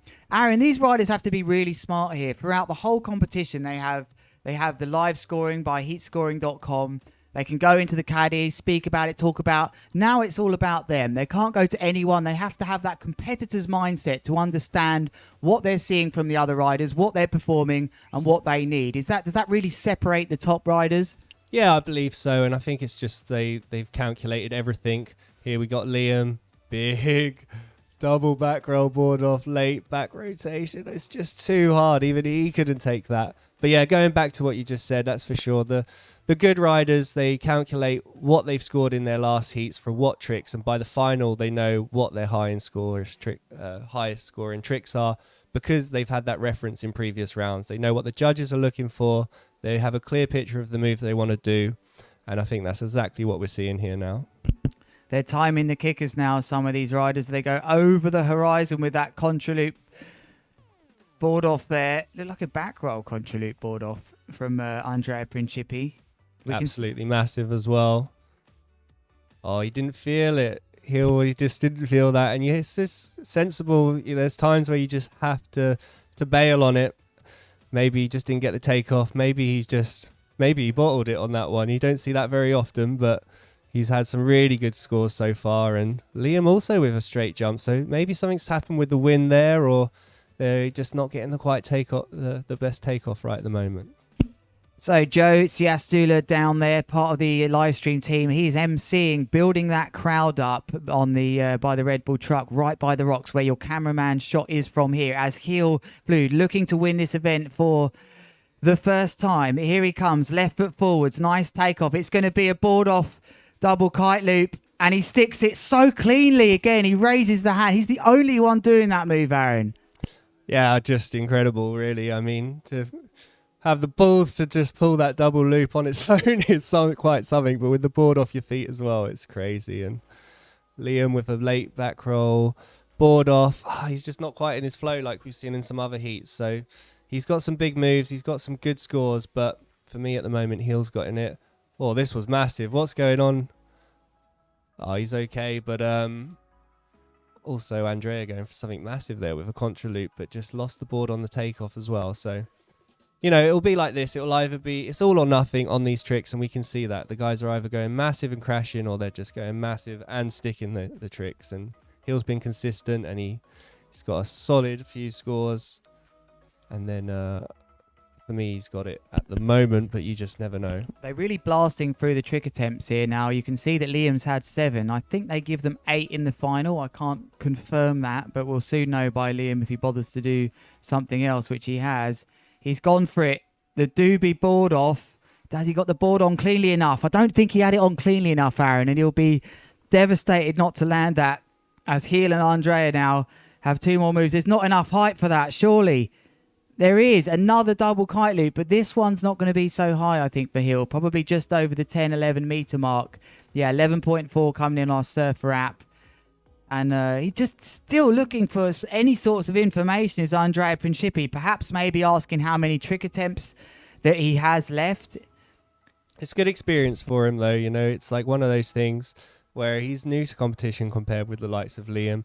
Heel's also fairly new, but he's been experienced, and he's been doing quite some events here with the big air. So something's definitely going on. I think we saw this at the Lords of Tram, where Andrea changed to a smaller kite and he went for the double kite loop. So he might be doing that. It looks like a smaller kite to me. Yeah. Meanwhile, Liam just got the double front roll board off mega loop and landed that clean. So things are getting pretty tight here at the minute.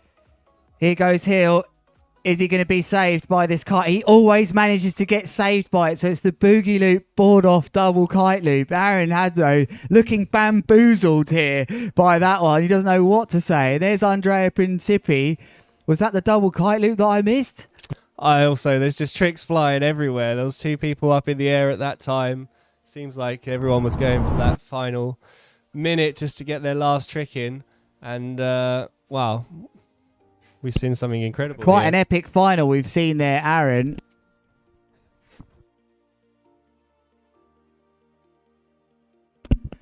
Let's take a look at some highlights then before we take away. Here we go then. This is the double kite. Look, look at that free fall time, and he just gets it round here. And here's Liam Whaley, Aaron. Yeah, that was one of his heat at the beginning, the starter. And there's just been trick after trick here. And I was curious to see if Andrea did get that double kite loop in the end. He did land something. It's just whether he went for it as well. I think Liam went for the contra in the last minute as well. So we won't know who's won this until the podium. There is that contra loop, Aaron. Sorry to interrupt of these highlights. It's lovely to show you this in slow motion. He liked it. Liam liked that one, which suggests it was a good one. There's a back roll into a board off, then the mega loop, actually, Aaron. But look at the height that Andrea's getting. He's our current leader of the tour so far after that first. And here is the man of the moment with a double kite loop. And this is the moment you must think, well, I'm done here. And he just manages to get the board down there. He's the only rider doing that. As Liam Whaley goes for the doobie board off into... It doesn't look like his feet was in that one well enough, Aaron, but it was, and he landed it cleanly. Back to Andrea Principi then, the replay of this one where things didn't work out well for him in that one. I think that might have been when he went for the double, but didn't quite make it. Let's go to a commercial break before we're back with the ladies' final. The 2021 tour so far. We had a smashing start to the year with 40 knots. Many young riders stepped up to face some of the big names. Cape Town local Ross Dillon took the win. Next up was Full Power Tarifa in Spain, which produced nuking wins and some of the best big air the world has ever seen. Red Bull athlete Yannick Zagajewski took home his second ever Bakel win. We had our biggest fleet to date, with pro, amateur and women's divisions all going absolutely nuts. In September, we made our way to Brazil for warmer waters, consistent wind, and an opportunity to ride with South America's finest. Our team worked extremely hard to bring you our finest live stream to date and several days of big air action. The competition was fierce, but we saw Yannick emerge victorious once again, followed closely by Beto Gomez of Colombia and Giel Vlucht from the Netherlands, who by then was no stranger to the podium.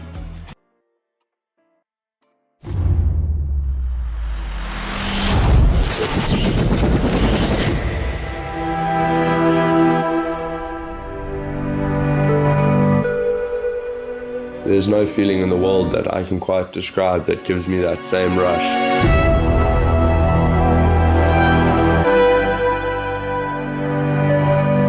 That same desire to want to go back and do it again and again and again.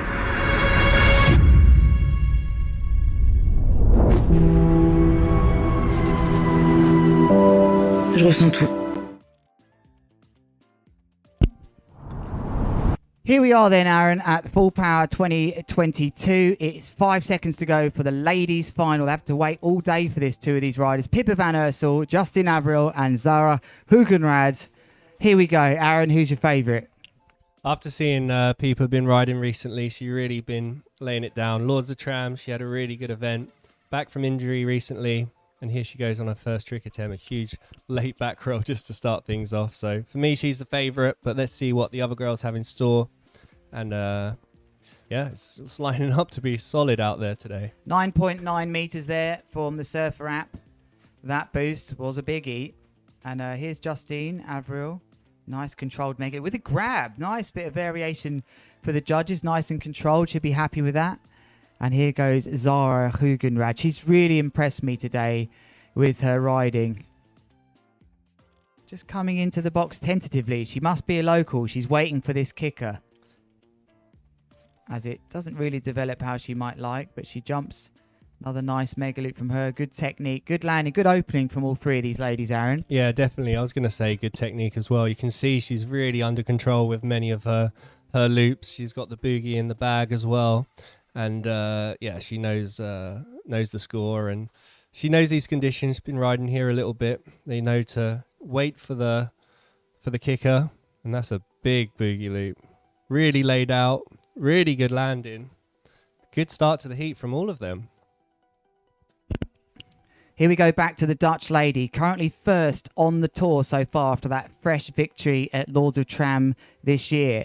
There she goes with a nice back roll, kite loop, nice and controlled. Heads back out to the left-hand side, and oh no, she's turned back around right foot forwards. I thought we were going to see something different there, but here we go with Zara Hugenrad. Oh, that's a good kicker.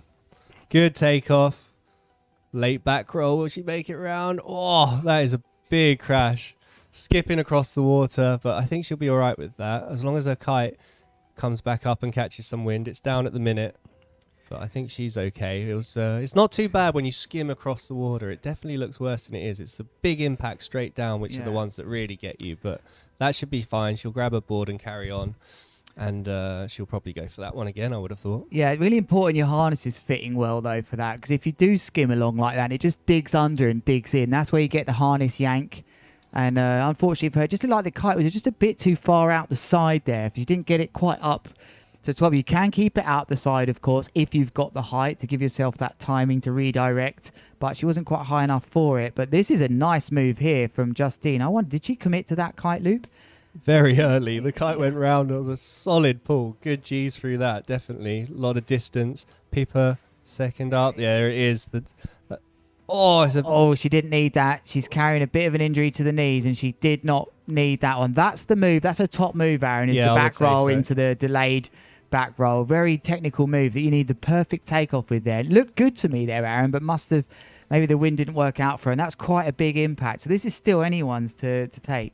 Yeah, I think she'll go for that one straight away again. She knows she can do that one most times. Good percentage. But yeah, high impact there. 11.9 Gs on the landing, so that was hard. That won't do her knees too much good, but she looks fine. Carried on riding. And then another one from Justine there. Not sure if that's going to top any of her last tricks. She has already 2 very good tricks on the board. And now we're back to Zara. After that crash, she's going to go for that late back roll again. Oh no, she's gone for the boogie. Good distance, good height, well controlled. Just out the corner of your screen, you didn't see that there from Zara, but we are looking at Pippa van Ursel, who looks to be coming in here to get some sort of advice, or I'm not sure, Aaron. What do you think? We'll have to wait and see. But here's Justin Avril looking to time off this kicker as they start to roll in here, Aaron. This is great for those looking to kite surf later out in Tarifa, seeing these kickers come in. But on the beach now discussing, just there you can see behind is Pippa. Aaron, eagle-eyed, wondering what advice is being given to her. She's only had 3 trick attempts. It shouldn't really need to be a discussion going on here, Aaron, and that is why we've got our eye on this, wondering, has she hurt herself from that crash? Is she perhaps getting some information from her team down there? Aaron, what do you think's going on? It could be a slight tweak to the knee, wondering whether it's worth it, or just to have a moment just to check that she's all right and not going to do something further. It is strange that she wouldn't be on the water. To be on the land for this long, it seems to be like that because she would have had all the information she needs by now. So she's probably looking at maybe what she's done so far. Obviously, the caddies can't help with the scores at the moment. Nothing's up there. So she's probably just assessing how she is at the moment. Lovely boogie loop there from Zara, really just landing quite a heavy G-force, but very good control from her. So some real drama in this final end of the ladies is that Pippa's had quite a big crash. She's come in, she is heading back out on the water as there's one more jump there from Justine. That wasn't what she wanted. So I wonder what was discussed there between her team and the caddies down there to the current tour leader in the ladies division, Pippa van Ursel, with the yellow rash vest. We are seeing the last trick scores coming in. Remember, you do not see the actual tricks totals. We bring that to you at the prize giving, which will be later on. Do tune in for that at 7 p.m. CET. We will be bringing you the prize givings live to tell you who is the winner out of Andre Principi, Gilvloed and Liam Whaley. But right now we have 2 minutes left of Full Power 2022. It looks like she's really building herself up for this move here, Aaron, and I think it will be the mega loop with the double back roll, the delayed back roll. Let's see if she's got it. Yeah, I think she would want to go for that.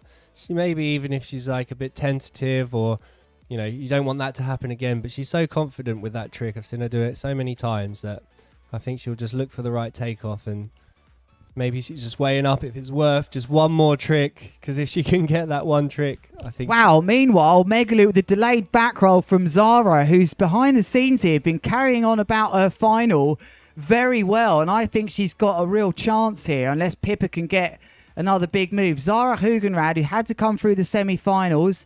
There's Justine Averill with a Megaloop delayed back roll of her own to answer back. So the other two ladies now, not quite content to just let Pippa carry on, get back into this final.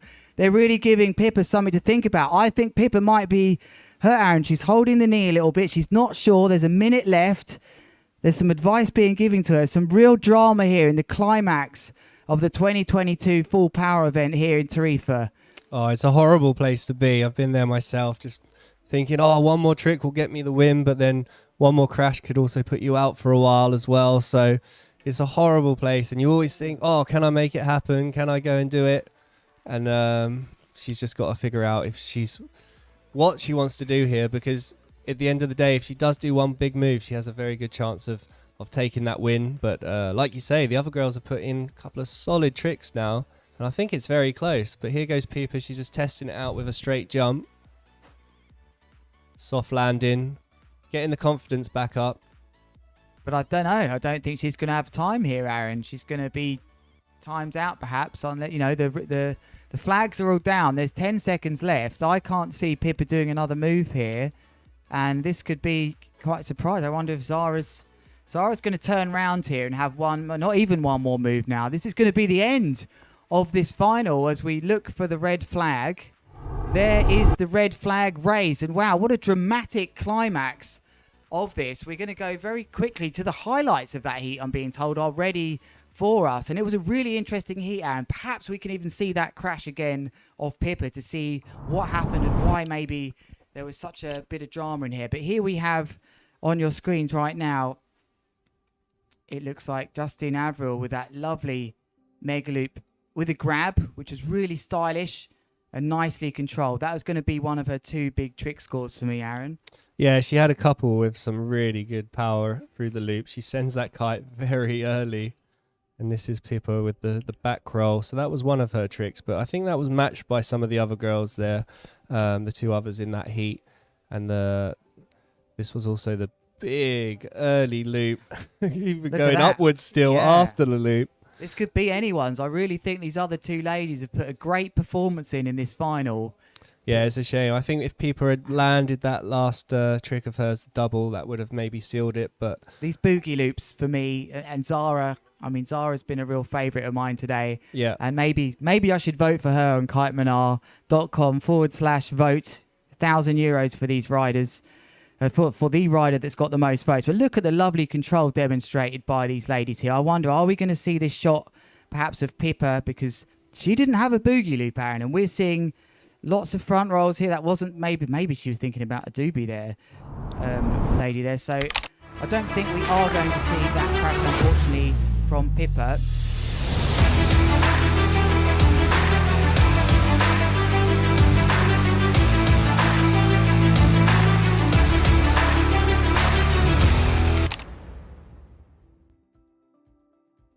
Welcome to Tarifa.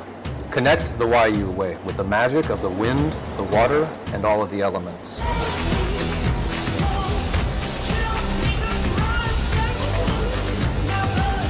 We use the latest technology and certified kitesurfing instructors to take the most beginning kitesurfers to advanced. Join us for our beginning courses, our intermediate courses, or if you're brave enough, for our advanced competition courses in kitesurfing.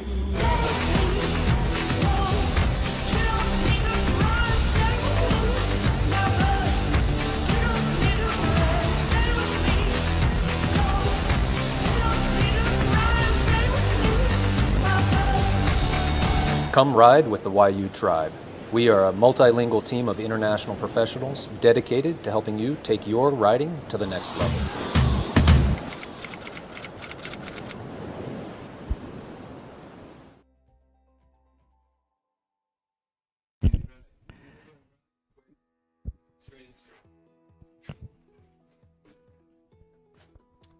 All right, so we just wrapping up an unbelievable day here at Balneário, here in Tarifa. It's been absolutely intense. Trick after trick. The competition's gone quicker than expected, which I think I've never known before in my competition history. So really insane action, unbelievable stuff go down today. Yeah, Aaron, that has to be up there in one of my favourite events to broadcast, and it's been a pleasure to be in here with you and also Joe Siastulo, who's gone down there now to do a bit of emceeing. He'll be back later for the prize giving at 7 p.m. Do not miss that. That will be broadcast live. That is 7 p.m. CET. But for now, let's just have a little recap and think about what we saw today, because we've seen so much. We've been here. It was an early morning for us. 6:30, I think my alarm went off today. We were in here at 7:30. And we got going at the crack of dawn to bring you not only just the men's pros, but the second division, which was such a great concept because we have the top four of those, the top three of those could get into the main event. It was wonderful to have that incentive. We saw the likes of Airton, Cozzolino, who didn't get as far as he would have liked in the main event, but it gave those guys a chance to get into the main event today. And we just saw the ladies, Aaron. And let's talk about the ladies, as that's fresh in our minds so far. We had Pippa van Ursel, Justine Avril, and Zara Hugenrad. Tell me, what happened in that final? It wasn't your usual final. No, definitely. It was very, very close, and that just shows the level of the women at the moment. So really good level, and this spot is tough. You know, it really you have to get the gust, you have to be in the right position, and it can come back to bite you. We saw Pippa, who we thought probably would be the favourite in this. She had one of her moves that she's very consistent on, and she just crashed out a little bit. She's been struggling with an injury to her knees in the past, and I think that might have tweaked her or knocked her confidence a little bit. She had 2 good scores on the board still, but the other girls started to come back in that heat. So that one's really up in the air. We have no idea who's going to win this one in this final. Yeah, that could be anyone's final. I think Zara Hugenrad really shone for me today, and I think that she'd be my favourite to take that one, Aaron. She really impressed me today, and she fought through the hard way, having to fight against Pippa in the quarterfinals anyway. Unlucky draw for her, but then she did get back in through the semi-finals. We have to mention Alessa Mensch also for getting through. Tough semi-final for her, but she done well. Not the best day for Francesca Miani from the UK. She'd be looking to get a top 3 finish for sure overall this year. But we must also talk about the second division before we wrap up our recap of the pros, because the second division really delivered some action today, Aaron. Yeah, that was insane. We saw big crashes from the outset. We saw, a few upsets. We saw some really good moves. And obviously with this new format where we have the second division and those guys are fighting for a place to get into the first division, into the main event, that really puts some jeopardy on the line for those guys. And I think that added to not only being the winner of that division, but, to have that promotion, and then you never know, you might even get a spot in the GKA finals coming up the World Championship coming up this month. That was the fairy tale story that we did hope so much to bring you, the double promotion from perhaps the riders that got through the second division. Let's just tell you how that finished in the final there. So we actually had Airton Cozzolino, who finished second place in that final. Valentin Thomas, the young duotone rider, also did really well, but it was Mikhail Schipper who won the second division, and he just absolutely stunned us with some of his riding, fighting back from so many positions where it looked like he was out of the competition. He went through all of the hard rounds. He found his way into the main event and won the second division, so congrats to him. Let's now finally recap on what happens in the men's pros. There's so much to talk about today. We witnessed an epic final between Heel, Liam and Andre Principi. The big guys turned up today, though. We saw a good performance from Kohan van Dijk, Jason van der Spy, also well inside the top 10 in the rankings from South Africa. Really impressed me, Aaron, with that short line kite loop style. Is there any other riders that stood out for you?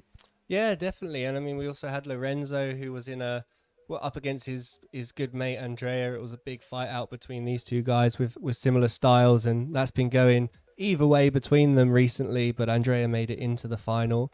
But yeah, there's so many good riders at the moment, and it's been really crazy action. We've seen a lot of up-and-comers, and the technical side of what's going on in Big Air right now is quite unbelievable. And in a spot like this with flat water, people are getting good height, but probably it averages it out that people get a similar height. So then the technicality really does come into play, and we've seen, late back rolls, board off mega loops off the fin. We've seen doubles. We've seen the double loops from heel. Still pretty much the only guy to have done that in competition so far. And yeah, it's just been a really, really good event. We also saw that Big Air's not just restricted to twin tip boards. We saw good performances from Airton, Cozzolino and James Crew actually making the quarterfinals in a Big Air competition with other riders strapped to their boards. So very well done to those two riders. Some other names to mention: Luca Taruti making yet another semi-final. That guy has a 100% record of making semi-finals when he enters these events, but can he go that one step further? Jeremy Belando also we really need to talk about. He was absolutely superb. But just to finally wrap things up here, for me, Aaron, one of the key points of this whole competition was that battle where we had Casati versus Principi in the semi-final, where only one of those riders was going to make it through to the final. Principi had him down 2-1 on the versus and the head-to-head, and he's turned that into a 3-1 now, Aaron, so he's going to feel confident when he comes up against him. Yeah, definitely. And people know that. They keep that for their events going forward. But that will only give Lorenzo more motivation. You know, we saw it the last one at Lords of Tram where it actually swung the same way. And he came back to this event strong. Saw him in the practices, really riding well. But he'll be looking at what his mate's doing, and yeah, he's going to be stepping it up. So these are the rivalries that we love in competition, and everyone just drives each other to push it more and more. And in this setting, in a place like this, you can only expect the level to get bigger and bigger. That's true, Aaron. So to finally wrap things up here at the Full Power in 2022, here's a nice stat for you, Aaron, to end. At this moment in time, of course, we've got Liam Whaley, who's a bit of a wild card, doesn't compete in all the BAKL events, so don't have too much data on him. But what I can tell you right now, Aaron, is that between Hill and Principi, their head-to-head is 1-1. So who's going to go ahead 2-1? You'll have to come back later and find out. We do have the live stream of the ceremony at 7 p.m. CET. Do join us again. It's been a pleasure to have you. It's been a pleasure to have you with me, Aaron. We'll see you later on. Thanks for joining us. Good night. Thanks.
That scoring system with that live scoring was incredible. And to be honest, that was a much better system than King of the Air's live scoring. I think it's the #1 scoring system around, so definitely go check it out. Heatscoring.com. I've got to give a massive shout out to Michael Airton. He was there every second of it, watching the scoring from a distance and helping our judging team.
Surfr is the all-in-one solution for tracking your kite performance whilst keeping you as safe as possible. Just take your phone with you and start measuring your jumps and your route. So your mate thinks he jumps 10 meters high? You can follow him live right at the beach. But don't keep the joy to yourself. Live stream your session to anywhere in the world, reach new heights and climb up the leaderboard. Join the ultimate kiteboarding game today. Check out thesurfr.app.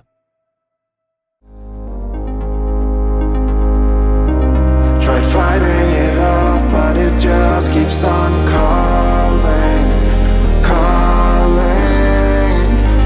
When I try to scream, my lungs collapse and floating in the dark surrounding me.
scoring system with that live scoring was incredible. And to be honest, that was a much better system than King of the Air's live scoring. I think it's the #1 scoring system around, so definitely go check it out. Heatscoring.com. I've got to give a massive shout out to Michael Airton. He was there every second of it, watching the scoring from a distance and helping our judging team.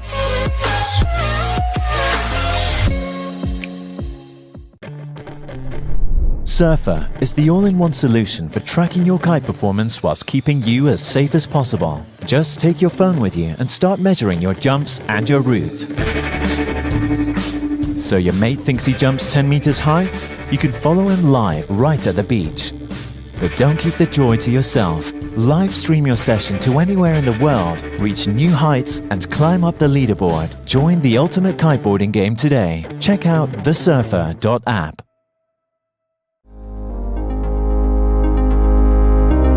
Tried fighting it off, but it just keeps on calling, calling.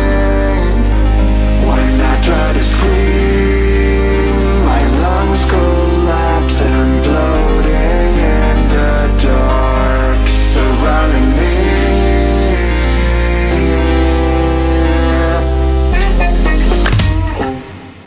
Come save me.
That scoring system with that live scoring was incredible. And to be honest, that was a much better system than King of the Air's live scoring.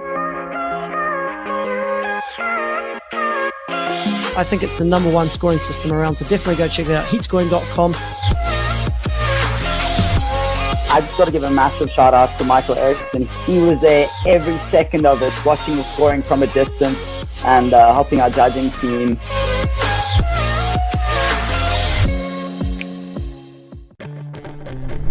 Surfr is the all-in-one solution for tracking your kite performance whilst keeping you as safe as possible. Just take your phone with you and start measuring your jumps and your route.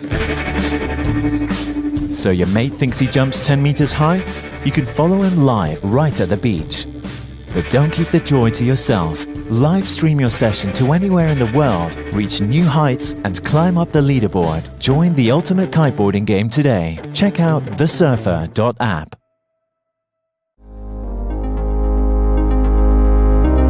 Tried fighting it off, but it just keeps on calling, calling. When I try to scream, my lungs collapse, imploding in the dark surrounding me.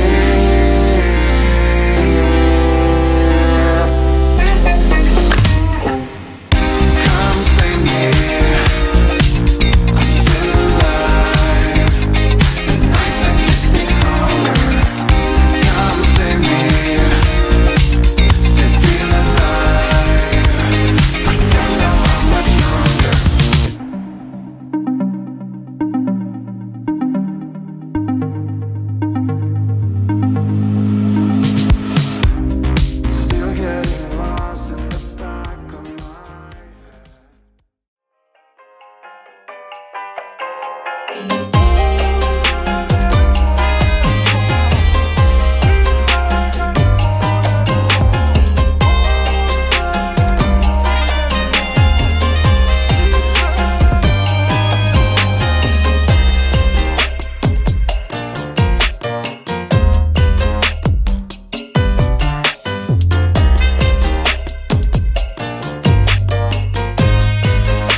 scoring system with that live scoring was incredible. And to be honest, that was a much better system than King of the Air's live scoring. I think it's the #1 scoring system around, so definitely go check it out. Heatscoring.com. I've got to give a massive shout out to Michael Airton. He was there every second of it, watching the scoring from a distance and helping our judging team.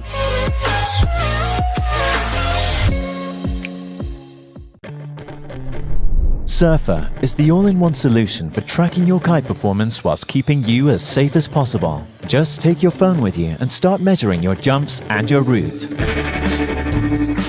So your mate thinks he jumps 10 meters high? You can follow him live right at the beach.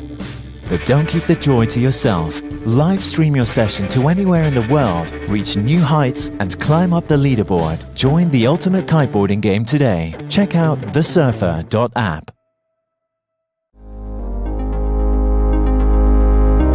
Tried fighting it off, but it just keeps on calling. When I try to scream, my lungs collapse, imploding in the dark surrounding me.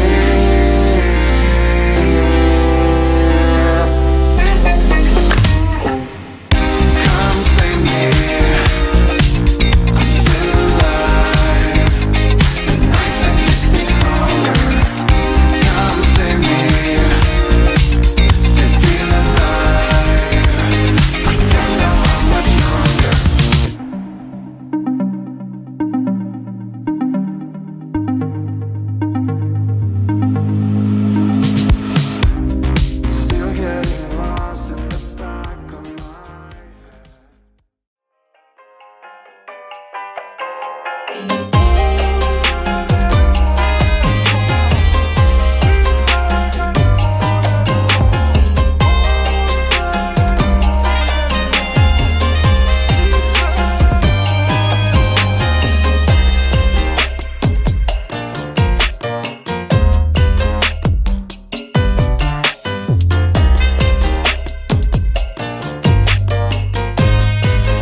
That scoring system with that live scoring was incredible. And to be honest, that was a much better system than King of the Air's live scoring.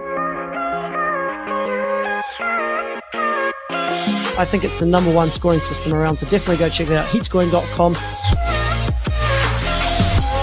I've got to give a massive shout out to Michael Airton. He was there every second of it, watching the scoring from a distance and helping our judging team.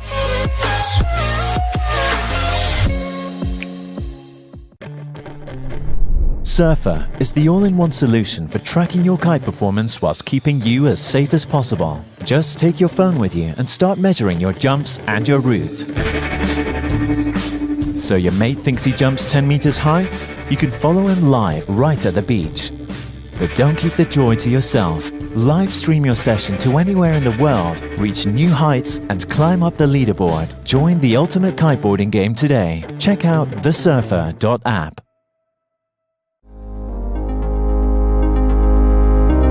Tried fighting it off, but it just keeps on calling.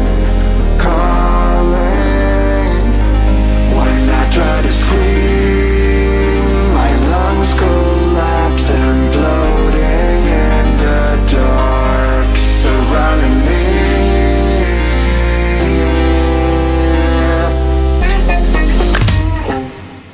Come save me.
That scoring system with that live scoring was incredible. And to be honest, that was a much better system than King of the Air's live scoring. I think it's the #1 scoring system around, so definitely go check it out. Heatscoring.com.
Sí, ya está. Vale. Vale, Javi. Y la señal ahora mismo de pincho puede sacar audio perfectamente, ¿verdad? Porque lo que estamos pensando es conectar la cámara de los pinchos al camión.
poquito, pero aquí una movida.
That scoring system with that live scoring was incredible. And to be honest, that was a much better system than King of the Air's live scoring.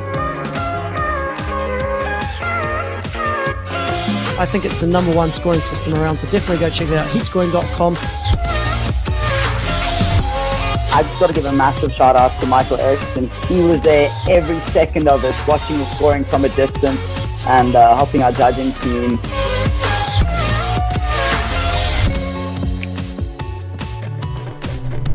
Surfr is the all-in-one solution for tracking your kite performance whilst keeping you as safe as possible. Just take your phone with you and start measuring your jumps and your route.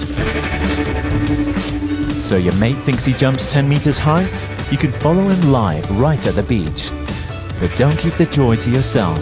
Live stream your session to anywhere in the world, reach new heights and climb up the leaderboard. Join the ultimate kiteboarding game today. Check out thesurfr.app.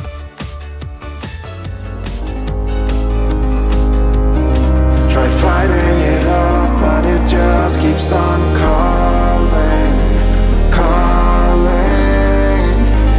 When I try to scream, my lungs collapse and bloating in the dark surrounding me.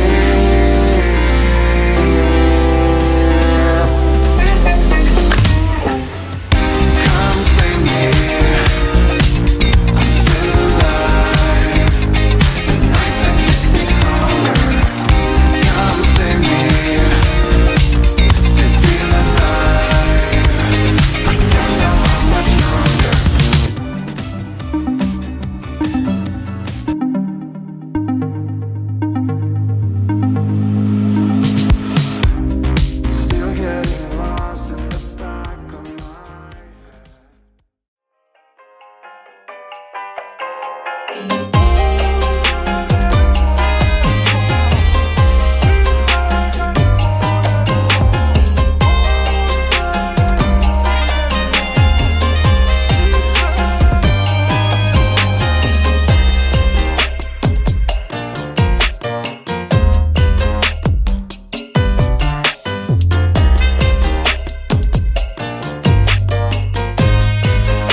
That scoring system with that live scoring was incredible. And to be honest, that was a much better system than King of the Air's live scoring. I think it's the #1 scoring system around, so definitely go check it out. Heatscoring.com. I've just got to give a massive shout out to Michael Airton. He was there every second of it, watching the scoring from a distance and helping our judging team.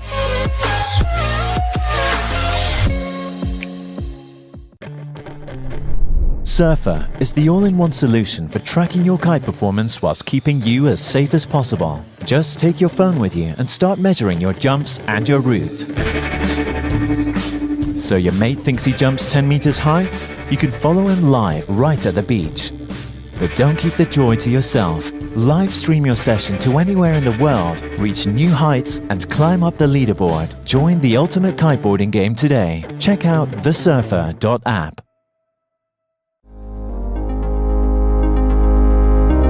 Tried fighting it off, but it just keeps on calling, calling. When I try to scream, my lungs collapse and bloating in the dark surrounding me.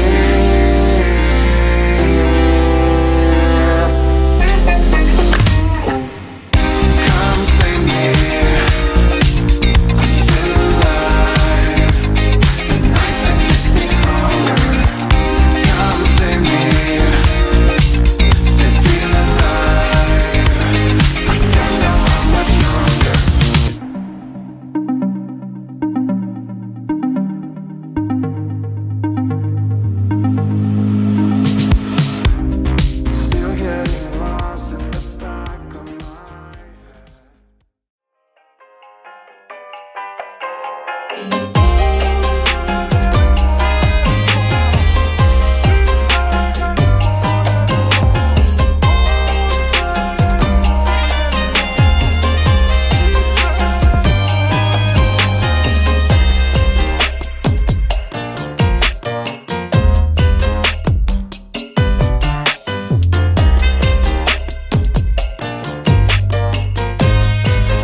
That scoring system with that live scoring was incredible. And to be honest, that was a much better system than King of the Air's live scoring.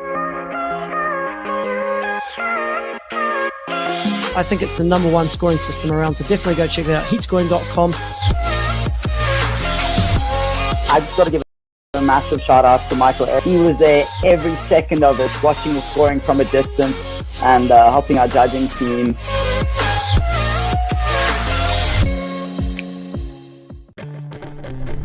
Surfr is the all-in-one solution for tracking your kite performance whilst keeping you as safe as possible. Just take your phone with you and start measuring your jumps and your route. So your mate thinks he jumps 10 meters high? You can follow him live right at the beach.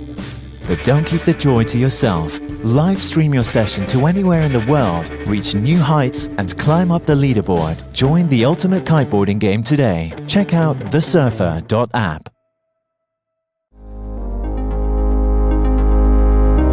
Tried fighting it off, but it just keeps on calling, calling. When I try to scream, my lungs collapse, imploding in the dark surrounding me.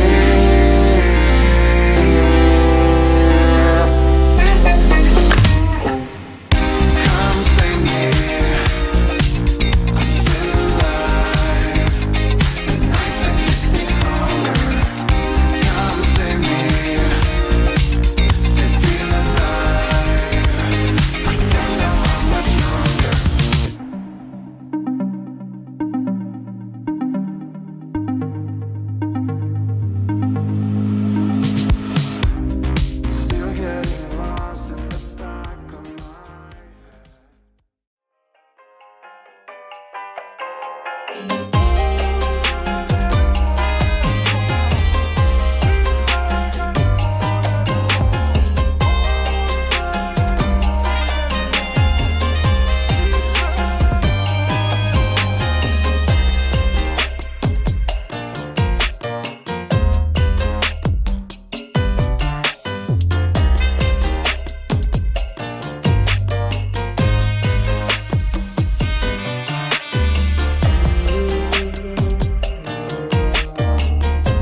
just keeps on calling, calling. When I try to scream, my lungs collapse, imploding in the dark surrounding me.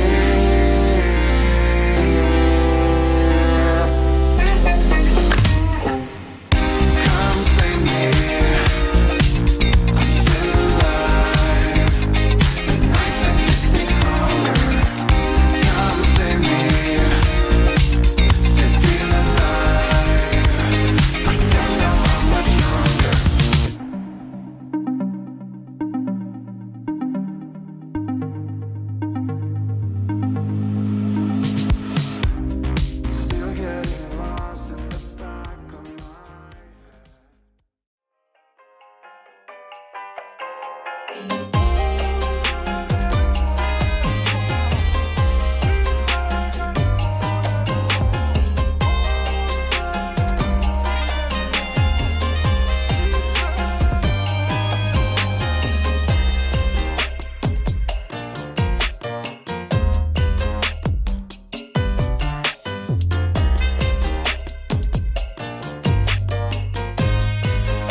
That scoring system with that live scoring was incredible. And to be honest, that was a much better system than King of the Air's live scoring.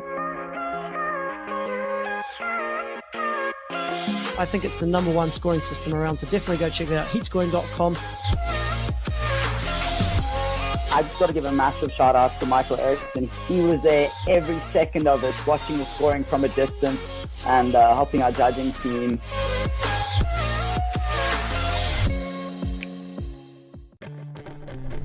Surfr is the all-in-one solution for tracking your kite performance whilst keeping you as safe as possible. Just take your phone with you and start measuring your jumps and your route.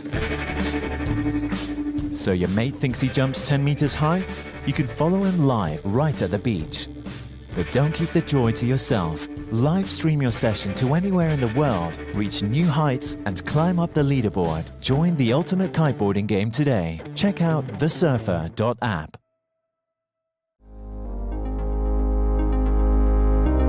Tried fighting it off, but it just keeps on calling, calling.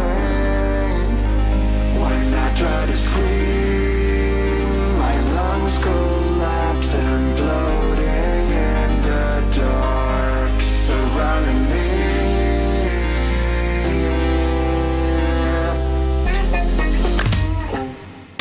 Come save me.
That scoring system with that live scoring was incredible. And to be honest, that was a much better system than King of the Air's live scoring.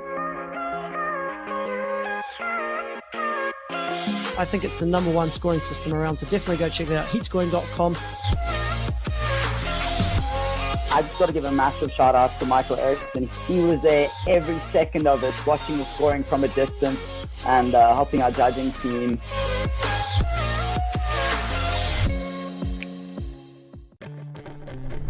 Surfr is the all-in-one solution for tracking your kite performance whilst keeping you as safe as possible. Just take your phone with you and start measuring your jumps and your route. So your mate thinks he jumps 10 meters high? You can follow him live right at the beach. But don't keep the joy to yourself. Live stream your session to anywhere in the world, reach new heights and climb up the leaderboard. Join the ultimate kiteboarding game today. Check out thesurfr.app. Tried fighting it off, but it just keeps on calling, calling.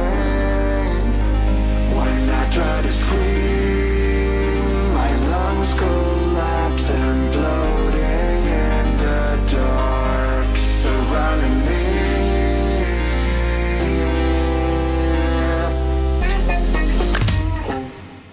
Come save me.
That scoring system with that live scoring was incredible. And to be honest, that was a much better system than King of the Air's live scoring.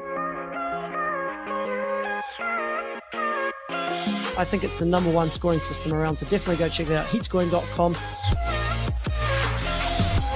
I've just got to give a massive shout out to Michael Airton. He was there every second of it, watching the scoring from a distance and helping our judging team.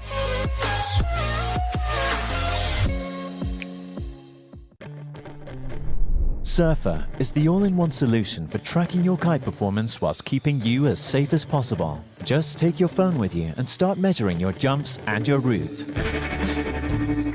So your mate thinks he jumps 10 meters high? You can follow him live right at the beach.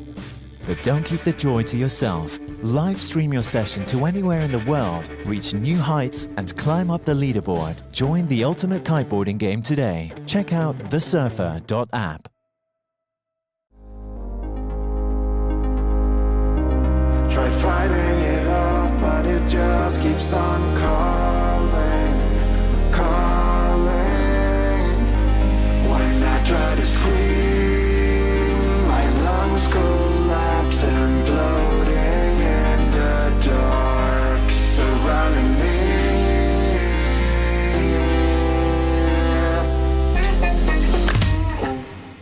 Come save me. I'm still alive. The nights are getting longer.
That scoring system with that live scoring was incredible. And to be honest, that was a much better system than King of the Air's live scoring.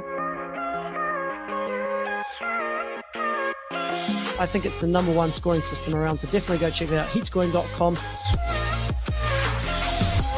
I've got to give a massive shout out to Michael Airton. He was there every second of it, watching the scoring from a distance and helping our judging team.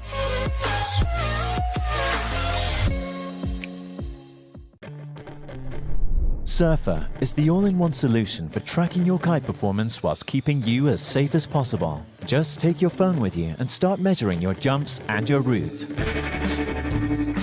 So your mate thinks he jumps 10 meters high? You can follow him live right at the beach. But don't keep the joy to yourself. Live stream your session to anywhere in the world, reach new heights and climb up the leaderboard. Join the ultimate kiteboarding game today. Check out thesurfr.app.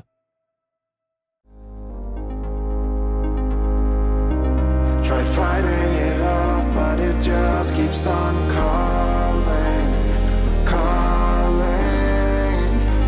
When I try to scream, my lungs collapse, imploding in the dark surrounding me.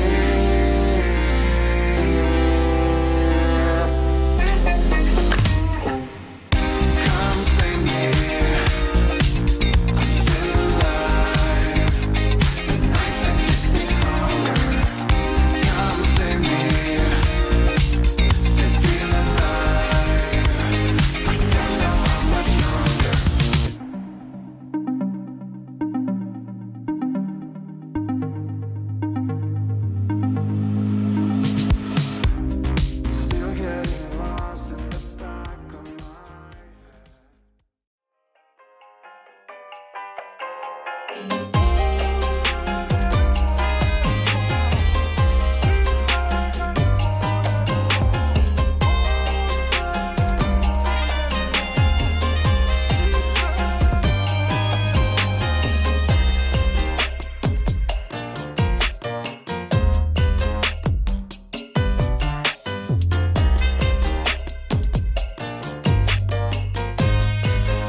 That scoring system with that live scoring was incredible. And to be honest, that was a much better system than King of the Air's live scoring.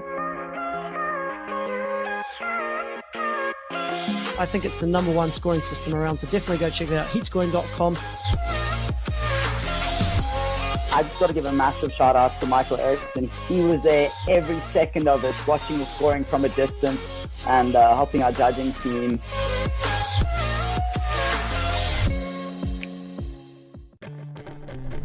Surfr is the all-in-one solution for tracking your kite performance whilst keeping you as safe as possible. Just take your phone with you and start measuring your jumps and your route. So your mate thinks he jumps 10 meters high? You can follow him live right at the beach.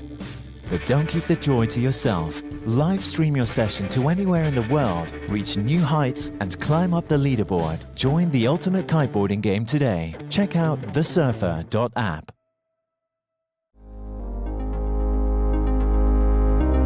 Tried fighting it off, but it just keeps on calling, calling.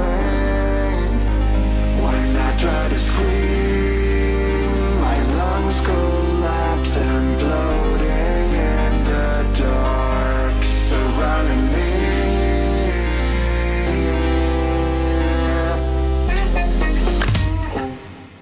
Come save me.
So make sure to grab yourself a nice cold beer. Riders, vamos a arrancar. Students out there in the air. That's what I want to say. Sí, señor. En 15 minutitos vamos a comenzar con este podium del Full Power de Tarifa. Agarrar una cerveza bien fresquita, bajaros aquí a la playa, a este chiringuito de Balneário. La fiesta está asegurada aquí con los chicos de Red Bull House. 15 minutos y comenzamos.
De 500 euros en la aplicación del Surfr, que ha estado midiendo la velocidad, la altura y los saltos que han estado realizando nuestros competidores. Entonces vamos a tener una buena cuenta de cervezas para el final de la tarde. Y ya estoy viendo el vikingo con las manos arriba, ese Eems. ¿Qué te gusta? ¿Qué te gusta?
Zens.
yourself downstairs. You are way too happy for this time of the afternoon.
define our champions, the kings and the queens down here in Balneário. The Full Power has been around for a few years, and it is one of those events that has made its mark on the calendar. Every single year. Vamos a subir el volumen del micro que no nos oyen. ¿Ahora nos oís? Eso, que no me entere yo, que no me entere. So as I was saying, Full Power has put its name on the map, and Tarifa Balneário is becoming one of the best locations for the big air discipline. You have already seen all of the guys and the girls going sky high throughout the whole day, and it doesn't get much better than this. A nice cold one in front of this beautiful scenery that we have here. Sunset's on its way, and we're going to be saying who are the winners of this competition. But before we get into it, I'm going to introduce my good friend over here, Hendrik, from the Big Air Kite Leagues to get this ceremony off and away. Hola, everybody! Hola, everybody! All right. Now, how's this? Tarifa Full Power 2022, the second stop on the Big Air Kite League tour. Now, how was that for an event? What do you think? Was that insane or what?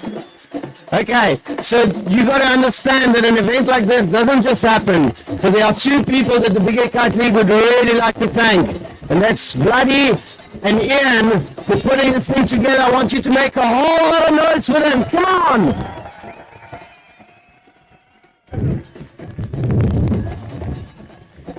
So the Big Air Kite League will be carrying on beyond this. We're trying to set a trend and have a tour that youngsters and accomplished riders can attend. But I'm going to let Joe take over and announce the real winners of today.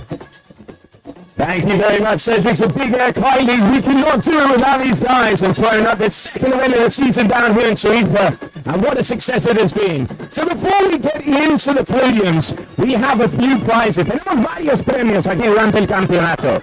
We have the Surfr App. If you don't have this app, download it now. It is free. And it measures all of the different metrics when you're up there in the air. It says the speed, the G-force, how high you're going, the white in your eyes, if you're smiling, if you're happy, if you're not. Everything you need to know about a kite surfing jump, that is going to be down there. So, they have a 500 euro, 500 euros de premio desde la aplicación de Surfr para el salto más alto, for the highest jump.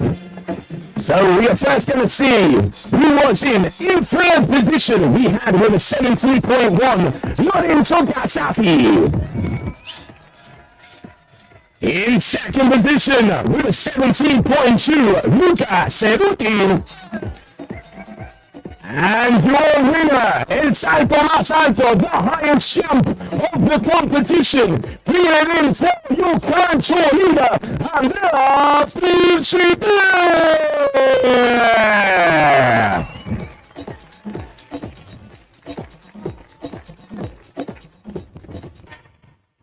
Andrea, get yourself on the top of that podium. Jump, climb, skedaddle, get yourself up there. My.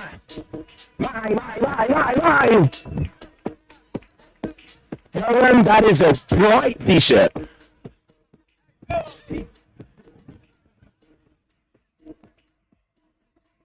Hey, this is how I feel.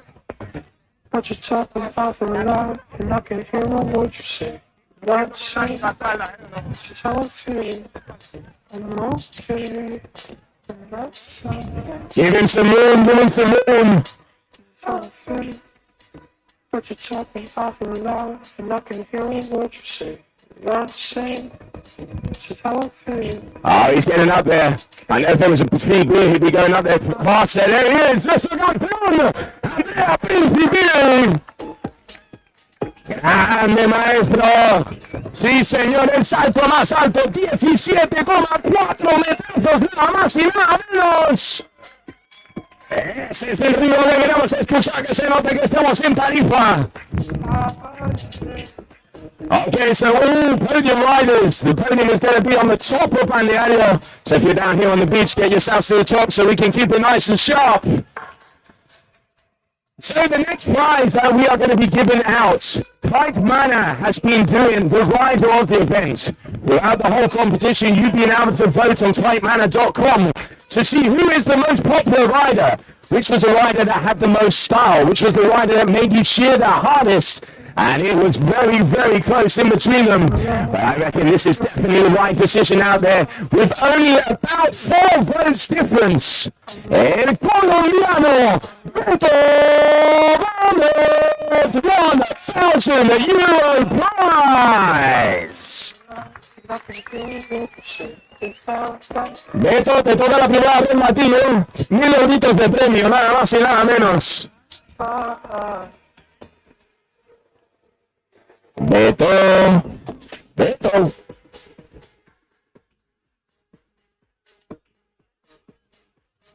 I reckon this guy already knew he's at the bar. Beto. There we go once. There we go twice. And it doesn't look, unfortunately, it doesn't look like he's here. But still, €1,000 prize. Congratulations to him. The Colombian also making his way through to the King of the Air, recently winning the Argentinian satellite event, so very happy for him. Going to be good to see him flying down in South Africa. Okay, so now we are going to be moving on to the Division 2 podium. Y pasamos al podium, la División 2, la segunda categoría de este campeonato. In 4th position, en cuarto lugar, el local desde Tarifa, Scott Barendsen. Que representa un poco de ruido, sí señor.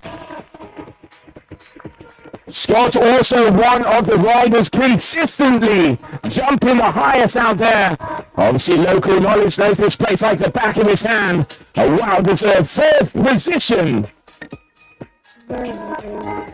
Hacerle hueco, dejarle pasar.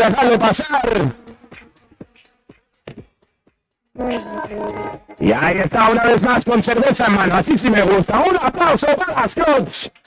Sí señor.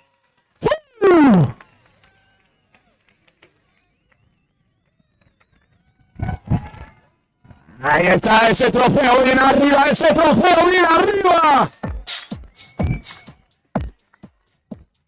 Ahí está con la cerveza, eso así sí me gusta, este chaval apunta maneras. Okay, in 3rd position. I have a few words to say about this youngster.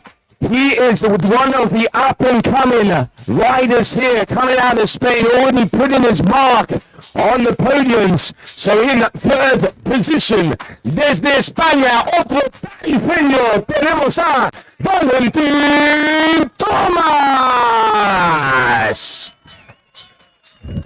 Sí, señor, el local. Ahí está el bicho, madre mía.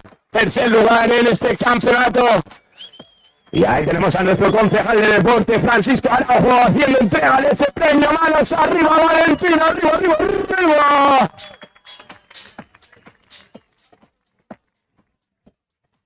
Go in, you need a beer. Make it 2. And moving on. This man needs no introduction. He has been a world champion on the strapless discipline side, coming into the big air. Let's not forget this guy is not attached to his board. Coming in 2nd position, out of Cape Verde, we have Airton Cozzolino.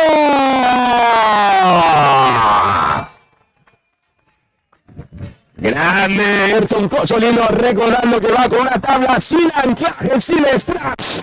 Y esas manos bien arriba ese rider. Y hace entrega.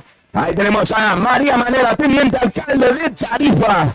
Ese trofeo arriba una vez más. Un aplauso, big round of applause one more time. Your runner-up for Division 2, Airton Cozzolino. That's the Highlander said. There can only be one. Only one guy can survive. Your Division 2 winner, he has been called the man of the butter, pretty much winning every single heat on his last move. Your Division 2 champion, full power to you for 2022, Michael Super.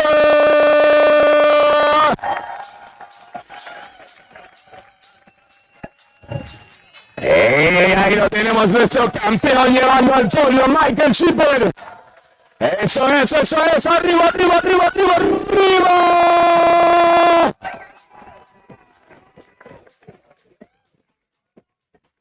Put that trophy high, Michael, put that trophy high. Yes. Congratulations, guys. I give you your podium for Division 2 here at Full Power Tarifa. And now it is time. Get those champagne bottles open. Vamos a agitar un poquito ese champán. Vamos a mover burbujas, burbujas. Quiero ruido, Balneário. Arriba, arriba, arriba.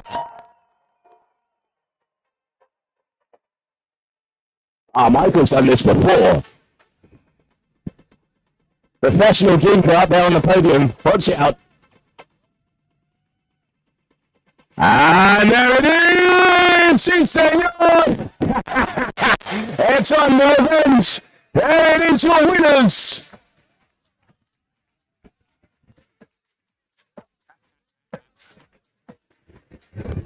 Congratulations, guys. Amazing riding out there. Incredible from all of these riders.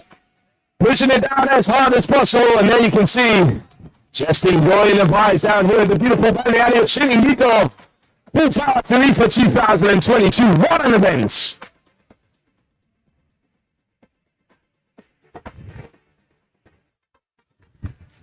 Okay, so we're going to be moving it over.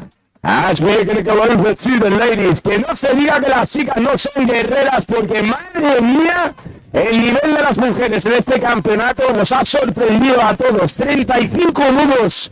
Hemos visto boogie loops, hemos visto kite loops. Y aquí ten cuidado, chavales, que vienen bien fuertes. So for your women's division podiums, in 4th position, I give you Alyssa Lynch.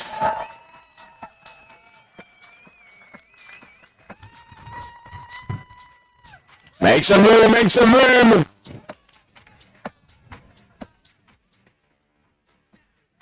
Las chicas dándolo todo aquí durante el balneario. Y como han dicho muchos de los chicos, cuidado que vienen fuerte, cuidado, cuidado.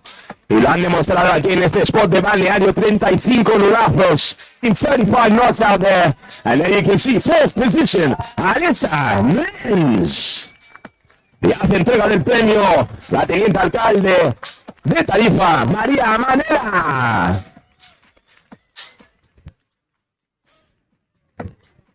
Okay, so I want you guys to make a lot of noise for this lady. Quiero mucho ruido para esta chica que va a subir al podium.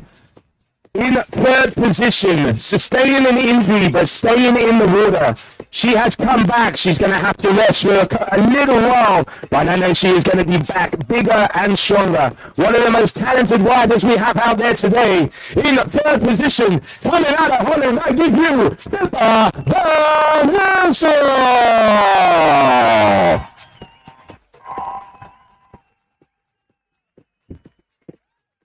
Ahí tenemos a Pepa, que tuvo una pequeña lesión durante el evento, pero aguantó hasta el final. Aquí no se para, aquí no se para. Y ahí lo tenemos en 3er lugar.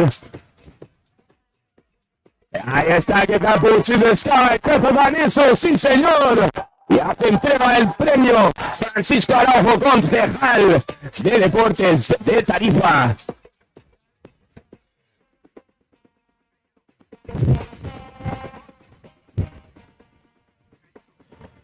Ah, the magic moments. The magic moments. Let's not forget that none of these guys or girls know the results out there. In a very close heat, there was a battle for 1st position. In a second, your runner-up at the Full Power 2022, I give you Justin Abreu.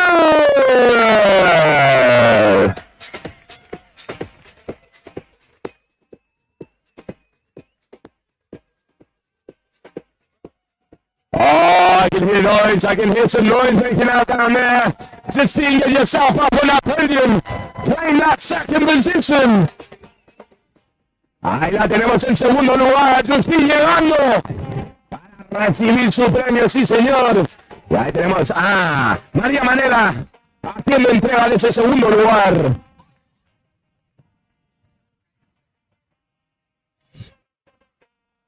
Now, this young lady, she has been waiting for this one for a very long time. Putting in the effort, putting in the classes, putting in the wipeouts. I give you the queen of Balneário, Sara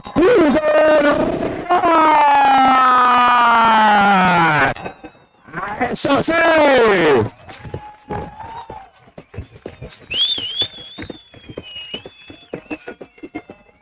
Ah, the smile says it all, the smile says it all. La vikinga, madre mía. And there you have your champions of the women's division here, full power Tarifa 2022.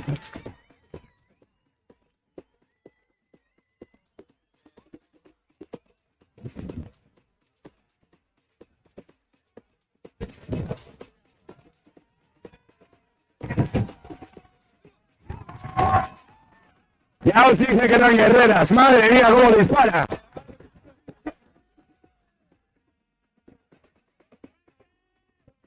Boys, you guys have a lot to learn about champagne popping.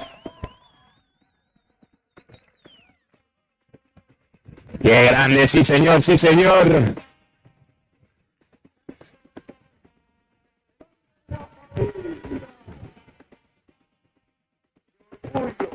Okay, so before we start off with the Division 1 podium, I would like to make a shout out to one of the riders who was not able to compete in this competition, sustaining a decent injury just in the training days, and we knew he would have been one of the top mans up here, the man today. So I want you guys to give a big round of applause and send a lot of love out there for Yannick, as I know he is going to be waiting and he is going to be watching us.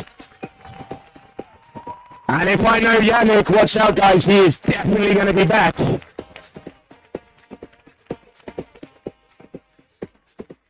So let's start off with Division 1 of the men's full power Tarifa 2022.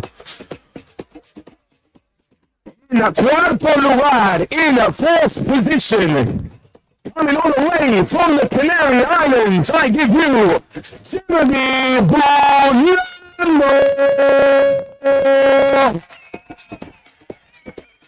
Más bien conocido como Rubiales